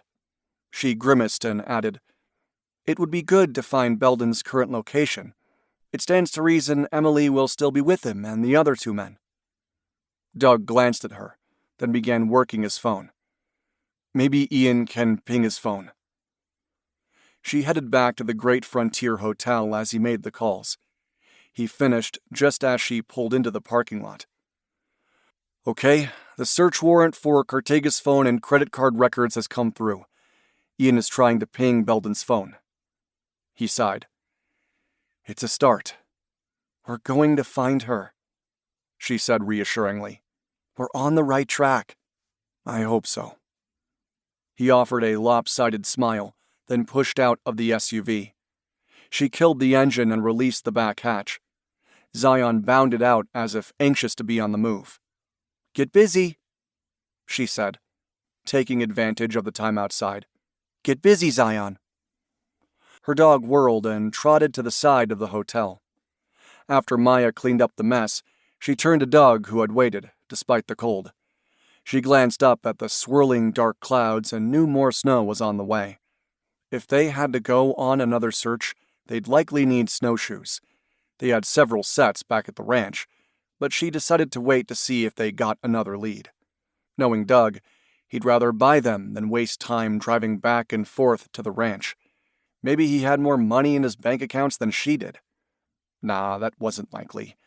But he didn't appear to be hurting for cash either. He held the door open for her and Zion. "Those clouds look ominous." "I agree." She glanced at him, noting he'd brought his laptop inside. "Let's hope we get something off the search warrant info." "I scanned it briefly, but didn't see anything that appears to indicate Cartega is here in the Wyoming area." He scowled.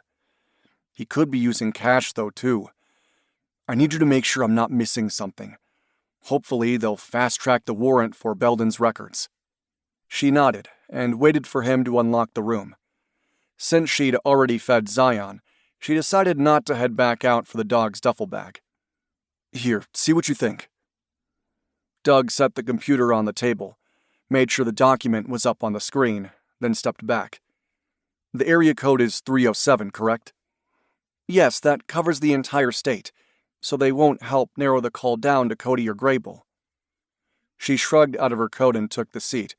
There were dozens upon dozens of phone calls. She frowned and glanced at him. Cartega worked for the cartel? Yeah, and his girlfriend died of a drug overdose. He shook his head. Seeing the volume of calls makes me think he's right back in the game. I agree. She kept scrolling until she found what she was looking for. Doug? Here's a number with 307 as the area code. He leaned over her shoulder to see the screen. Really? That call was placed 2 days ago, and there are several more calls after that. He turned to look at her. He's here. Manuel Cartega is in Wyoming. Looks that way to me. She could feel his excitement.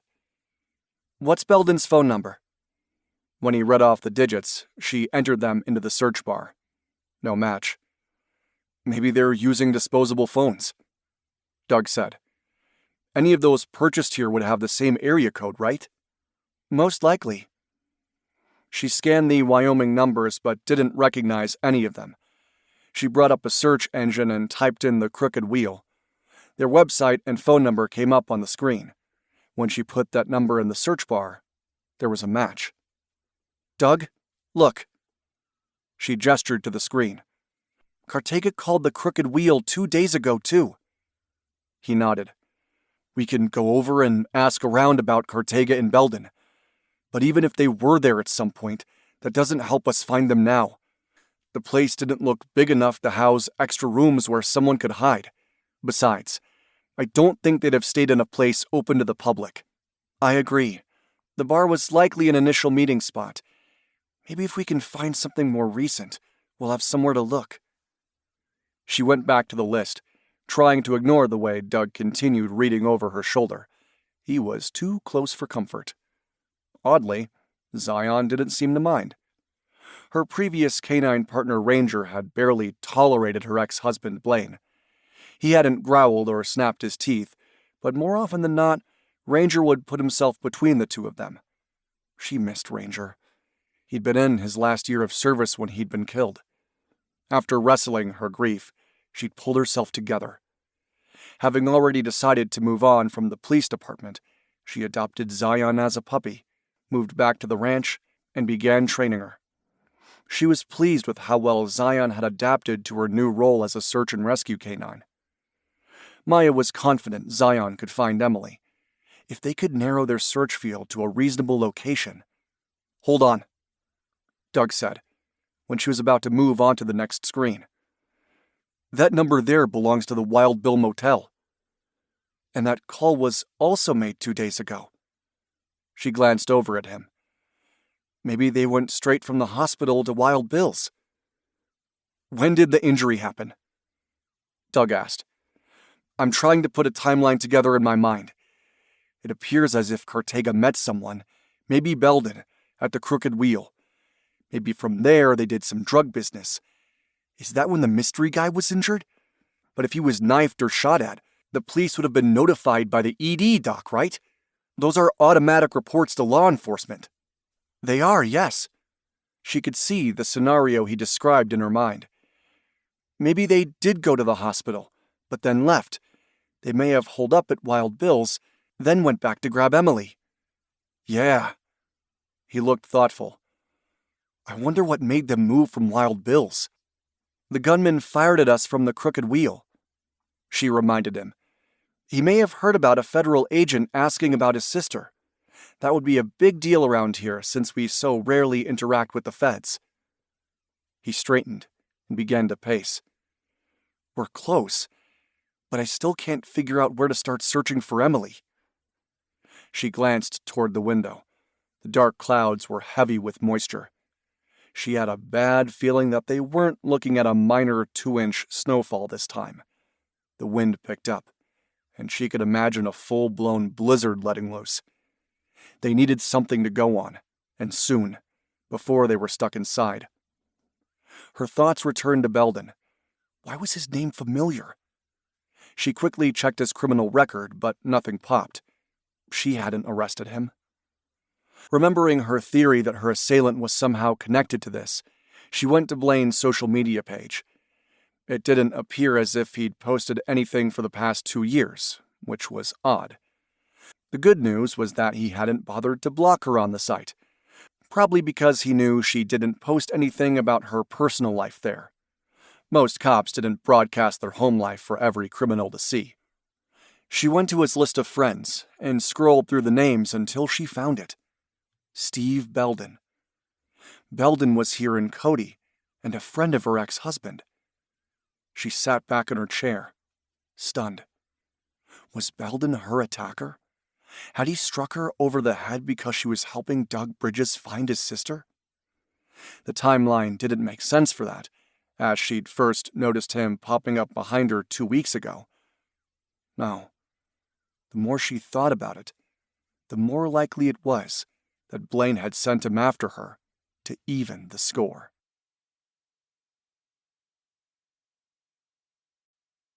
Chapter 11. What is it? Doug hunkered down beside Maya's chair.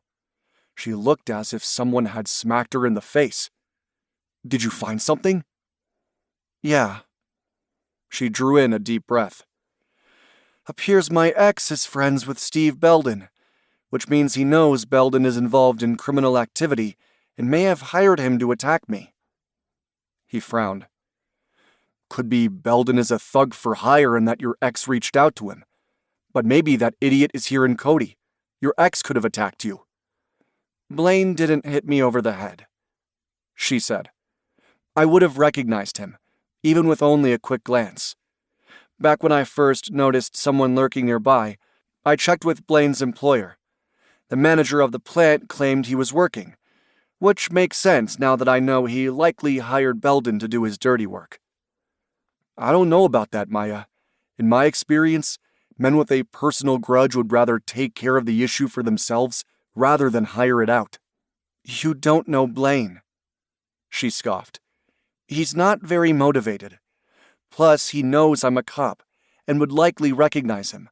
Hiring someone to hurt me on his behalf is right up his alley. He nodded. She knew her ex-husband the best, and he trusted her judgment. Why would he want you to be attacked? Was he upset about the divorce? He was upset about not getting any money, she said. Then she seemed to catch herself.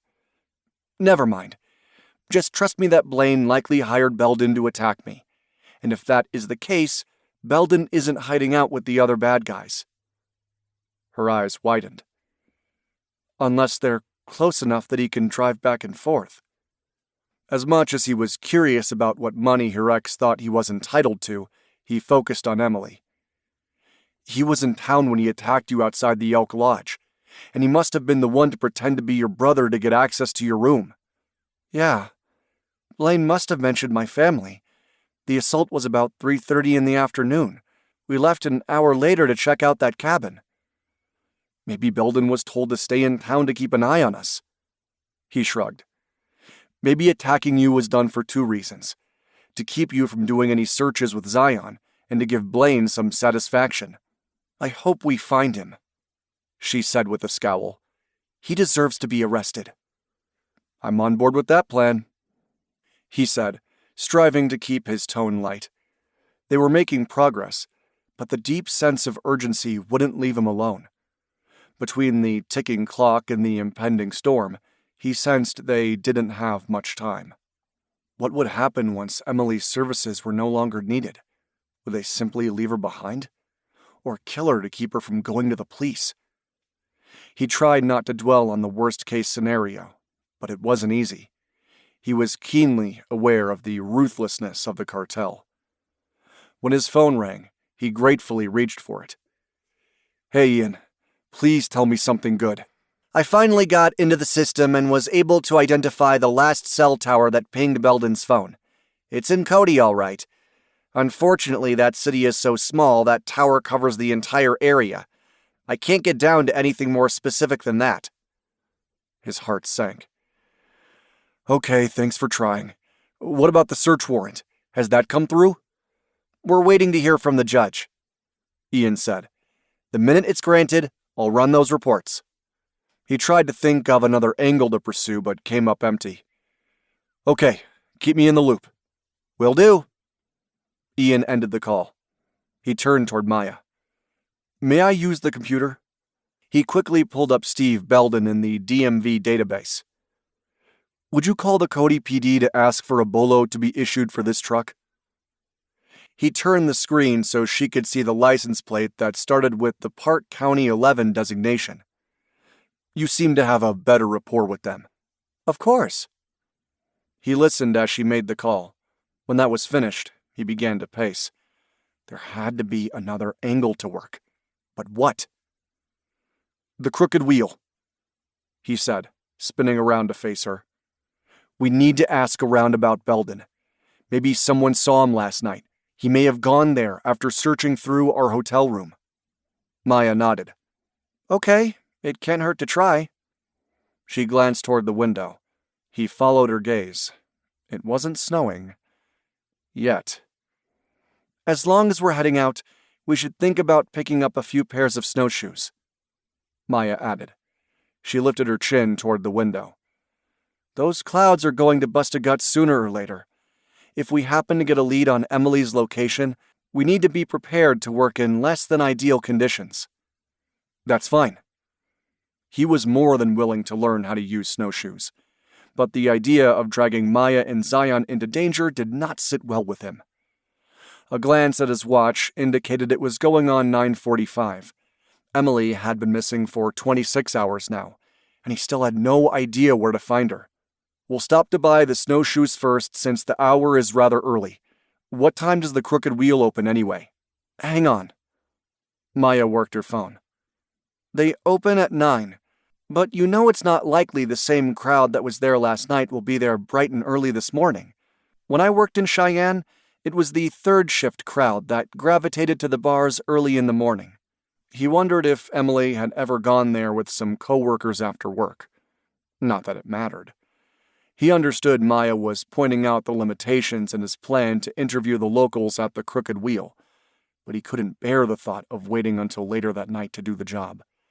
He wanted Emily to have been found safely by then. Doug? Maya said, interrupting his thoughts. I know, different crowd, he agreed. But we need to try. Maya reached for her coat. There's a large store that sells sporting goods. They'll have snowshoes. She held his gaze for a moment. Or we can drive to the Sullivan Ranch. I have plenty there we can borrow. Too far, he said, shaking his head. In truth, he'd have loved to see the ranch, but not while Emily was missing. I don't care about the cost. I'll pay for the snowshoes. I figured as much. Her smile was wry. But just wanted to let you know there were options. Come, Zion. The dog lifted her head, stretched, then paddled toward Maya. He shrugged into his coat, then grabbed the laptop, shoving it into the case. He hadn't bothered to take his suitcase out of the SUV. I think we should keep the room another day, he said as they headed down the hall to the lobby. Emily will need a place to rest and recover once we find her. Maya nodded in agreement. He waited as she stopped at the desk to make the arrangements, then they headed outside. The thick layer of clouds swirled over the city. They hung so low they obscured his view of the snow-capped Bighorn Mountains. Where are you, Emily? He stared out the window as Maya drove to the sporting goods store. Was his sister being held somewhere in the city, or out in the snowy countryside? His gut leaned toward the latter, but he didn't want to overlook the obvious. Less than 10 minutes later, Maya pulled up to the sporting goods store. The place was huge, and he realized it was likely the only store in the city. Maya didn't hesitate to bring Zion inside. It seemed that the locals didn't mind having dogs trailing after their owners. Or maybe it was just that Maya and her family were well known in the region. "This way," Maya said, gesturing for him to follow. He eyed the gun counter with interest, seeing rifles and shotguns along with a wide variety of handguns available for sale. In some ways, Wyoming was the epitome of the wild, wild west.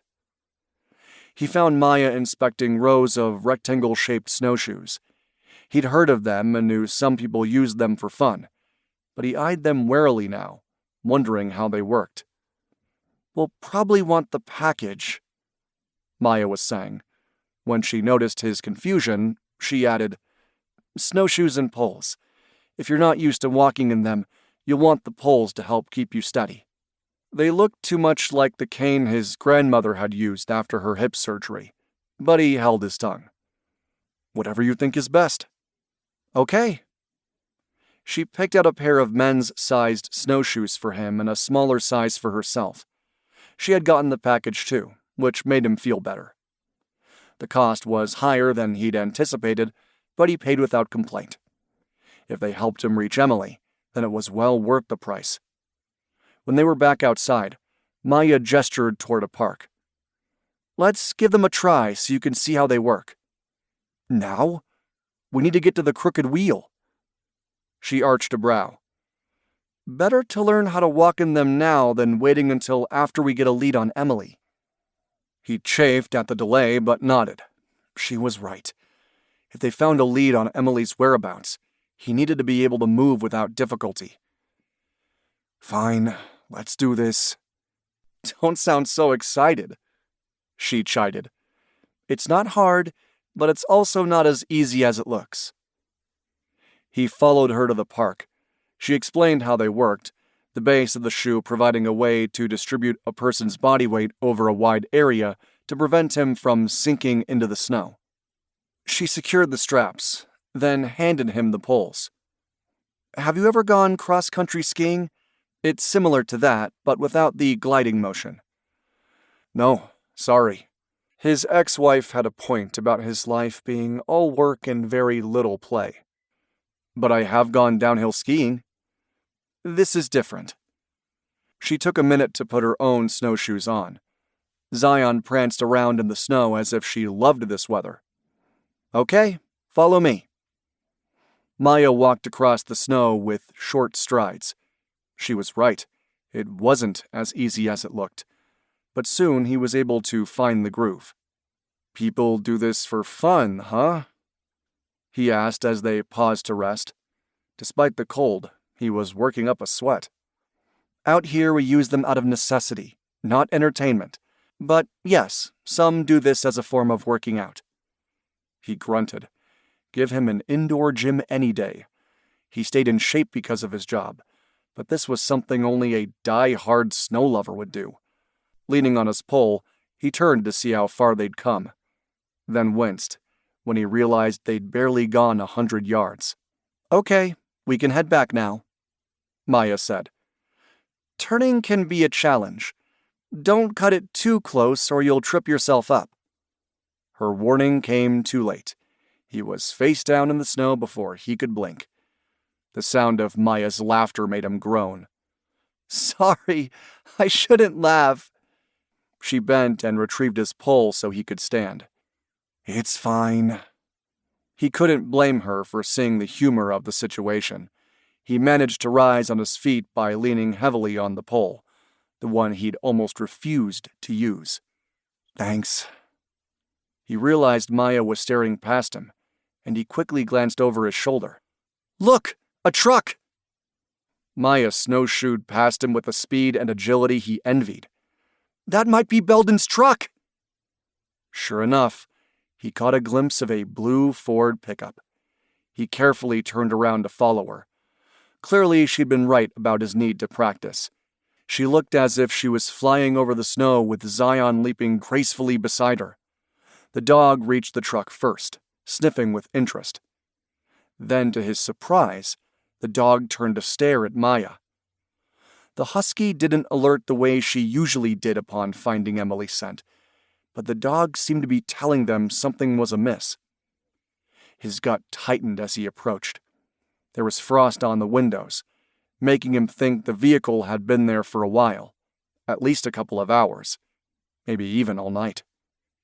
He headed around to the driver's side, while Maya peered through the narrow gap of the passenger side window. He swallowed hard when he noticed something dark was pressed up against the driver's side window. A man's head? With a sick feeling, he tugged on the driver's door handle. The vehicle wasn't locked, and the door creaked in protest, as if the joints had rusted while it was sitting there as he wrenched it open. Steve Belden's body fell out. A dark bullet hole marred the right side of his temple. They had hit another dead end. Literally. "Stay back," Maya warned, knowing Doug was smart enough not to mess with evidence but wary of his new penchant for crossing the line to get what he wanted. "I'll call it in." Doug ignored her, bending down to examine the body. Hard to tell if it's murder or suicide. "We have a dead body on the north side of Lions Park," she told the Cody dispatcher. "Victim is believed to be Steve Belden, and he has suffered a gunshot wound to his right temple." "A gunshot wound?" The dispatcher echoed in shock. "Yes. Unclear if the injury is self-inflicted or the result of foul play."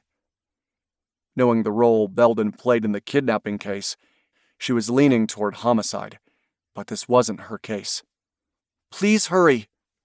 "Both units are on the way," the dispatcher assured her. "Thanks." She stuffed the phone back into her pocket and quickly drew on her gloves. The wail of sirens was reassuring. "I don't like this," Doug said, rising to a standing position. He held her gaze for a moment. "It feels like they're tying off loose ends." "I don't like it either," she sighed, knowing he was concerned that Emily would be another loose end. She didn't know what to say to make him feel better. All they could do was keep searching. She glanced down at Zion, who stared up at her with those bright blue eyes.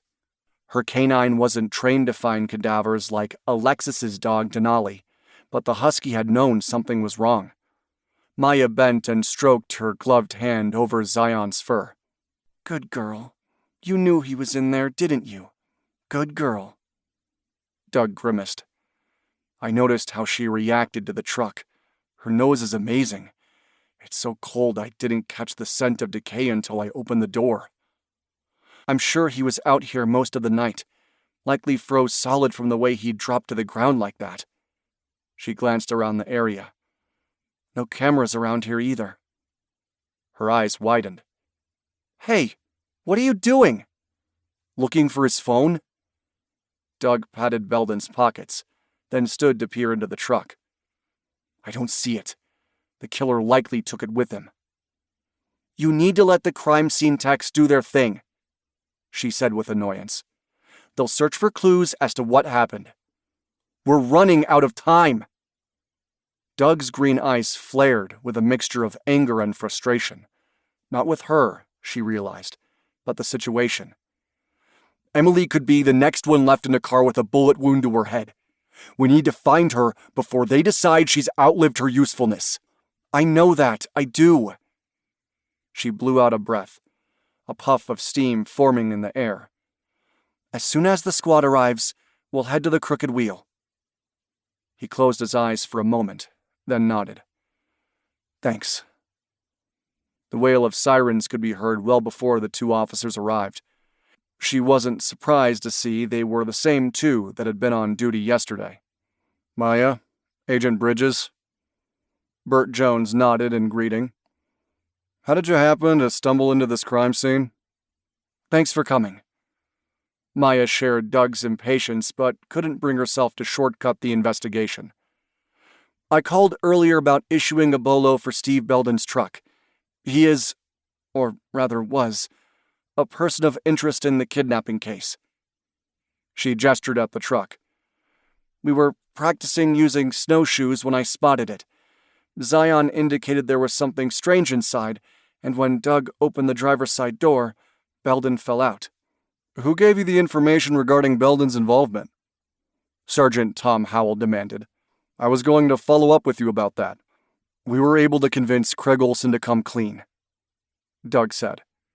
He was paid $500 to claim the Silverado was stolen. He saw Emily but claimed she wasn't hurt. He identified one of the men as Steve Belden. The other was a Hispanic we believe could be Manuel Cartega, who was recently released from jail back in Wisconsin. Cartega has known ties to the Mexican drug cartel. Maya could see the news had stunned both officers. Sergeant Howell's face turned red, but Jones said, You really think members of a Mexican drug cartel are way out here? Yes. Doug shrugged. I have Cartega's cell phone records. He made several calls to numbers with a 307 area code. The two officers glanced from her to Doug, then down at Belden's dead body. Guess we should consider this a homicide, Howell said grimly. Yes, you should. Doug sighed. Look, do you have a detective or someone that does these investigations? I'm happy to send the phone records over, but my sister is still missing, so if you don't mind, we need to go.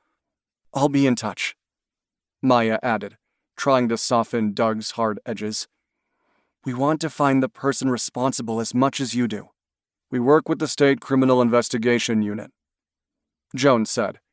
If you send me the data, I can make sure it gets up the chain of command. Okay. Doug took a moment to send the information he'd gotten via the search warrant to Jones's email. Then he remembered Olson's phone and pulled it from his pocket. This needs to get back to Craig Olson. If you find anything more, I'd appreciate a call. When Sergeant Howell looked as if he might argue, Doug hastily added, I promise I will do the same. We called you for this. And if I find anything else related to Emily's disappearance, I'll fill you in on that too. Yeah, okay. Jones took Doug's offer at face value, although Maya sensed Howell wasn't convinced even though he accepted Olson's phone without saying a word. She appreciated Doug's efforts to smooth things over with the local cops, and added, We'll keep you in the loop. Thanks again, to both of you. Doug turned to her. Ready? She nodded. Come, Zion. The husky bounded to her side, and kept pace as they snowshoed back across the park where they'd left her SUV.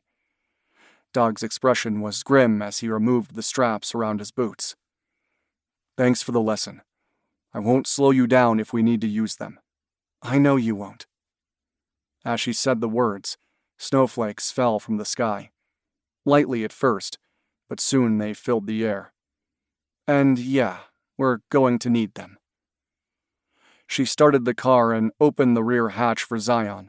Doug placed his snowshoes and poles in the back passenger seat, then came over to grab hers. I was hoping the snow would hold off, he said, as they settled in the front seat. Snowflakes coated his eyelashes, and she had to stop herself from reaching over to brush them away. Me too. She sat, letting the warmth from the heated seats sink deep. Then she put the car in gear and pulled away from the curb. I hope we find someone at the crooked wheel that will talk. They'll talk, Doug said with a dark frown. I'm not in the mood for anything less than full cooperation. She thought about Steve's death as she drove to the crooked wheel. Maybe she was wrong about Steve being hired by Blaine to attack her. For all his faults, she couldn't imagine Blaine committing cold-blooded murder. Granted, she hadn't seen him in 5 years. Could her ex-husband have changed that much? Being a cheater was one thing. Murder was on a whole different level. She made a mental note to double-check that Blaine was still working at the manufacturing plant in Cheyenne. If he was, she could deal with his hired thug later. If he wasn't? Her stomach rolled. Could Blaine really be involved in something like this? Kidnapping and murder? She thrust the possibility away as she pulled into the Crooked Wheel parking lot. It was only yesterday that she and Zion had searched for gold and found the shell casing. Yet it seemed as if she'd known Doug for weeks rather than hours. Weird, because she hadn't experienced that phenomenon with any of her previous cases. She was letting her attraction for him cloud her senses. The guy was skating on the edge, fear for his sister's safety overriding his obligation to play by the rules. "I'll take the lead," he said gruffly, before opening his door and climbing out. Yeah. She shot him a narrow glare. "Don't push it, Doug." He grimaced, gave a terse nod, and slammed his door shut. She retrieved Zion and followed him up to the front door. He held it open, so she stepped inside with Zion. It took a minute for her eyes to adjust to the dim interior. Snow coated the windows, eliminating some of the natural light. Doug headed straight for the bar, where two older men sat in front of 2 glasses of beer. It was barely 10:40, and their mugs were half full. She hung back, listening as Doug addressed them. "Excuse me, which of you knows Steve Belden?" he asked, as if their knowledge was a foregone conclusion. "Who wants to know?" the balder of the two asked. Doug flipped open his badge. "Agent Bridges. I'm investigating a kidnapping and a murder. If you don't want to cooperate, I'll toss you in jail and find someone who will. I'm running out of time, so start talking." She took a step forward. This was his idea of not pushing it? Then, to her surprise, the guy with dirty gray hair said, "Yeah, we know him, but he ain't here.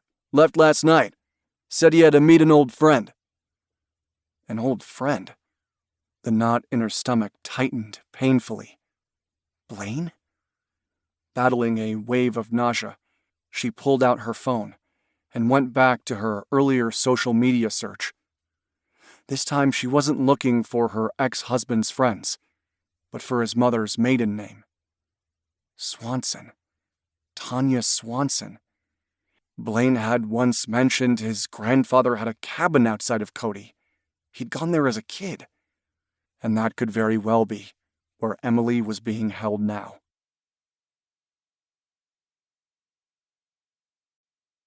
Chapter 12. Doug was losing his patience. Badly. He needed these guys to tell him everything they knew. And somehow, he felt certain they were holding back. "Who was his old friend?" he pressed. "I don't know." The guy with the gray, greasy hair didn't even look at him. "Doug." Maya yanked on his arm, hard enough to pull him off balance. "We need to go. I think I know where she is." "You do?" He stared at her in surprise.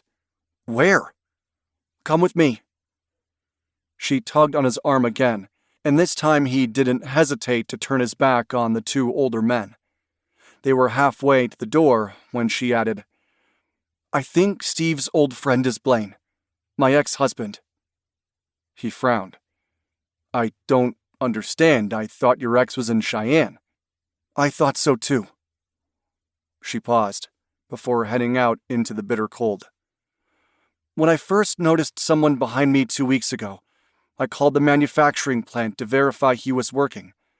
They said he was." She held his gaze. "Blaine was very bitter about money.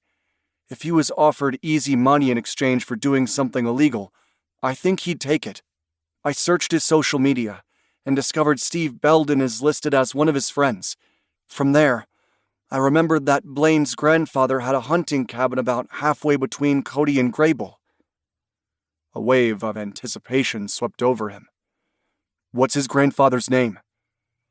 "Last name is Swanson. I think his first name was Herbert, and his wife was Edith. Blaine's mother is Tanya." She waved a hand toward the door. "Let's go. We can get the location off the property report your tech guy ran for us." He pushed open the front door and was hit in the face by a swirling mass of snow that seemed to have doubled in volume during the 10 minutes they were inside. The flakes were small and pelted his skin like tiny ice picks.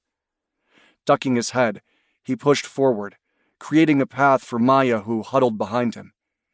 He cut a path to the SUV and brushed the snow off the windows while she remotely started the engine and opened the rear hatch for Zion. Once they were settled inside, he pulled out his laptop computer to find the address for the property. When he found it under the name of Herbert Swanson, he glanced at her. "Have you been to this cabin?" "No." She kept her eyes on the road as visibility was getting worse by the second. The vehicle handled the snowy roads fairly well via the four-wheel drive, but he couldn't help but wonder how it would do if they ended up hit with 6 inches or more. "We may have to wait until the storm passes." He shook his head. "Please don't ask me to do that. If you can get me to the area, I'll go in on foot. You can stay in the vehicle and call for backup." She sighed. "And what happens if you get lost? It's easy to get confused in the middle of a blizzard." "I know. I tend to have a pretty good sense of direction, and can always use my phone as a compass." He spoke with a confidence he didn't really feel. He would rather not head out by himself, but waiting for the storm to pass wasn't an option. Maya didn't say anything, just continued driving east. He looked again at the map of where the Swanson property was located. It was south of the highway rather than north, so not likely the source of the smoke he'd seen yesterday. He'd coerced Maya into going on a wild goose chase yesterday, time that would have been better spent working the case. Yet investigations could be tricky.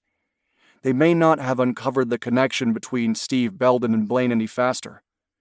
He knew better than most that investigations could be broken open by the smallest thing. Like interviewing 2 old men, where one mentioned how Steve had headed out to meet an old friend. "How did you connect Steve meeting an old buddy to your ex-husband?" he asked. "I'm pretty sure Steve and Blaine went to high school together." She spared him a quick look. "I discovered they're still friends on social media, too. I never met Steve, but Blaine mentioned his football pals several times, referring to one of his wide receivers as Stevie. Blaine was a quarterback and went on to play football in college on a partial scholarship. That's where we met. During our sophomore year, he blew out his knee, had surgery, and dropped out of school. Once his knee healed, he decided to work Trocar Metals Manufacturing Company." He considered that for a moment. "You really think Blaine went from being a former high school football star to being capable of murder? I don't want to believe that."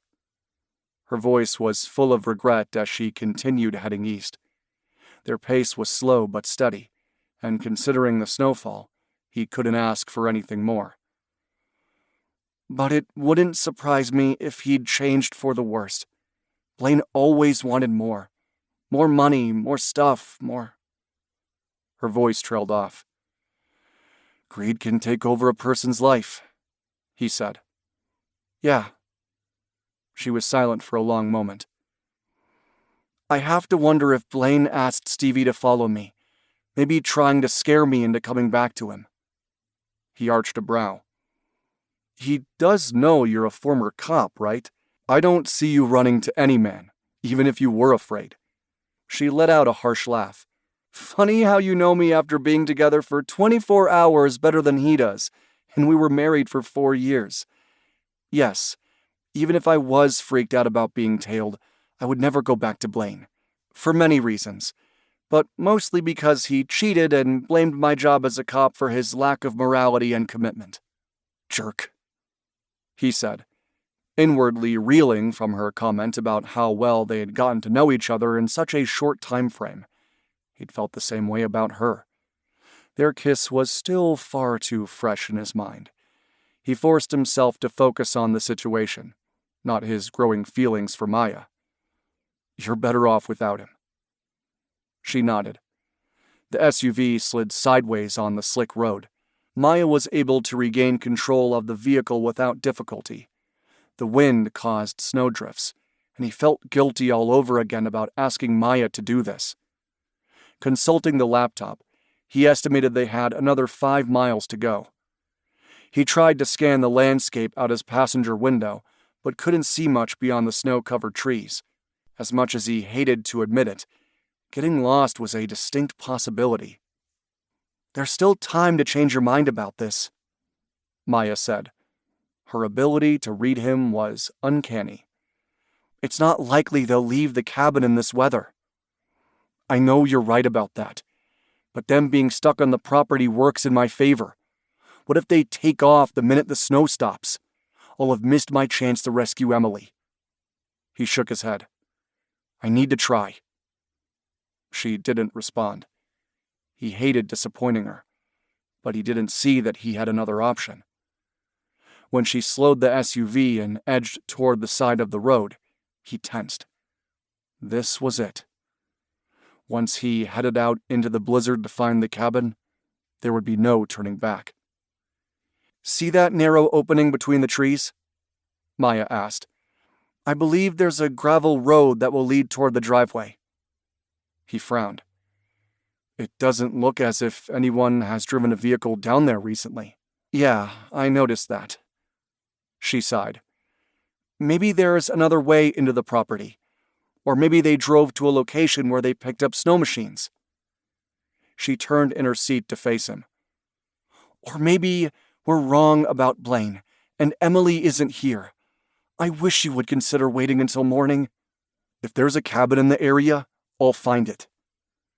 He glanced at the narrow opening again, telling himself that following the road couldn't be that difficult.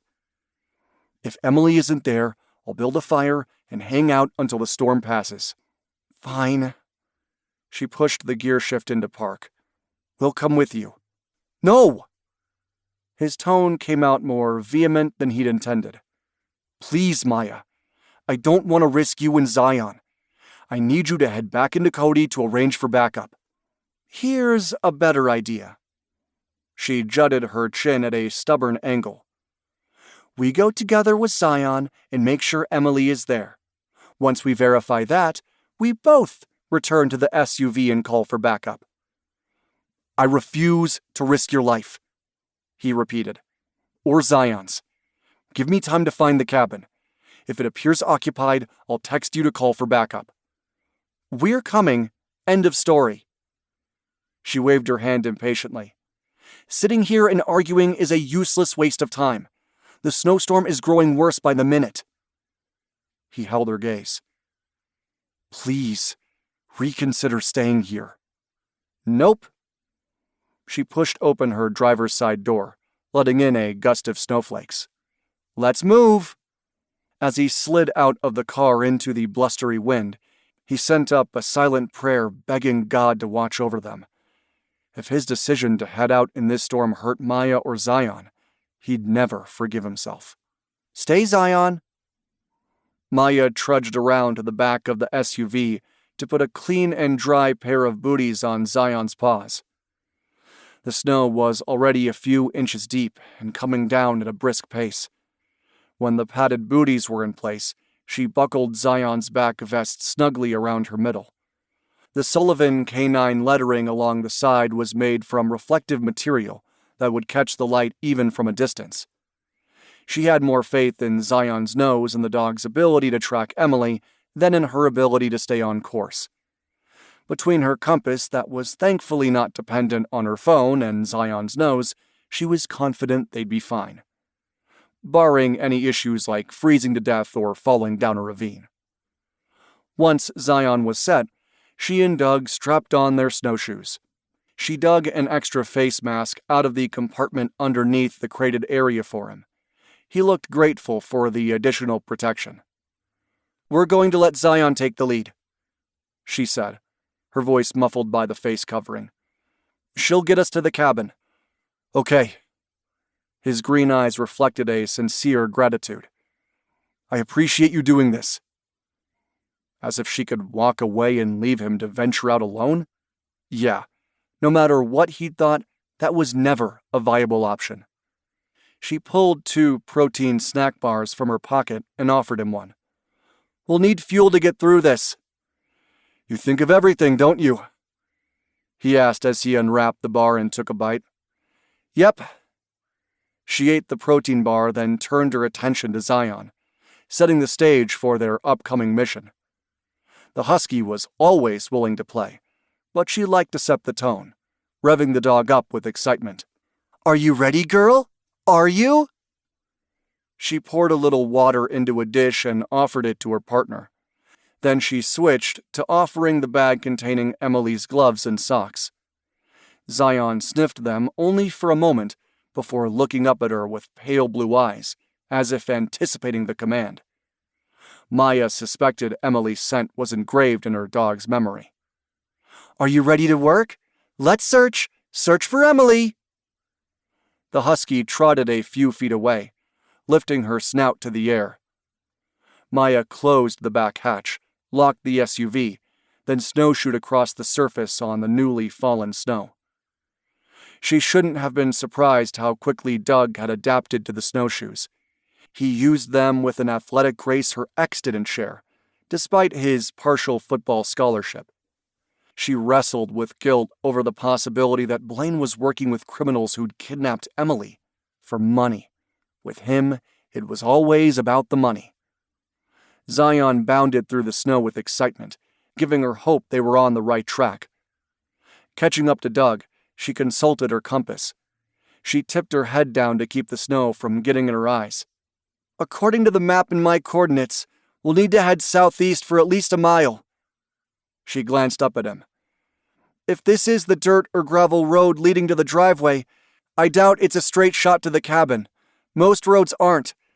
Wandering Creek runs along the side of the property, so that is something we need to take into consideration. The water will be frozen and covered with snow, making it difficult to see." "That makes sense. I appreciate the information." He used his poles to help propel him forward. "Zion is on the move." Her canine loved the snow. Huskies were bred for this type of weather. Yet Maya noted the way Zion sniffed the area with interest. Her canine kept her nose in the air, rather than trying to scent along the ground. Falling snow inhibited scent tracking to a certain extent, but once they found the cabin, Maya was confident Zion would be able to zero in on Emily's scent, if the young woman was or had been there. Following Zion's lead, they headed across the stretch of land that led to the narrow opening between the pine trees. The heavily laden evergreens significantly reduced the impact of the wind. Not only did the temperature feel warmer, but she could see their surroundings much easier. Despite how the hour was edging toward noon, the overcast sky and swirling snow made it seem much later. They snowshoed down between the trees at a brisk pace. As she'd anticipated, the road curved first to the right, then to the left. The blanket of snow brought an eerie silence to the area. Other than the wind, there was no other discernible sounds. Wildlife hunkered down in this weather, burrowing deep into the snow and thick brush to stay warm. When Doug paused at the next curve, her pulse kicked up. She caught up to him with 2 strides. "What is it?" He pulled the face mask down and sniffed the air. "Am I imagining it? Or is that the scent of burning wood?" She frowned and pulled her face mask aside as well. After a long moment, she shook her head. "Sorry, but I don't smell anything." "Wishful thinking," he muttered, replacing the mask. With a muffled voice, he said, "We're not going to see rising smoke through all this snow, are we?" "Nope." As they resumed their trek forward, she kept an eye on Zion, who trotted from one side of the open area to the other. Her canine's ears were pricked forward, her expression alert. "We're only human. Zion will be able to scent burning wood from a fire, so let's trust her to lead the way. I totally trust Zion to keep us on the right track." From the way the corners of his eyes crinkled, she assumed he was smiling. Despite the frigid temps and the snow that was covering them now from head to foot, she caught his sense of purpose, as if just knowing they might be close to finding Emily was propelling him forward. As they followed the bend in the road, she could only pray she wasn't leading him down the wrong path. They'd come here based on her gut instincts, and the connection between Blaine and Stevie that couldn't be ignored. But if she was wrong? She swallowed hard, and tried not to think about that as she leaned on her poles for balance. Her canine darted out of sight. "Zion?" She called as loud as she could through the face mask. "Zion, come!" It took a few seconds for the dog to come galloping back.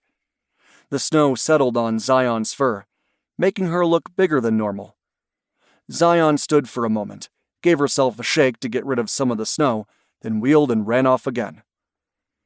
Zion's footprints in the snow were the only ones marring the glistening surface before them.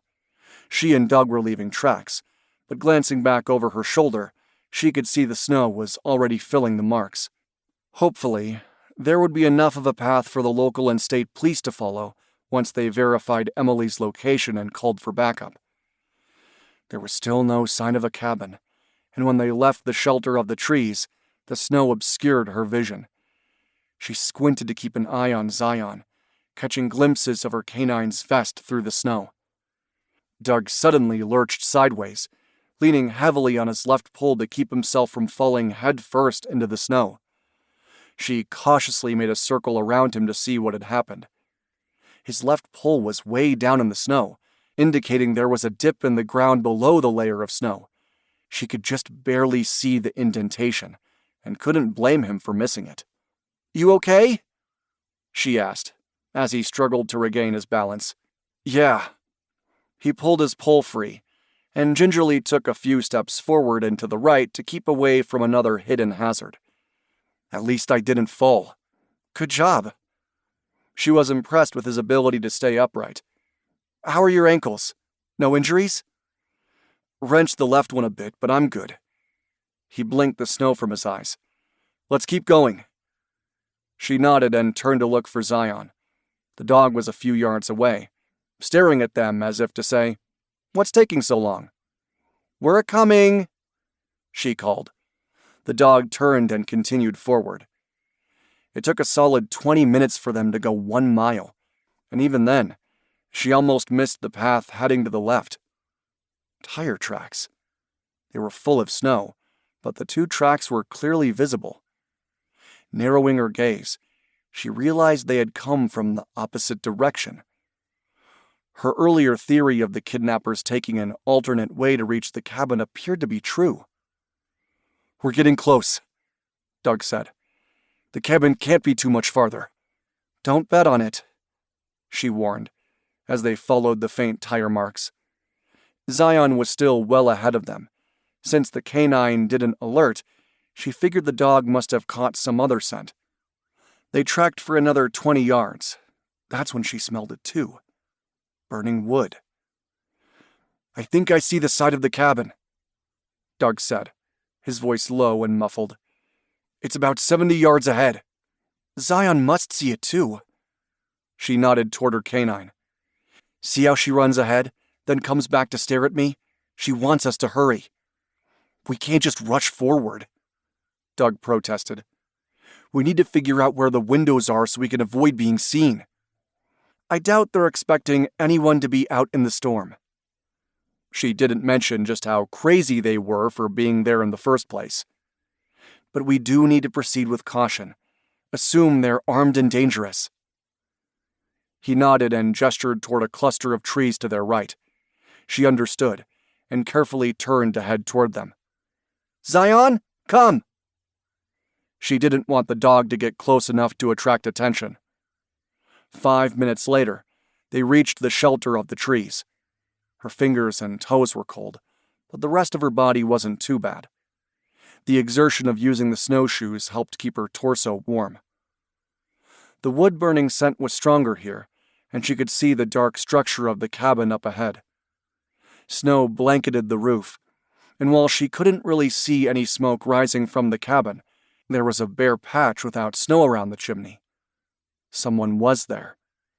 Not only could she smell the smoke, but the faint tire tracks led to a large garage. She caught a glimpse of an orange glow from a fire through the large picture window overlooking the front yard. "I think we should head to the back of the cabin," Doug whispered. "I agree." She nodded at the garage. "If they brought Emily in there, maybe Zion will alert." His green eyes flared with hope. "Let's try." She glanced down at Zion. "Search," she said softly, but with unmistakable enthusiasm. "Search for Emily." Her partner shot out from the trees, the snow covering her coat, helping her blend into the environment. The dog ran straight toward the garage, sniffing along the ground, then lifting her nose to the edge of the garage door. Then the canine sat and turned to stare at Maya. She alerted, Doug said with anticipation. Emily is here. She was here, and may still be here, she corrected. Let's see if we can get to a window to check for sure. Doug stared at her. You think they may have killed her?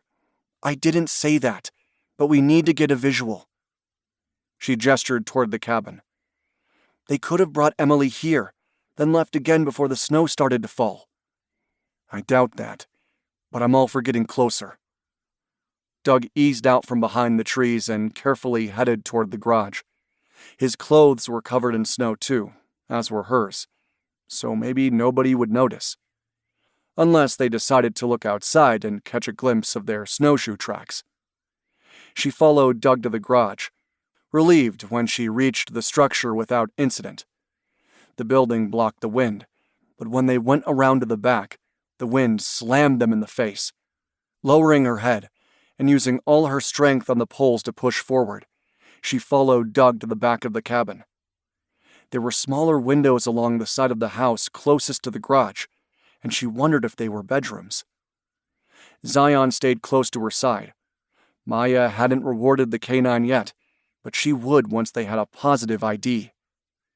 She couldn't bear the thought that they'd come all this way during a blizzard for nothing. Doug reached the windows first. He stayed to the side, peering cautiously around the corner. She went to the next window to do the same thing. No blinds or curtains covered the windows, which was a blessing. Yet there weren't lights on inside either. At first glance, she couldn't see anything, not even furniture, a bed, or a dresser. Then her vision adapted to the dim light, and she could see the form of someone lying on the bed. Not a woman, she noted, but a man. Not Blaine. This guy had dark hair, and Blaine was blonde. Maybe the injured bad guy? From what they'd learned from Craig Olson, Emily had been taken because one of them was hurt. She turned to look at Doug. He shrugged, as if to say he wasn't sure what to make of the guy either, when she caught movement from inside. A woman came into the room carrying a large bowl of water. Emily!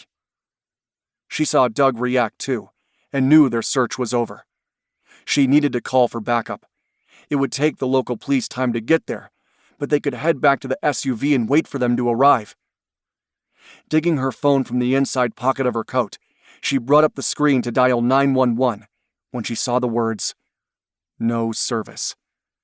They were out of cell range, or the tower signal was obliterated by the storm.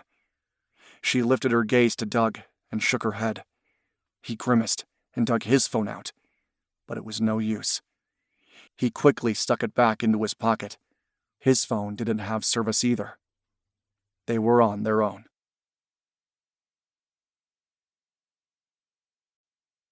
Chapter 13. Not having cell service was a problem, but Doug wasn't going to let that stop him from getting inside that cabin. He was armed and so was Maya. More importantly, they had the element of surprise. Granted, he couldn't feel his fingers or toes, so shooting accurately may be problematic, but they were too close to head back now. Turning his attention back to the bedroom window, he tried to get Emily's attention. Unfortunately, it was rather dark inside the room, and she was intensely focused on her patient. From what he could see, Emily had towels and a damp cloth. She appeared to be cleaning the upper right portion of the guy's chest, a wound of some sort, he guessed. He couldn't hear anything, and sensed he wouldn't be able to distract Emily until she was finished. She still wore her scrubs from work, which was slightly reassuring. There were no obvious signs that she'd been sexually assaulted. The way she was caring for the guy on the bed indicated her main purpose was to provide nursing services, until her expertise was no longer needed. After that, he knew all bets were off. Steve Belden had been brutally murdered in a scene that had been staged to look like a suicide. He had no illusions these men wouldn't hesitate to take Emily out of the picture in much the same way. Doug took a quick moment to thank God for watching over his half-sister. Then he turned toward Maya. "We need to know how many perps are inside." She nodded and gestured to the side of the house. He nearly groaned when he realized there were 2 large patio doors extending from floor to ceiling. No way of getting past them undetected. "Keep an eye on Emily," she whispered. "I'll see who else is inside." "You stay here." He didn't want Maya in any more danger than she already was. While grateful to have found Emily, he was the one who needed to take the risks moving forward. She'd done more than her fair share. Without giving her time to argue, he ducked low and shuffled his way down along the side of the house. An orange glow of light flickered through the patio doors. The living room. Chances were high that the bad guys were sitting close to the fire while Emily tended to their wounded cohort in crime. He drew a deep breath, then edged closer to peek into the room. 2 men with their backs to the doors were sitting with their booted feet propped up on the coffee table, looking as if they didn't have a care in the world. Clearly, they were not expecting to be found. He was glad he pushed the issue of checking on them now rather than waiting until the following day. The guy closest to him was Hispanic, exactly as the Wild Bill clerk had described. Possibly Manuel Cartega, although he couldn't say with certainty without seeing his face. Cartega had a handgun tucked into his waistband. The other perp had dirty blonde hair, presumably Blaine, but in truth, it didn't matter one way or the other. He was with Cartega while Emily was in the other room. That made the blonde man guilty by association. He backed away, assuming Blaine was armed as well. With at least a handgun, but maybe a rifle too. This was Blaine's grandparents' hunting cabin after all. Knowing there could be a third man, he tried to figure out how to check the other side of the house. Going past the patio doors wasn't an option. He'd have a better chance going past the large window facing the front. It took him several minutes to get in place. When he reached the bay window, he crouched low so that his head wouldn't clear the window frame and duck-walked, no easy feat while wearing snowshoes, while he reached the other side. Another bedroom, but it was empty. Where was the kitchen? He returned to the front door and the bay window. He crept up to the house and looked inside. From this angle, he could see the Hispanic man's profile. The guy looked like Cartega, although the facial hair made him look older than Doug remembered. He still couldn't see the blonde guy very well, but behind the 2 men, he could make out a small kitchen. There was a pan on the stove, and some open cans of what was likely soup on the counter. Other than signs that someone had eaten, the kitchen appeared to be empty. It wouldn't surprise him if these yahoos forced Emily to cook for them, as well as providing nursing care to the injured man. Battling a stab of anger, he turned to continue checking the rest of the house. As he moved from window to window, thankful not to see anyone else inside, he formulated a plan of attack. The only way to get Emily out of there safely was to create a diversion. He needed to draw at least one of the perps outside. With either Blaine or Cartega out of commission, he stood a better chance of overpowering the second man. Unless the wounded perp grabbed Emily to use her as a human shield. He winced, trying not to go down that path. Heading back to the SUV wasn't an option. It would take too long, and he was growing colder by the minute. He was sure Maya was freezing too. No, they were going to get this done. Right here, right now. He turned to make his way back to where he'd left Maya watching over Emily. He had to duck below the bay window again, then went back to meet with Maya, who was still outside the injured man's bedroom. He was about to say something when he heard a thumping sound. He froze. His heart lodged in his throat. Had one of the perps seen him? Were they right now heading out to investigate? Maya cocked her head and pointed at the bedroom window. He frowned, not getting it, until he edged closer to look inside. Now he understood. The thumping sound was the man who'd been in the bed. Emily had her arm around the guy's waist, helping him walk presumably to the bathroom, but he hadn't gotten far. He was slumped against the wall, Emily holding him upright with all her strength. After a long minute, the man pushed away from the wall and continued shuffling back toward the bed. He nodded at Maya, then gestured for her to come away from the window. Zion was sticking close to Maya's side, as if sensing the danger. He knew the canine was very much in tune to Maya's emotions. The dog had alerted him to Maya's injury last evening. Maya hesitated, tilting her head to the bedroom window, but he gestured again. There was no point in standing there any longer. Emily was too preoccupied with her patient, and they had to move quickly. "I only saw 2 men," he said when they were back behind the garage. "A Hispanic who is likely Cartega, and the blonde guy I assume is Blaine. They're both armed, and I'm sure there are other weapons inside. Blaine is blonde, so I'm sure he's involved in this up to his eyeballs." Maya glanced toward the bedroom window, then back at him. "If we can get Emily's attention, she can help us with the diversion." "No, I'd rather have her stay in the bedroom well out of the line of fire.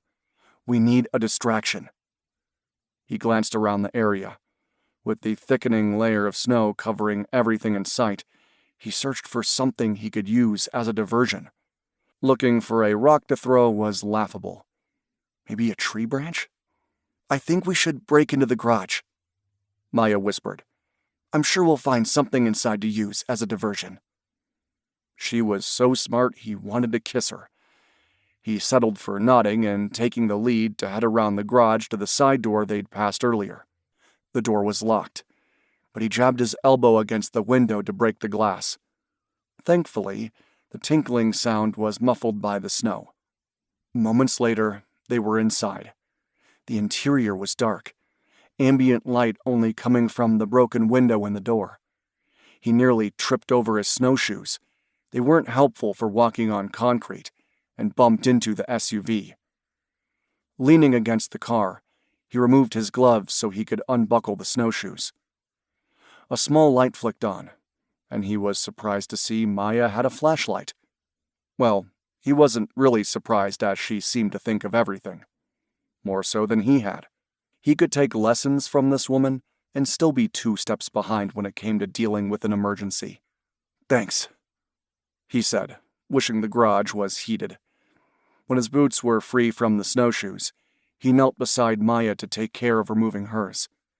His fingers were cold and stiff, so he blew on them to warm them. They would be in deep trouble if he was unable to fire his weapon.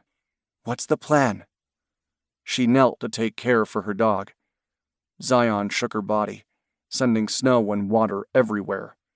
Maya blinked, wiped at her eyes, then examined her canine's paws. The booties were covered with snow, making them look twice as large. He felt bad for putting her and the dog in harm's way.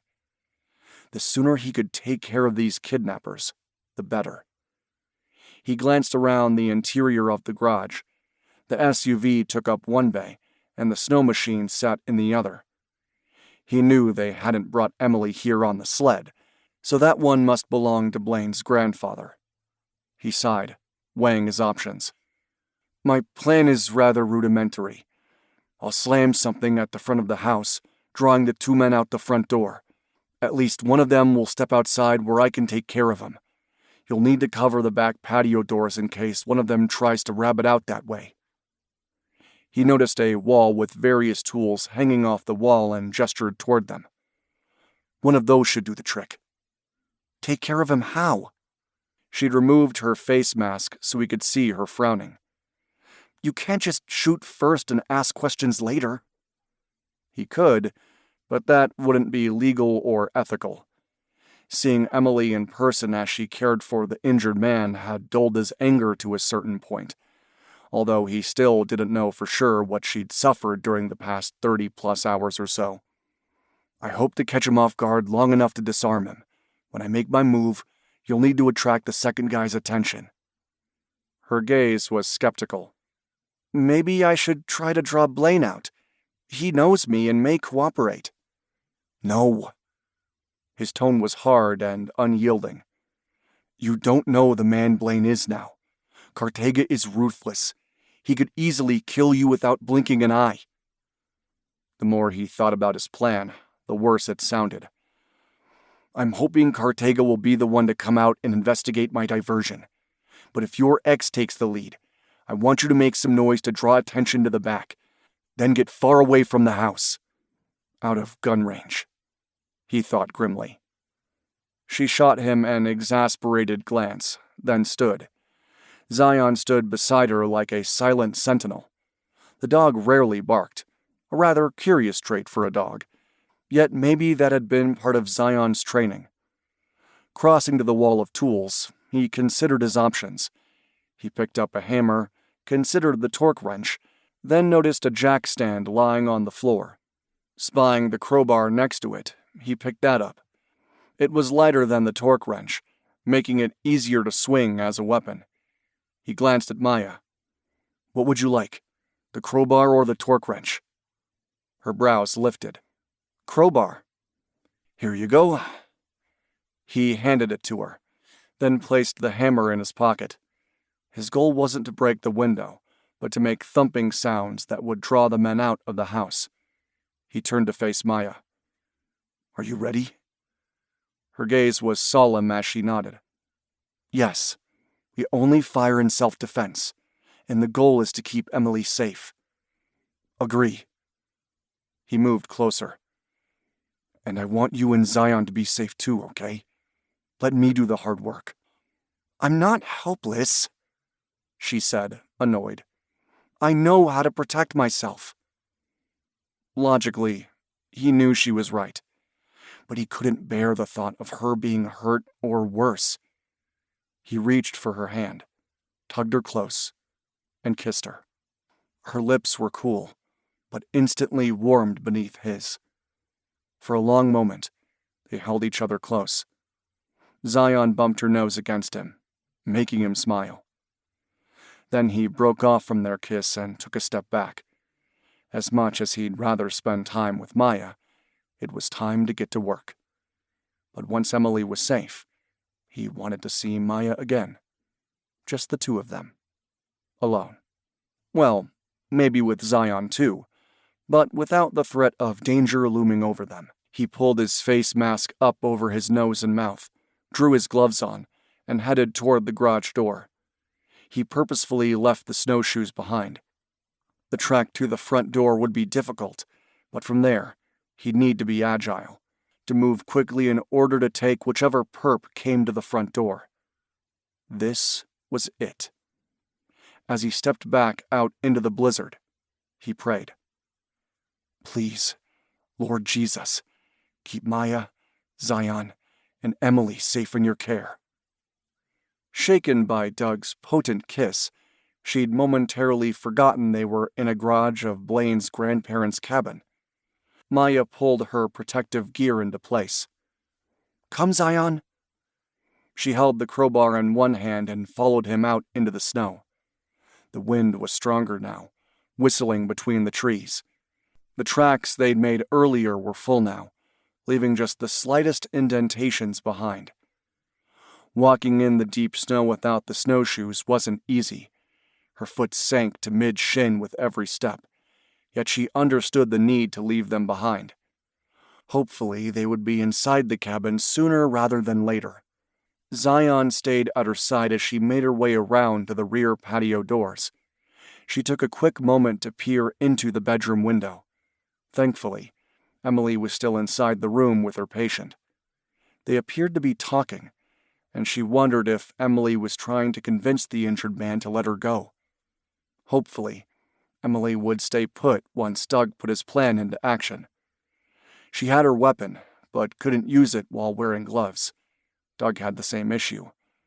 The armed perps had the advantage of being inside a warm dwelling. The thought of Blaine and Cartega pulling their weapon and firing at her and Doug was sobering. This plan could easily go sideways. She glanced at her canine. Zion's fluffy coat was covered with snow again, so she felt certain they wouldn't see or aim at her dog. At least Cartega wouldn't. Blaine knew her well enough to realize that hurting her dog was the worst thing he could do. She considered sending Zion back to the garage, then decided it was better to have the partner nearby.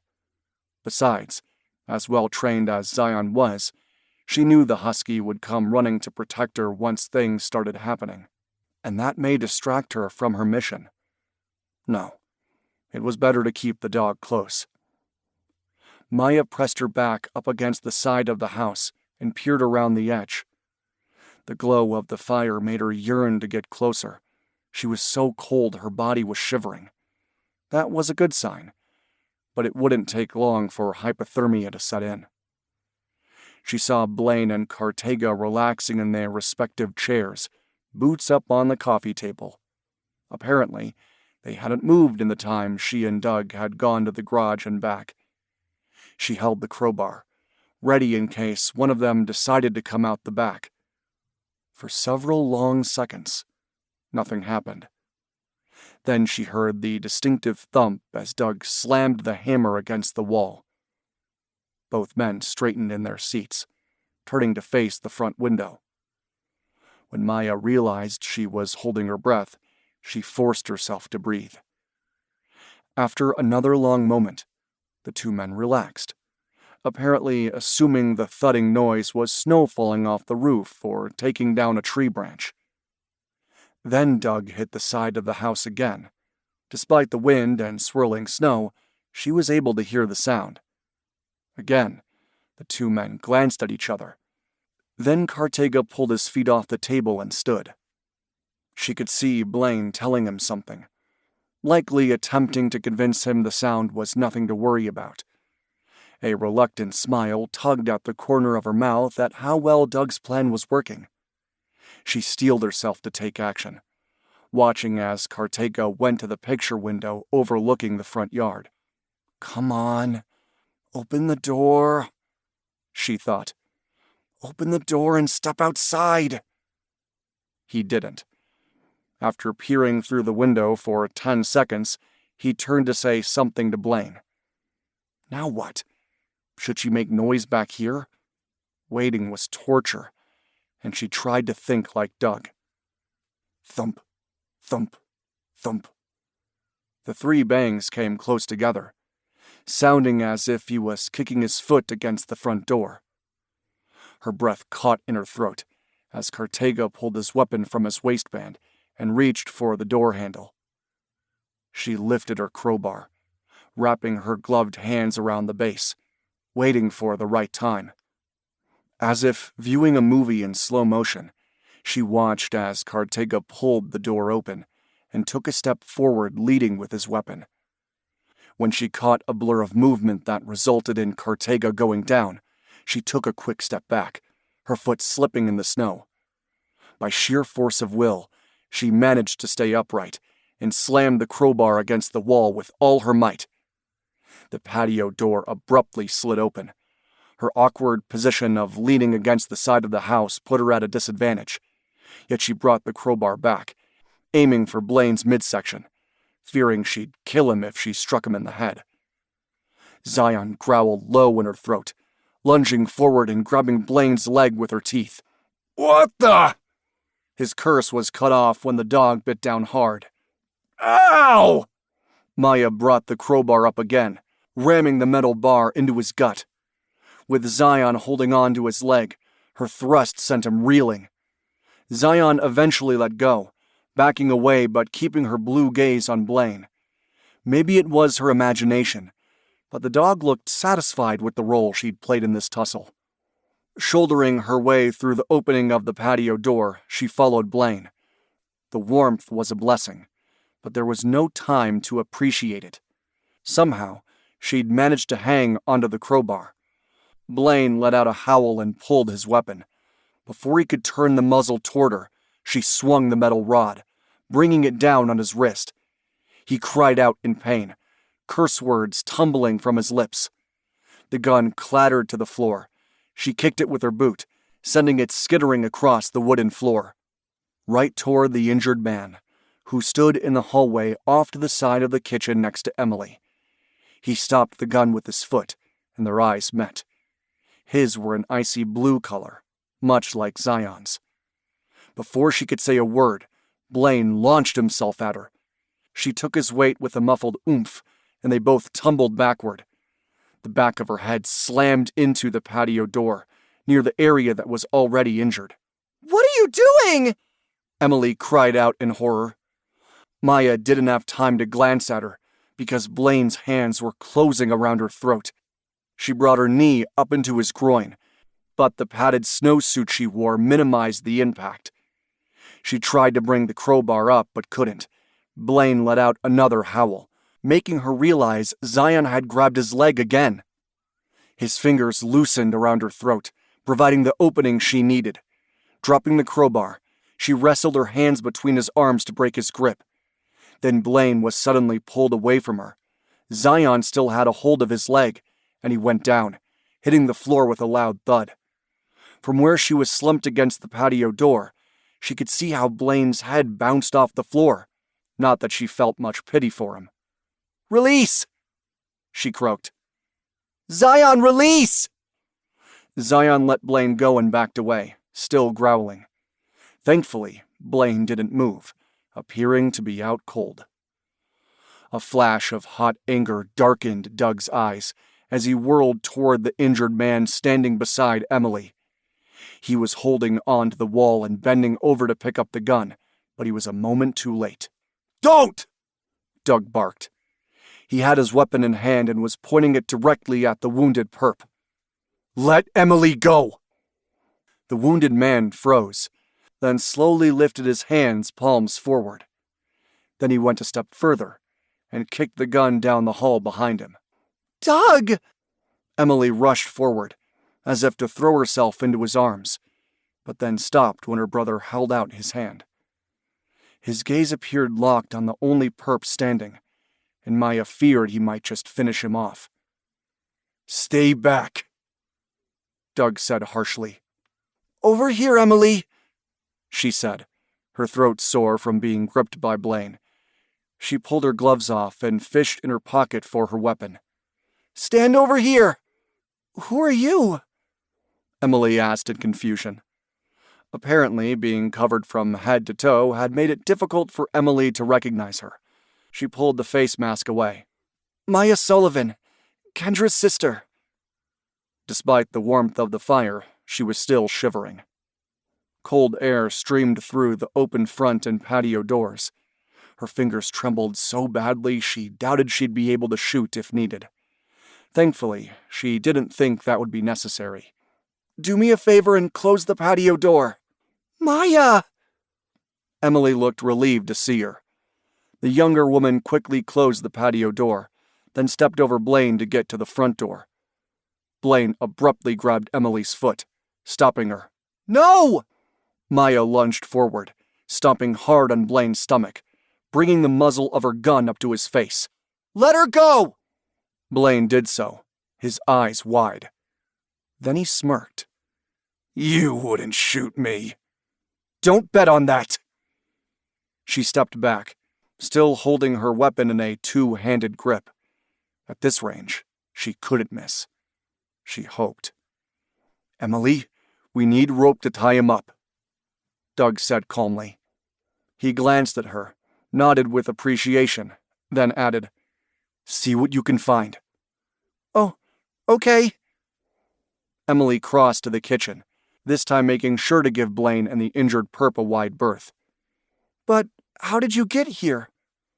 Long story, Doug said tersely. For now, we need to get these two men secured. Then I'll go out to get Cartega. I don't think I killed him, but the cold might do the job for me if I don't get out there soon. "Will this work?" Emily held up a ball of twine. Yes. Doug eyed Blaine.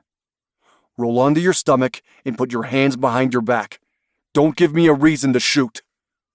Blaine's expression was sullen, but seeing Maya's gun, he slowly rolled over onto his stomach. Emily bent over to secure the twine around his wrists. Tighten that binding, Maya said. Emily didn't look happy but did as she was told. "Now the wounded guy," Doug said. "Tie his wrists behind his back, too." "Oh, but he can't—" Emily stopped at her brother's searing look. "Okay." Before Emily could cross over, the injured man spoke for the first time. "You may want to get out of here before our associate arrives." Their associate? Maya glanced at Doug, then back at the injured man. Was he making that up to scare them? If not, their nightmare wasn't over.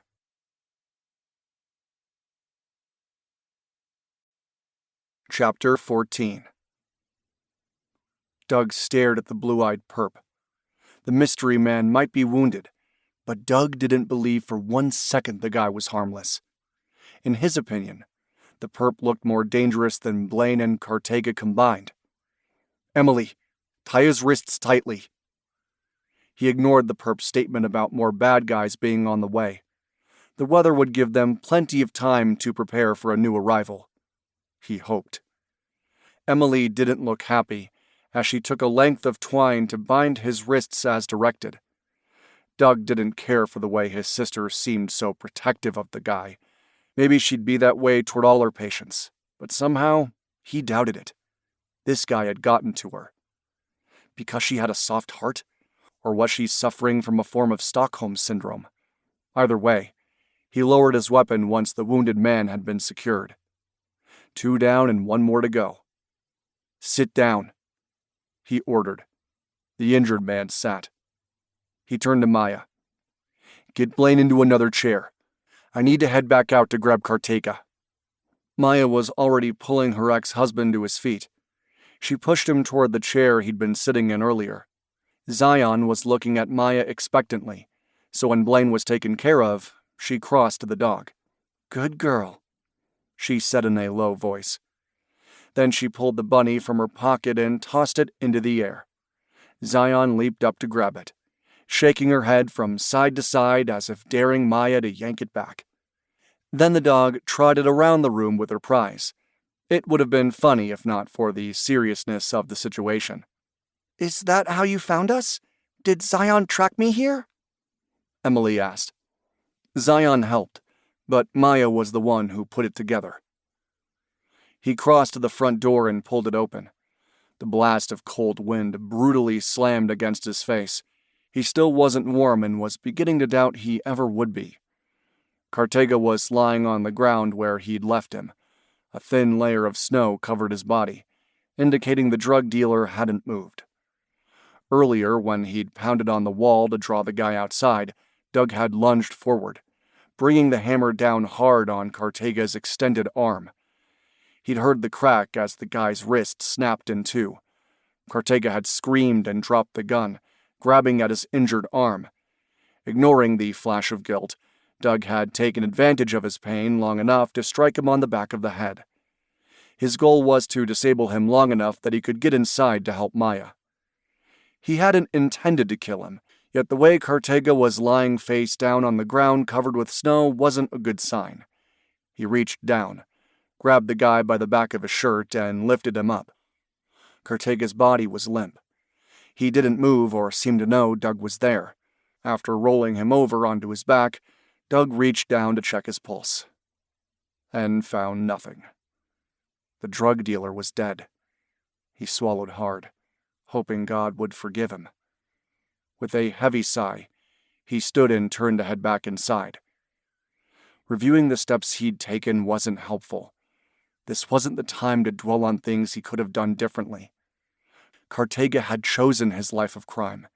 Even after being put in prison, the first thing he'd done upon his release was to return to his old ways. Only this time, Cartega's drug dealing had morphed into kidnapping and murder. The only good news was that with Cartega out of the equation, he had more confidence in their ability to hold off this so-called associate who allegedly was on his way to the cabin through the blizzard. If the wounded perp was telling the truth, he didn't trust the injured guy as far as he could throw him. He stepped inside the cabin, closing and locking the front door behind him. All 4 of the occupants turned to look at him expectantly. Pushing away from the door, he shrugged. Cartega didn't make it. Emily's eyes rounded in horror, and she darted a worried glance toward the injured perp. A bloody stain leached through his long-sleeved woolen t-shirt, but the guy seemed oblivious to any discomfort. Maya didn't seem surprised by the news. She had shrugged out of her coat and was kneeling with a towel beside Zion. The booties had been removed, and the husky didn't seem to mind as Maya used the terry cloth to warm the dog's paws. Zion simply held one paw up at a time as if this was a familiar routine. And it probably was. He stepped farther into the room and took off his coat too. The layer of snow that covered his winter gear made puddles on the floor, so he tossed his coat in the far corner, well out of the way. His feet were still numb, but he didn't remove his boots yet. Instead, he turned his attention back to the stranger. "What's your name?" For a moment, the perp's blue eyes flashed with anger. Then it was gone. He lifted a good shoulder in a nonchalant shrug. "Owen." Doug waited for a last name, but it didn't come. Owen was shot, Emily said, breaking the silence. I removed the slug from his shoulder, but he's fighting infection. We really need to get him to the hospital as soon as possible. "No hospital," Owen growled. "I'll survive." Emily rolled her eyes, but before she could argue, Doug interrupted. "Save it. We're not going anywhere. The storm is getting worse, and the SUV is well over a mile away. I'll never make it that far, and I'm not carrying him." He held Owen's blue gaze. "Nobody will be arriving anytime soon." Owen looked away as if he didn't care one way or the other. And maybe his wound was infected, as the guy looked pale, with beads of sweat popping out on his forehead. I really should get Owen back to bed, Emily said with a frown. He's not looking so good. "No, stay back," he barked when she moved as if to untie the guy. "Don't touch him. He can sit there for a while." He knew he sounded crabby, because he was. He was also cold, hungry, and exhausted. And the day was barely half over. "But Doug," she protested. He clenched his jaw to keep from snapping at her. "We've been outside for hours, Em. On the road first, then hiking through the storm. Do you think you could make coffee and throw something together for us to eat?" His sister's expression softened. "Yes, of course." She glanced at Owen, but then moved past him to reach the coffee maker. "Coming right up." Blaine hadn't spoken a single word since learning of Cartega's death, which Doug took as a blessing. He could tell the guy was a whiner, much like Craig Olson had been. Both were far from being competent criminals. Moving to the wood stove, he bent and grabbed a log. He opened the door, shielding his face from the blast of heat, and tossed it inside. After closing the stove tightly, he sat on the coffee table and unlaced his boots. His fingers were tingling with warmth, but he still couldn't feel his toes. Glancing at Maya, he was glad to see she'd removed her boots too, and had her feet facing the fire. Seconds later, he was warming his toes too. For a moment, his gaze locked with hers. He wanted to kiss her in the worst way, but settled for a crooked smile. "We made it." "Yeah, we did." She smiled back. He wanted to believe the awareness simmering between them wasn't one-sided. They'd struggled and survived against the odds. She and Zion had been amazing, the best partners he could have asked for. In that moment, he knew he'd never forget her. Yet he couldn't focus on his feelings now. There was still work to do. As his toes began to come back to life, he glanced at Blaine. The guy's expression was grim, as he darted dark glances toward Maya, as if upset at how easily she'd taken him down. As he should be. Although Maya had help from her protective canine. The way Zion's blue eyes remained focused on Blaine made him smile.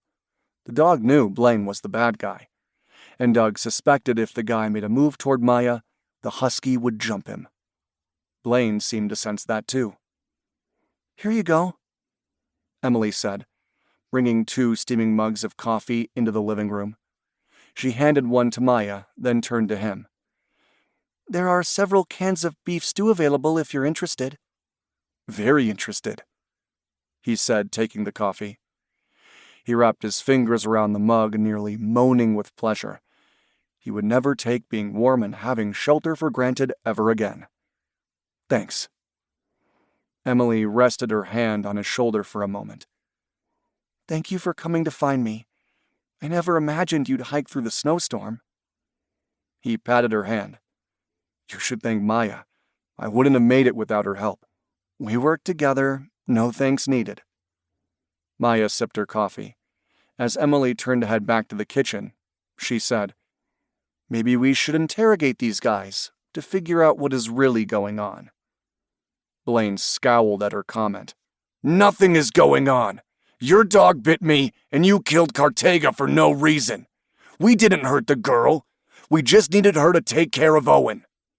"You may not have hurt Emily, but you killed Stevie," Maya said. "We found his body." Blaine flushed red, then shrugged. "I don't know what you're talking about." "Yeah, you killed him," Doug said firmly. "and you used his own gun to do the deed. But I'm not worried. It's only a matter of time until you go down for the murder. I'm sure the crime scene techs have recovered your DNA from the truck." "I was never inside." Blaine abruptly stopped, catching himself. Then he lamely repeated, "I don't know anything about that." "And you assaulted me," Maya said. "either doing the deed yourself or getting Stevie to do it." Blaine stared at the floor. "Fool," Owen said harshly. "No wonder they were hot in our trail." Doug turned to glance at the injured man. Owen had claimed their associate was on the way, indicating the guy was their boss. Yet his gut was telling him that Owen was the real man in charge. "Yeah, it's really tough to get good help these days, isn't it?" he said, watching Owen closely. "Especially out here in the middle of nowhere. Looks to me like you ended up with amateur hour." Owen's blue eyes didn't give anything away, but Doug could sense his frustration. Likely he'd been the one to demand they kidnap Emily to care for him. As the wounded perp remained silent, Doug got the impression he was planning his next move. Oh yeah, there wasn't a doubt in his mind that Owen was the guy in charge. The perp had to be lying about anyone else being on the way. It wasn't likely anyone was willing to brave the elements to get to the cabin. But Doug would remain alert just in case. They'd made it this far, and despite feeling bad over Cartega's death, Doug silently promised he wouldn't hesitate to shoot to kill if additional bad guys managed to get through the storm to arrive on their doorstep. Better to eliminate the threat before anyone else was hurt.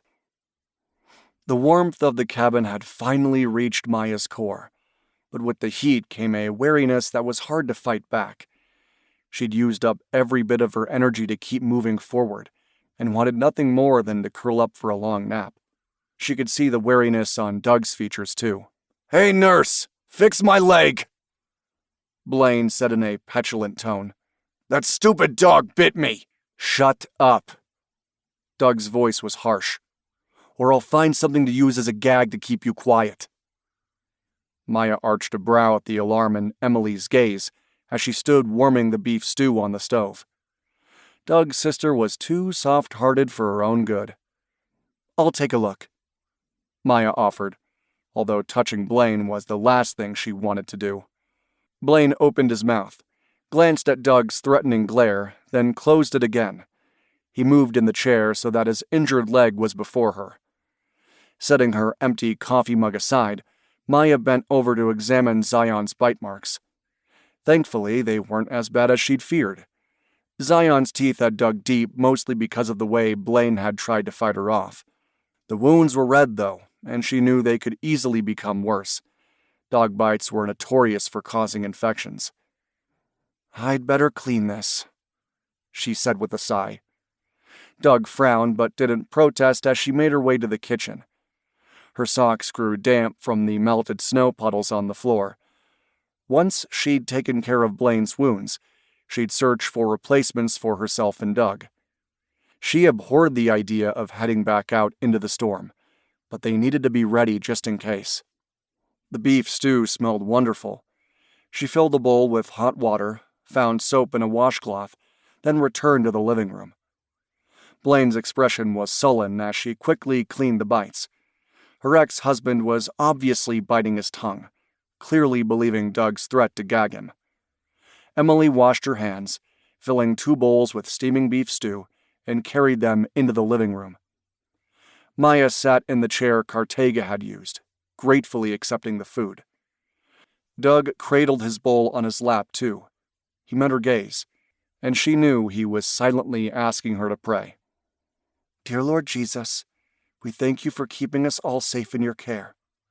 Thank you for guiding us through the storm, and please continue to watch over us as we make our way home.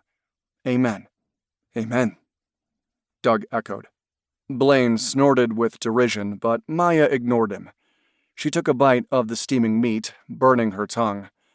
The hearty mix of beef, potatoes, and carrots were perfect to replace the calories they'd burned getting there, especially since she feared there was more to come. She and Doug ate in silence for several minutes. When she was finished, she set her bowl aside and rose to her feet. She took a few minutes to spread her coat out near the fire, then crossed the room to grab Doug's discarded coat.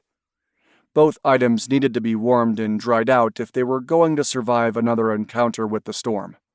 She set both their boots near the fire, too. When that was done, she turned and headed into the main bedroom. She'd figured the one Owen had been using was the primary room and began rummaging through the drawers. There were plenty of items to choose from. She removed her snow pants and quickly drew on an oversized pair of men's sweats over her jeans. Then she pulled off her wet socks in favor of warm woolen ones. She looked for slippers of some sort, but didn't see any. Poking her head in the bathroom, she found plenty of towels. To keep her feet dry, she hauled them along with her soggy snow pants into the main living area. She used the towels to mop up the pools of water, then put the snow pants along the back of the wood-burning stove. She shrugged when she saw Doug watching her. We need to stay warm and dry. There are more clothes in the dresser and closet back there. She jerked her thumb to the main bedroom behind the kitchen. You should change into whatever fits. He grunted, finished his beef stew, then rose. Okay, you're the expert. If they'd been alone, she'd have teased him. But Emily's curious gaze had her holding her tongue. She picked up the dirty dishes and carried them to the sink. Drawing Emily aside, she lowered her voice to ask, Are you okay? Did they hurt you? Emily shot a telling glance toward Owen. I'm fine. I was scared at first, but they truly only wanted me to care for Owen's injury. Maya nodded, holding the younger woman's gaze. I'm here if you need to talk. None of this is your fault. I know, it's just... Again, she glanced at Owen. He sat with his head down, his eyes closed as if willing himself to stay upright. I was panicked and fought when they dragged me into the truck. They tied me up until we got to the motel. That's where they had Owen. They released me to care for him. And I have. You did a good job of keeping calm, Maya said. I'm proud of you. Thanks, but that's my training. Emily brushed off the praise. Look at him, Maya. I hate seeing him suffer. You need to convince Doug to let me take him back to the bedroom. His wound is bleeding again. I'd like to change the bandages. Maya sighed. He's a dangerous man, Emily. Just because he's wounded doesn't mean he can't hurt you. He won't. She sounded completely convinced. Because he's too weak to do much damage, even if he wanted to. Maya highly doubted that was true. Sure, Owen's pale skin and sweat-beaded brow were difficult to fake, but she sensed an inner strength that would easily carry him forward under the right set of circumstances. I'll try. She turned to refill her coffee mug. Keeping busy was one way to stay awake. Doubting more coffee was another. It wasn't easy to stay focused on the potential danger now that she was warm, dry, and had food in her belly. She stepped aside as Emily turned her attention to Owen. "Would you like more ibuprofen?" she asked. "You're about due for another dose." "Yeah, thanks." Owen's gruff voice had softened. Maya frowned, wondering if his gratitude was real, or an act to sway Emily into taking his side. She washed the dishes as Emily hovered over Owen, giving him the ibuprofen tablets and water. She took the glass and washed that too, wishing she could convince Emily to keep her distance. Some perps excelled at manipulating people, and she feared Owen was using Emily's caring nature against her. "I feel much better," Doug said as he strode into the kitchen. He wore a lambskin-lined plaid shirt over his long johns and had borrowed a pair of the woolen socks. He gestured to his feet. "I don't think I have frostbite, but if we'd have been out there much longer, I'm sure I would have lost a few toes." Emily looked alarmed. "Frostbite can be serious." "No lie," he agreed. "Maya, are you okay?" "Yes." She'd checked her fingers and toes thoroughly as well. "We have God to thank for protecting us." Emily darted a curious look from Maya to Doug, then she nodded in agreement. "Amen to that." Owen groaned and slumped to the side. Maya shot him a suspicious glance, but Emily rushed over. "Owen? He's burning up with fever." Emily swung toward her brother. "Doug, you need to let me get him into bed. Tie his arm to the bedpost if you must, but we can't just let him suffer like this." Doug glanced at her for guidance. She shrugged. "Pretty hard to take a fever. I don't see how it matters if he's here or in the bedroom tied to the bedpost." "Fine," Doug scowled as he reached over to untie Owen's wrists. "Don't try anything, or I'll put you down so fast your head will spin." Owen barely grunted in response, swaying in the chair. Maya was tempted to pull her weapon just in case, but Owen didn't put up a fight. He couldn't stand under his own power, so Doug slung one of his arms over his shoulder to steady him. Emily took the other side. Between the two half-siblings, they were able to half-carry, half-drag the wounded man down the hall to the bedroom. "You should untie me too," Blaine complained. "My wrists are killing me." "Not a chance." She returned to the living room where Zion was stretched out on the floor near the stove. Her canine opened one blue eye, then closed it again. Her dog was exhausted too. They all needed to rest and recover. Yet even knowing that, she found herself moving through the cabin, going from one window to the next. The swirling snow hadn't lessened one iota, just the opposite. The gusts of wind caused a total whiteout. She shivered, grateful they were warm and safe inside. "Come on," Blaine cajoled. "What if I lose my arms? How am I going to work then?" She whirled to glare at him. "You don't work now from what I can tell. You're here for the easy money, aren't you? First you convinced Stevie to stalk me, then when you realized I was helping Doug find his sister, you decided to attack me. You're scum. Worse than scum." His face flushed red. "I don't know what you're talking about." She turned away, knowing there was no point in even trying. He was a liar, a cheat, and a crook. Thank goodness she'd gotten divorced when she had. She made another sweep of the room, going from the front of the cabin to the back patio doors. As she turned away, she thought she saw a glimpse of light, probably a reflection off the glass. Still, she lifted her hands to cup them around her face to peer outside. And saw it again. A bouncing light. It took a moment for the image to register. A snow machine. "Doug!" She whirled and quickly shoved her feet into her boots. Then she drew her gun. "Hurry! Someone's approaching the cabin on a snowmobile!" "Where?" Doug ran into the room, his gaze full of alarm. Coming in from the back. She gestured to the patio doors.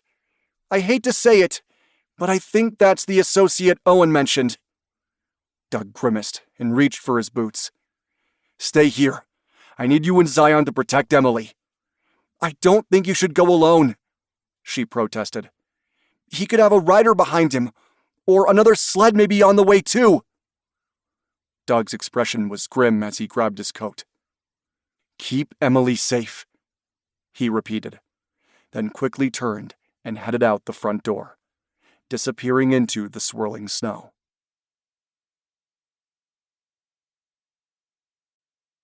Chapter 15. The wind smacked him in the face as he hurried toward the garage. It seemed as if the snowfall was lessening, but the wind was still fierce. He didn't know if the snow machine had gas in the tank, or if it even worked, but he needed to try. There was no point in trying to be quiet, so he hauled the garage door upward and headed inside. He'd remembered the snow machine had the key in the ignition. He straddled the seat and took precious seconds to figure out the controls. He had gone snowmobiling a few times in the past, but not recently, and not with a sled of this make and model. He found the ignition switch. The engine fired up. He sent up a prayer of thanks as he glanced around for a helmet. With the wind and snow, he'd need the face shield to see where he was going. Spying a bag on the floor, he bent over and opened it. There was a helmet inside, along with additional gear. He wouldn't have minded donning more protection, but there was no time. Grabbing the helmet, he pulled it over his head and secured the strap under his chin. Driving the snow machine out of the garage made a large scraping sound as the skis dragged across the cement floor. But once he hit the snow-covered ground outside, the belt underneath his seat found traction, and he flew forward. Faster than snowshoes, he thought, as he cranked on the handlebar. The front skis turned nicely over the snow, enabling him to head around the back of the property. Not as quiet as snowshoes, but he could cover the distance much quicker. Of course, that meant the guy on the other sled could do the same. The bobbing headlight of the snow machine coming toward him was gaining ground. Doug used his thumb to hit the gas, speeding forward to narrow the distance between them. He only had a vague plan. There was no phone service, so the associate wouldn't know who he was until they were up close. Even then, with their respective helmets in place, identifying faces would be nearly impossible. He'd pretend to be Blaine, letting the new guy know Owen's condition had taken a turn for the worse. Then he'd take him down. As plans went, it wasn't stellar, but it was the best he could come up with. As the sleds grew closer, Doug lifted his hand in greeting, the way he'd assumed Blaine would. They must know each other, right? Then he executed a wide turn. Sharp turns were impossible with snow machines, so that he could come up alongside the other sled. The driver slowed his speed, glancing over at him. "What's going on?" he shouted over the roar of their two engines. "Owen's dying," he shouted back. "The nurse is freaking out." The stranger slowed his speed a bit, so Doug did the same. He kept a few feet between their sleds so he would have room to maneuver. "Who cares? Taking her I've been stupid anyway. We need to get out of here as soon as the storm clears." Fighting among the ranks? If so, he may have misjudged Owen's position within the organization. The glow from the wood-burning stove was a beacon in the storm. They were getting closer to the cabin now, and he could easily make out the silhouette of Blaine seated in the chair. Would the stranger recognize Blaine's blonde hair? He swallowed hard, knowing he was running out of time. To prevent this guy from getting inside and possibly hurting Emily or Maya, he needed to make his move. Pressing his thumb on the gas button, he abruptly sent the sled surging forward. Then he wrenched the front skis to the side, cutting the second sled off. The stranger had little choice but to try to make a counter-move to go behind him. He wrenched the handlebars a few seconds too late. The stranger's front skis didn't clear the rear of his sled. The impact sent Doug reeling. He clung to the handlebars with all his strength and fought to keep his seat. Thankfully, the stranger wasn't as prepared. He flew off his sled, landing in the deep snow.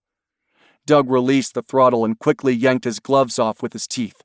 Pulling his weapon from his pocket, he shouted, "DEA! Don't move!" The stranger didn't listen. He fumbled in his pocket, likely for a weapon. "Don't force me to shoot!" Even as he shouted the words, the stranger pulled his gun free, turning the muzzle toward Doug. Doug fired twice, aiming for center mass. The impact of the slugs sent the perp reeling backward. Doug fought his way through the deep snow to reach the stranger's side. He didn't see the gun, but to his surprise, the man on the ground let out a low groan. Ignoring the freezing cold on his bare hands, he lifted the guy's face shield and stared in shock when he recognized Sergeant Tom Howell of the Cody Police Department. "Are you wearing a vest?" He reached down to pull the man upright. The fact that Howell was still breathing indicated he must have body armor underneath the snowsuit. "Do you have other weapons on you?" "You shot me!" Howell accused. "You pulled a gun on a Fed!" Doug stared down at him. "I can't believe you're a part of this!" There was a moment's pause before Howell said, "I'm not. I'm working undercover. I thought you were that hothead Blaine, so I played along."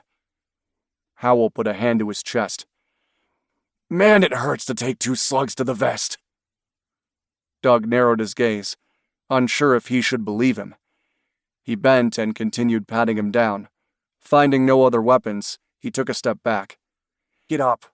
We're going to hash this out inside." "Don't blow my cover," Howell said, struggling to his feet. He glanced around as if searching for his gun, but it was nowhere nearby. "Don't bother. I won't let you keep the weapon anyway." Still unsure if Howell was telling the truth, he gestured to the sled. "Get back on. I'll follow you in. Don't try anything or I'll take you down." "Hey, no need for threats. I'm on your side," Howell said in a voice that lacked conviction. He was clearly hurting from taking the rounds, but managed to climb back onto the snow machine. Doug straddled his and grasped the handles. They had built-in hand warmers, which was nice, as his fingers felt like frozen fish sticks. Yet he needed to be able to shoot, so he didn't bother putting his gloves back on. The machines weren't badly damaged. The snow had blunted most of the impact, yet he could see one of Howell's ski tips was broken off. Even so, Howell's snow machine moved forward without difficulty. They weren't far from the cabin and managed to get there in a few minutes. He pulled his weapon and aimed it at Howell when the cop turned to face him. Howell continued to act as if they were buddies. "Smart to keep your weapon trained on me. I can't afford for you to blow my cover." "Yeah, so you said." He gestured with the tip of his gun. "Move." Howell hesitated, then trudged up to the patio doors. Doug could see Maya hovering on the other side. He removed his helmet and scowled, hoping she'd stay back. She didn't. She opened the door and gaped when she recognized Howell. "Tom, what are you doing here?" "Move aside," Doug said. "Find the twine so we can tie him up too." Howell stepped into the cabin, lifting his helmet off his head. "You idiot," he said to Blaine. "This is your fault." Zion began to growl low in her throat. Doug was surprised, as he didn't remember the dog growling at Howell before. The canine's gaze was locked on Howell. Zion let out 3 sharp barks, then resumed her growling. It took a moment to realize why she was reacting to Howell. Had the cop been the one to hit Maya over the head? The way Howell backed away, shooting a quick glance at Maya, confirmed his suspicions. No way was Howell working undercover. The local cop was just as involved, if not more so than Blaine, Cartega, and Owen. As if reading his thoughts, Howell launched himself at Doug, slamming into him before he could get off a shot. From the corner of his eye, he watched as Zion attacked Howell, biting down on his leg. The cop let out a scream. Then Maya was there, her weapon pressed into his temple. "Let him go, or I'll shoot," she said calmly. "Zion, hold him." The dog did not release her grip. Howell sat back, shifting his weight off Doug. He lifted his hands in surrender. Doug wiggled out from underneath him, retrieving his weapon from the floor. Annoyed with being caught off guard, he gave Maya a nod of thanks. "Keep your hands where I can see them," Maya said. "You're outnumbered and outgunned. We won't hesitate to shoot." "I shot him twice when he pulled a gun on me outside, but he's wearing a vest." Doug glanced over to see Emily hovering in the kitchen, her eyes wide as she watched the activity. "I need more twine." "I figured. Here." Emily tossed the roll toward him. "Have you seen this man before?" He glanced at his half-sister as he bound Howell's wrists.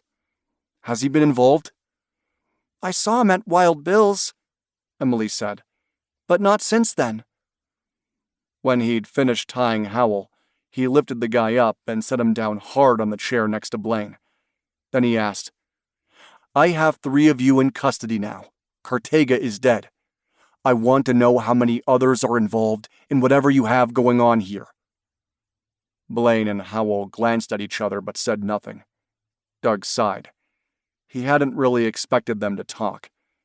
Being a cop, Howell knew they had the right to remain silent.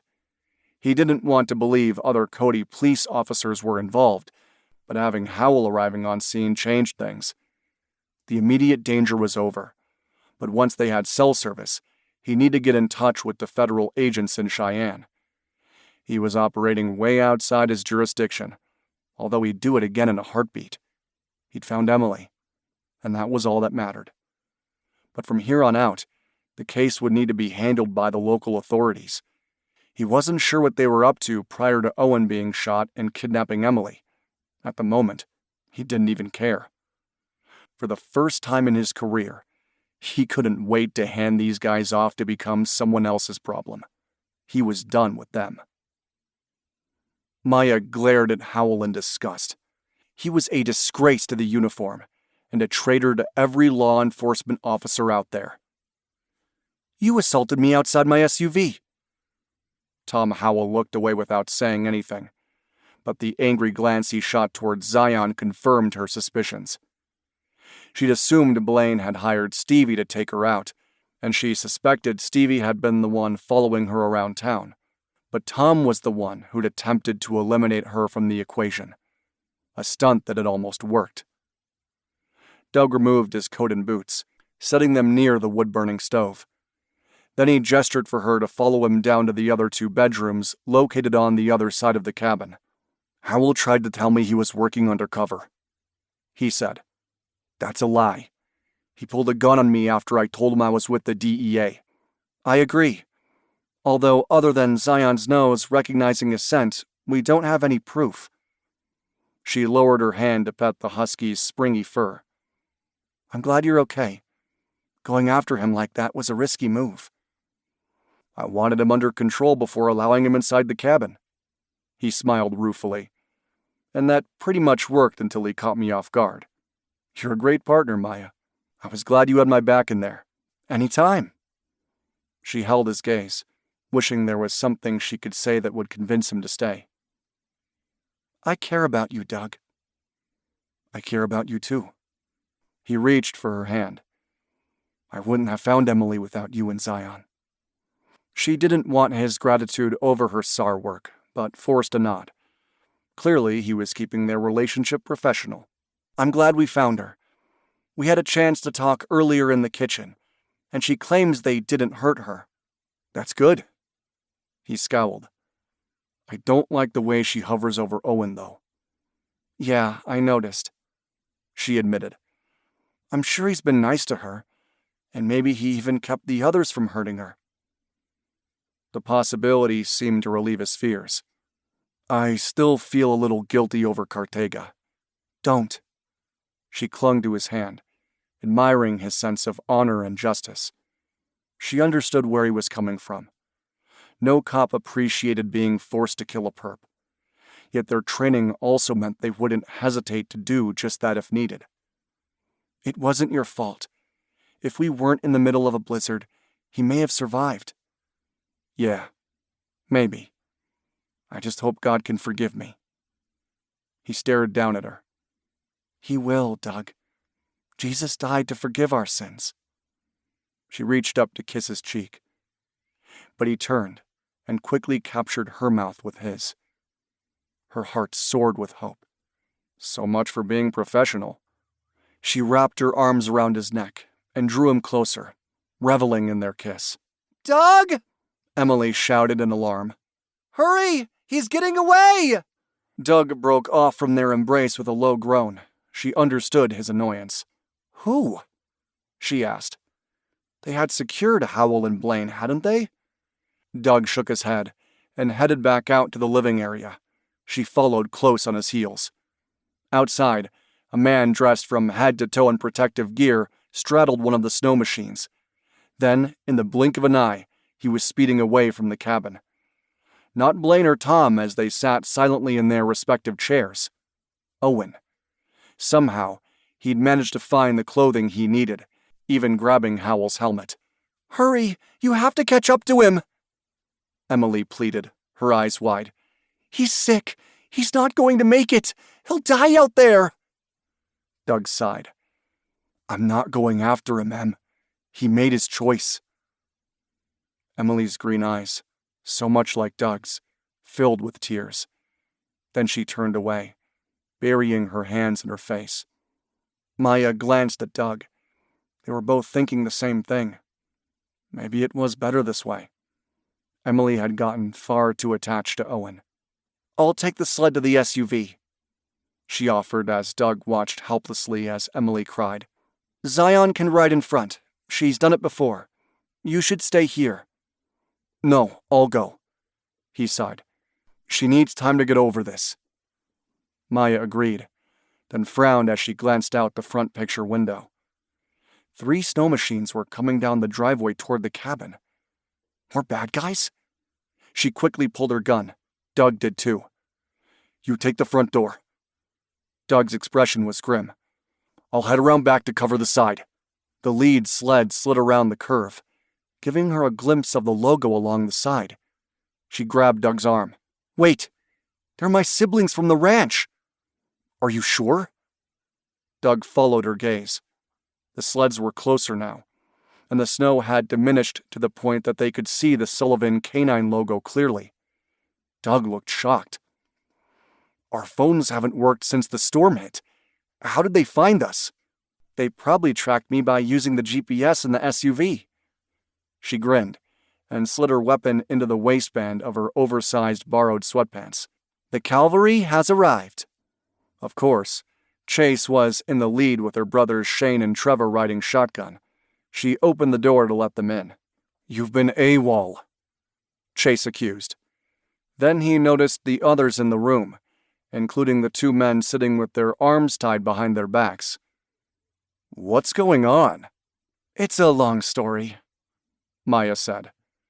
Zion bounded forward to greet her brothers, wagging her tail in joy. She'd noticed they hadn't brought their canines along, likely due to the weather. "I'm glad to see you guys. Oh, this is Doug Bridges. He's with the DEA." She noticed Emily had managed to stop crying. The young woman swiped at her face, then offered a wan smile. Emily had been out to the ranch to visit Kendra, so she knew her brothers. "Doug, this is Chase, Shane, and Trevor." "Nice to meet you," Doug said. "Your sister and Zion were amazing in helping me find Emily. We have these guys in custody." He jerked his thumb at Tom and Blaine. "Unfortunately, one man is dead, and the other escaped a few minutes ago on a snowmobile." "You could go after him," Emily said again. "I mean, if you wanted to get him into custody." Maya inwardly winced. "Not happening. I'm sure he'll eventually end up at the hospital." Emily wrapped her hands around herself and nodded, as if finally accepting the truth. Owen was gone, and the odds he'd survive were slim. It took a while to come to a consensus on their next steps. There were 3 sleds and 8 people, plus a dog needing transport from the cabin, all while keeping their 2 perps restrained. Chase finally held up his hand. "Okay, here's how this is going to work. We'll need to take several trips. We'll put the 2 bad guys on one sled. We'll secure the driver's hands to the handlebars, Then tie them together. Doug, you're armed, as am I, so we'll escort them to the SUV. Then we'll come back for Maya, Zion, and Emily. The last trip will be to grab Trevor and Shane. Why are we last? Trevor complained. Yeah, we're the good guys, Shane added. Chase rolled his eyes. Stuff it. Take time to secure the place while we're doing the transports. Yeah, Shane grumbled. Maya crossed over to Emily once Chase and Doug had taken the two prisoners outside. Are you okay? Fine. Fresh tears welled in her eyes. I'm being stupid about this. Maya shrugged. As your brother once told me, emotions are rarely logical. Besides, I'm sure Owen will find a way to get the help he needs. If he lives that long. Emily sighed. I don't know why I'm upset. As Doug said, he made his choice. Maya gave Emily a tight hug. You're safe. That's all that matters. The various trips back and forth to the SUVs didn't take long. The drive back to Cody was another story. The highway was treacherous. The snowfall had dwindled, but the wind still howled. Twice they almost got bogged down in snowdrifts. Chase had the added difficulty of pulling a trailer of snow machines. As they approached the city, though, their cell service was restored. Maya listened as Doug spoke to the FBI office in Cheyenne about the two men, one a local cop, that he had in custody. He went on to mention the body of Cartega that still needed to be recovered, along with the man named Owen who'd escaped. By the time they dropped Blaine and Tom off at the local jail, much to the dismay of the officers who'd worked alongside their sergeant and returned to the hotel, darkness had fallen in earnest. Head home, she told Chase as he sat in the driver's seat of his SUV. I'll be right behind you.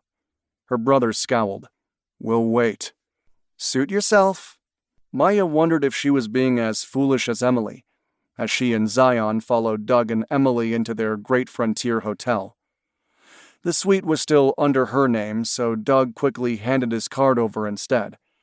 After explaining to Emily about the gunfire that had damaged her front door, Doug had convinced Emily to stay at the hotel until they could get the door repaired.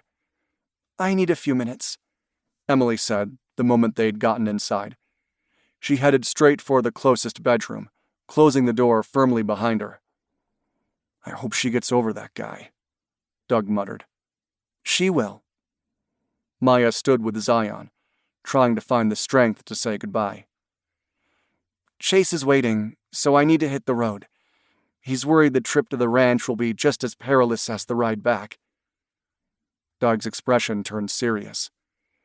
Maybe everyone should bunk down in the hotel for the night. She shook her head. Chase will want to get back.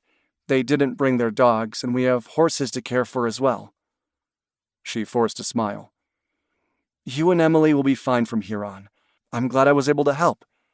Take care of yourself, Doug. Maya, wait. He protested as she turned away. When will I see you again? She arched a brow. You don't live here. I'm sure once you get Emily's house repaired, you'll head back to Milwaukee. What if I don't? Head back to Milwaukee, I mean. He closed the distance between them, reaching for her hands. You might think I'm crazy, but I've fallen in love with you. She felt her jaw drop and quickly tried to cover her reaction.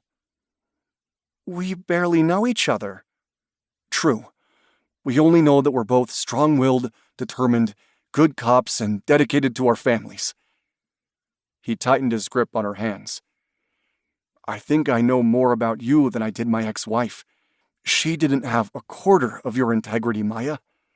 I'm 37, and I've just realized how much I don't want to spend the rest of my life alone. Doug, she sighed. As much as she wanted to believe him, she didn't want him to give up his life for her. What are you going to do out here? Take a job as a Cody cop? She smiled teasingly. I hear they have a job opening. I'll apply first thing tomorrow, he said, his gaze somber. Please give me a chance, Maya. Give us a chance. Surprised, she searched his gaze. You're serious about relocating here? Yes, and not just because Emily needs me. He glanced toward the closed bedroom door. She'll be fine. It's you, Maya. I want to spend time with you. She couldn't help nodding in agreement. I want that too, Doug.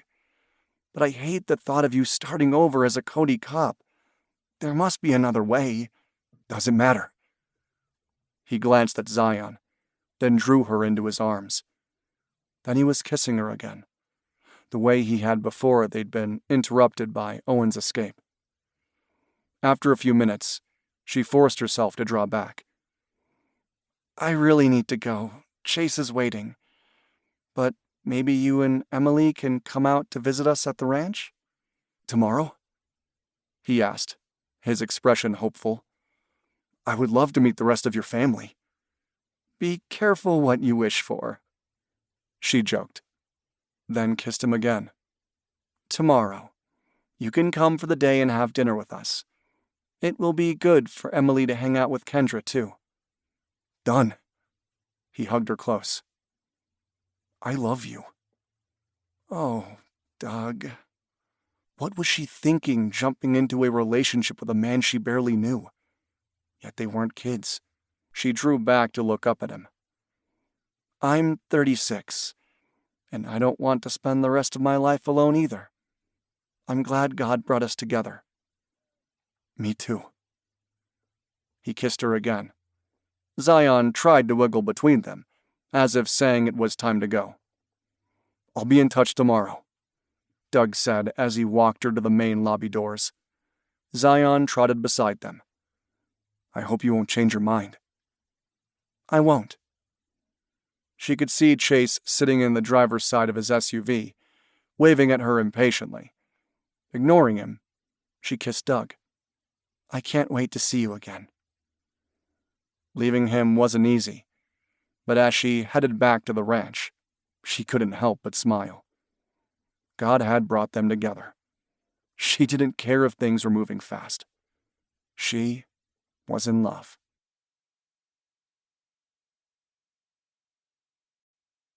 Epilogue. 3 weeks later. Doug had traversed the highway between Cody and Sullivan Canine Ranch so many times over the past few weeks, he figured he could make the trip with his eyes closed. Not smart in winter, though, as the wind often blew snowdrifts over the road. Much to the dismay of Brady Finnegan and Mark Callahan, he'd resigned from his position and had accepted a job with the State of Wyoming Criminal Investigative Division, known as SID. He'd taken a pay cut, but he had plenty of money stashed away, so he wasn't too concerned. He had a nice retirement fund and would be getting some federal benefits as well. As an added bonus, the cost of living was much lower in Wyoming. He'd sold his house in Wisconsin in record time and had that money set aside for a house that would cost only about half as much here. The charges against Blaine and Tom Howell included kidnapping and murder. The investigation had been taken over by a Wyoming SID investigator by the name of Chuck Kuhn. As a witness and a victim, Doug wasn't allowed to lead the investigation, but he had been helping Chuck behind the scenes. Drugs were his area of expertise, and a search warrant for both Blaine's residence and Tom's had uncovered stashes of fentanyl. Following the Cartega lead, they'd uncovered a drug ring that extended across the state between Cheyenne and Cody.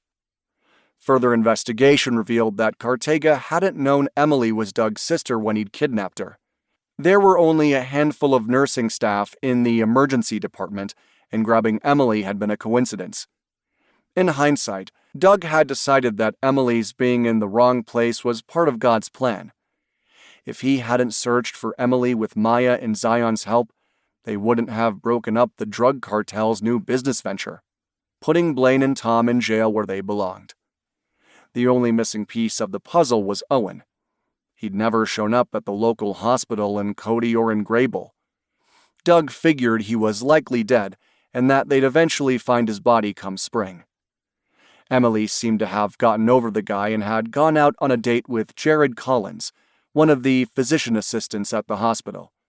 He was hopeful she had put the kidnapping incident behind her.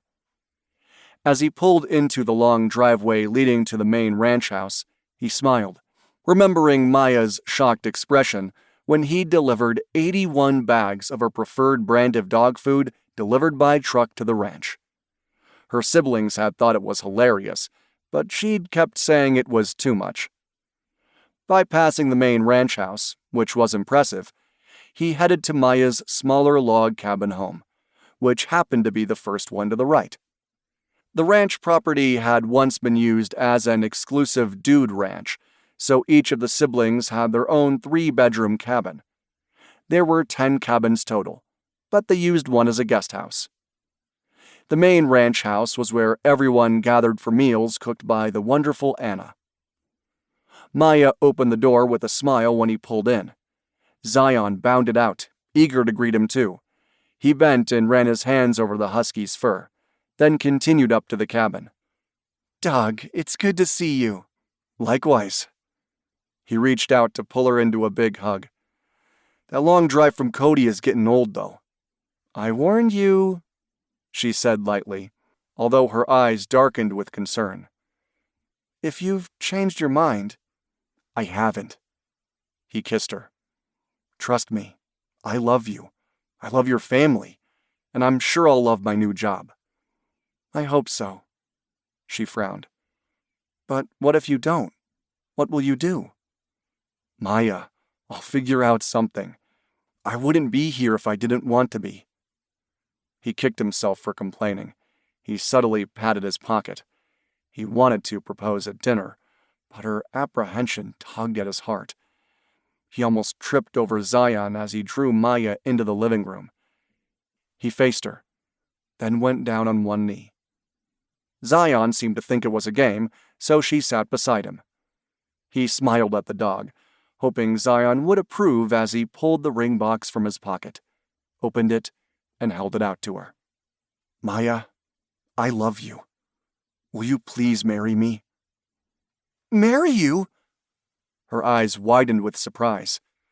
But we love each other." He held her gaze.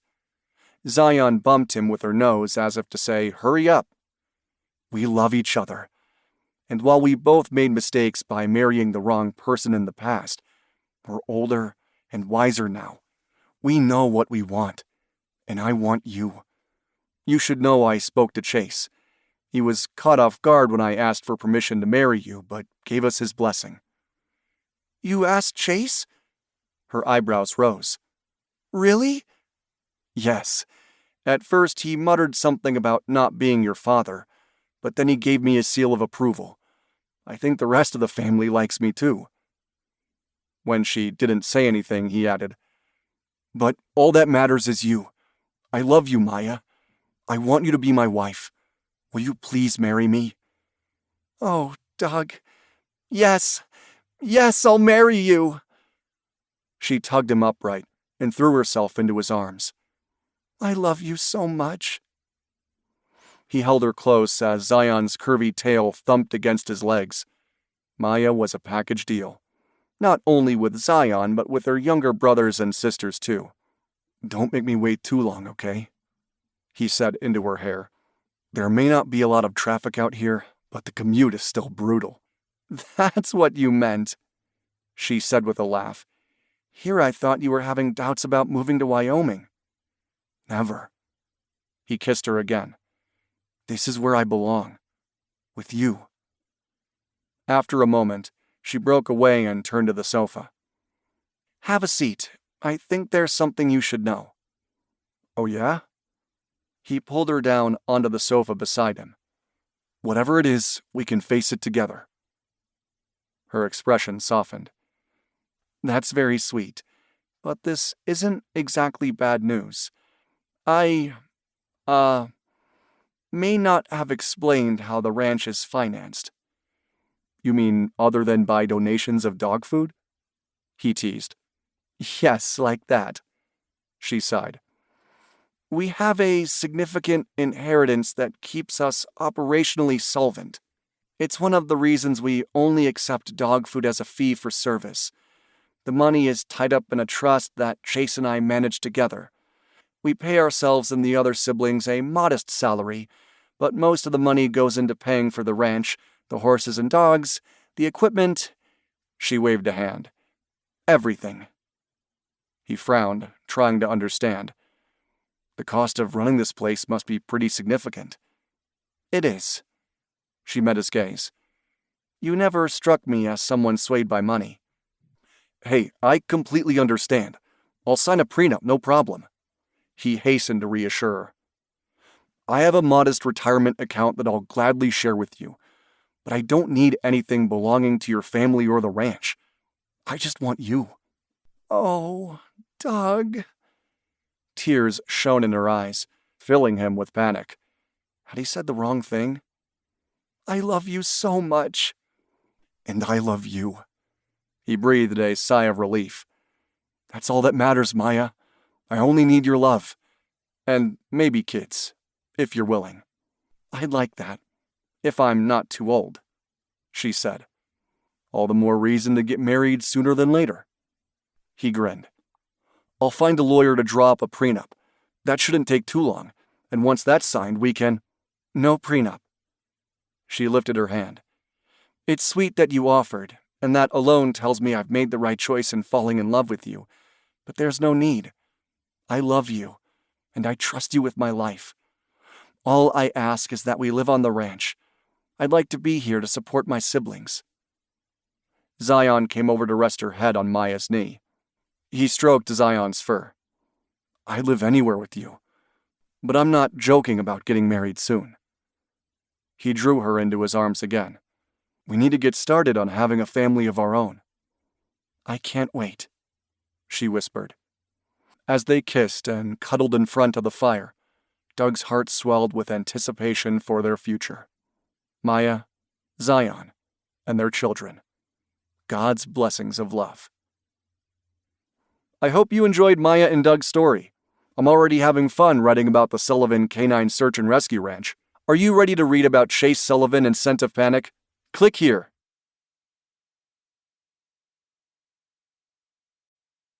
This has been Scent of Danger, a Christian romantic suspense Sullivan Canine Search and Rescue by Laura Scott.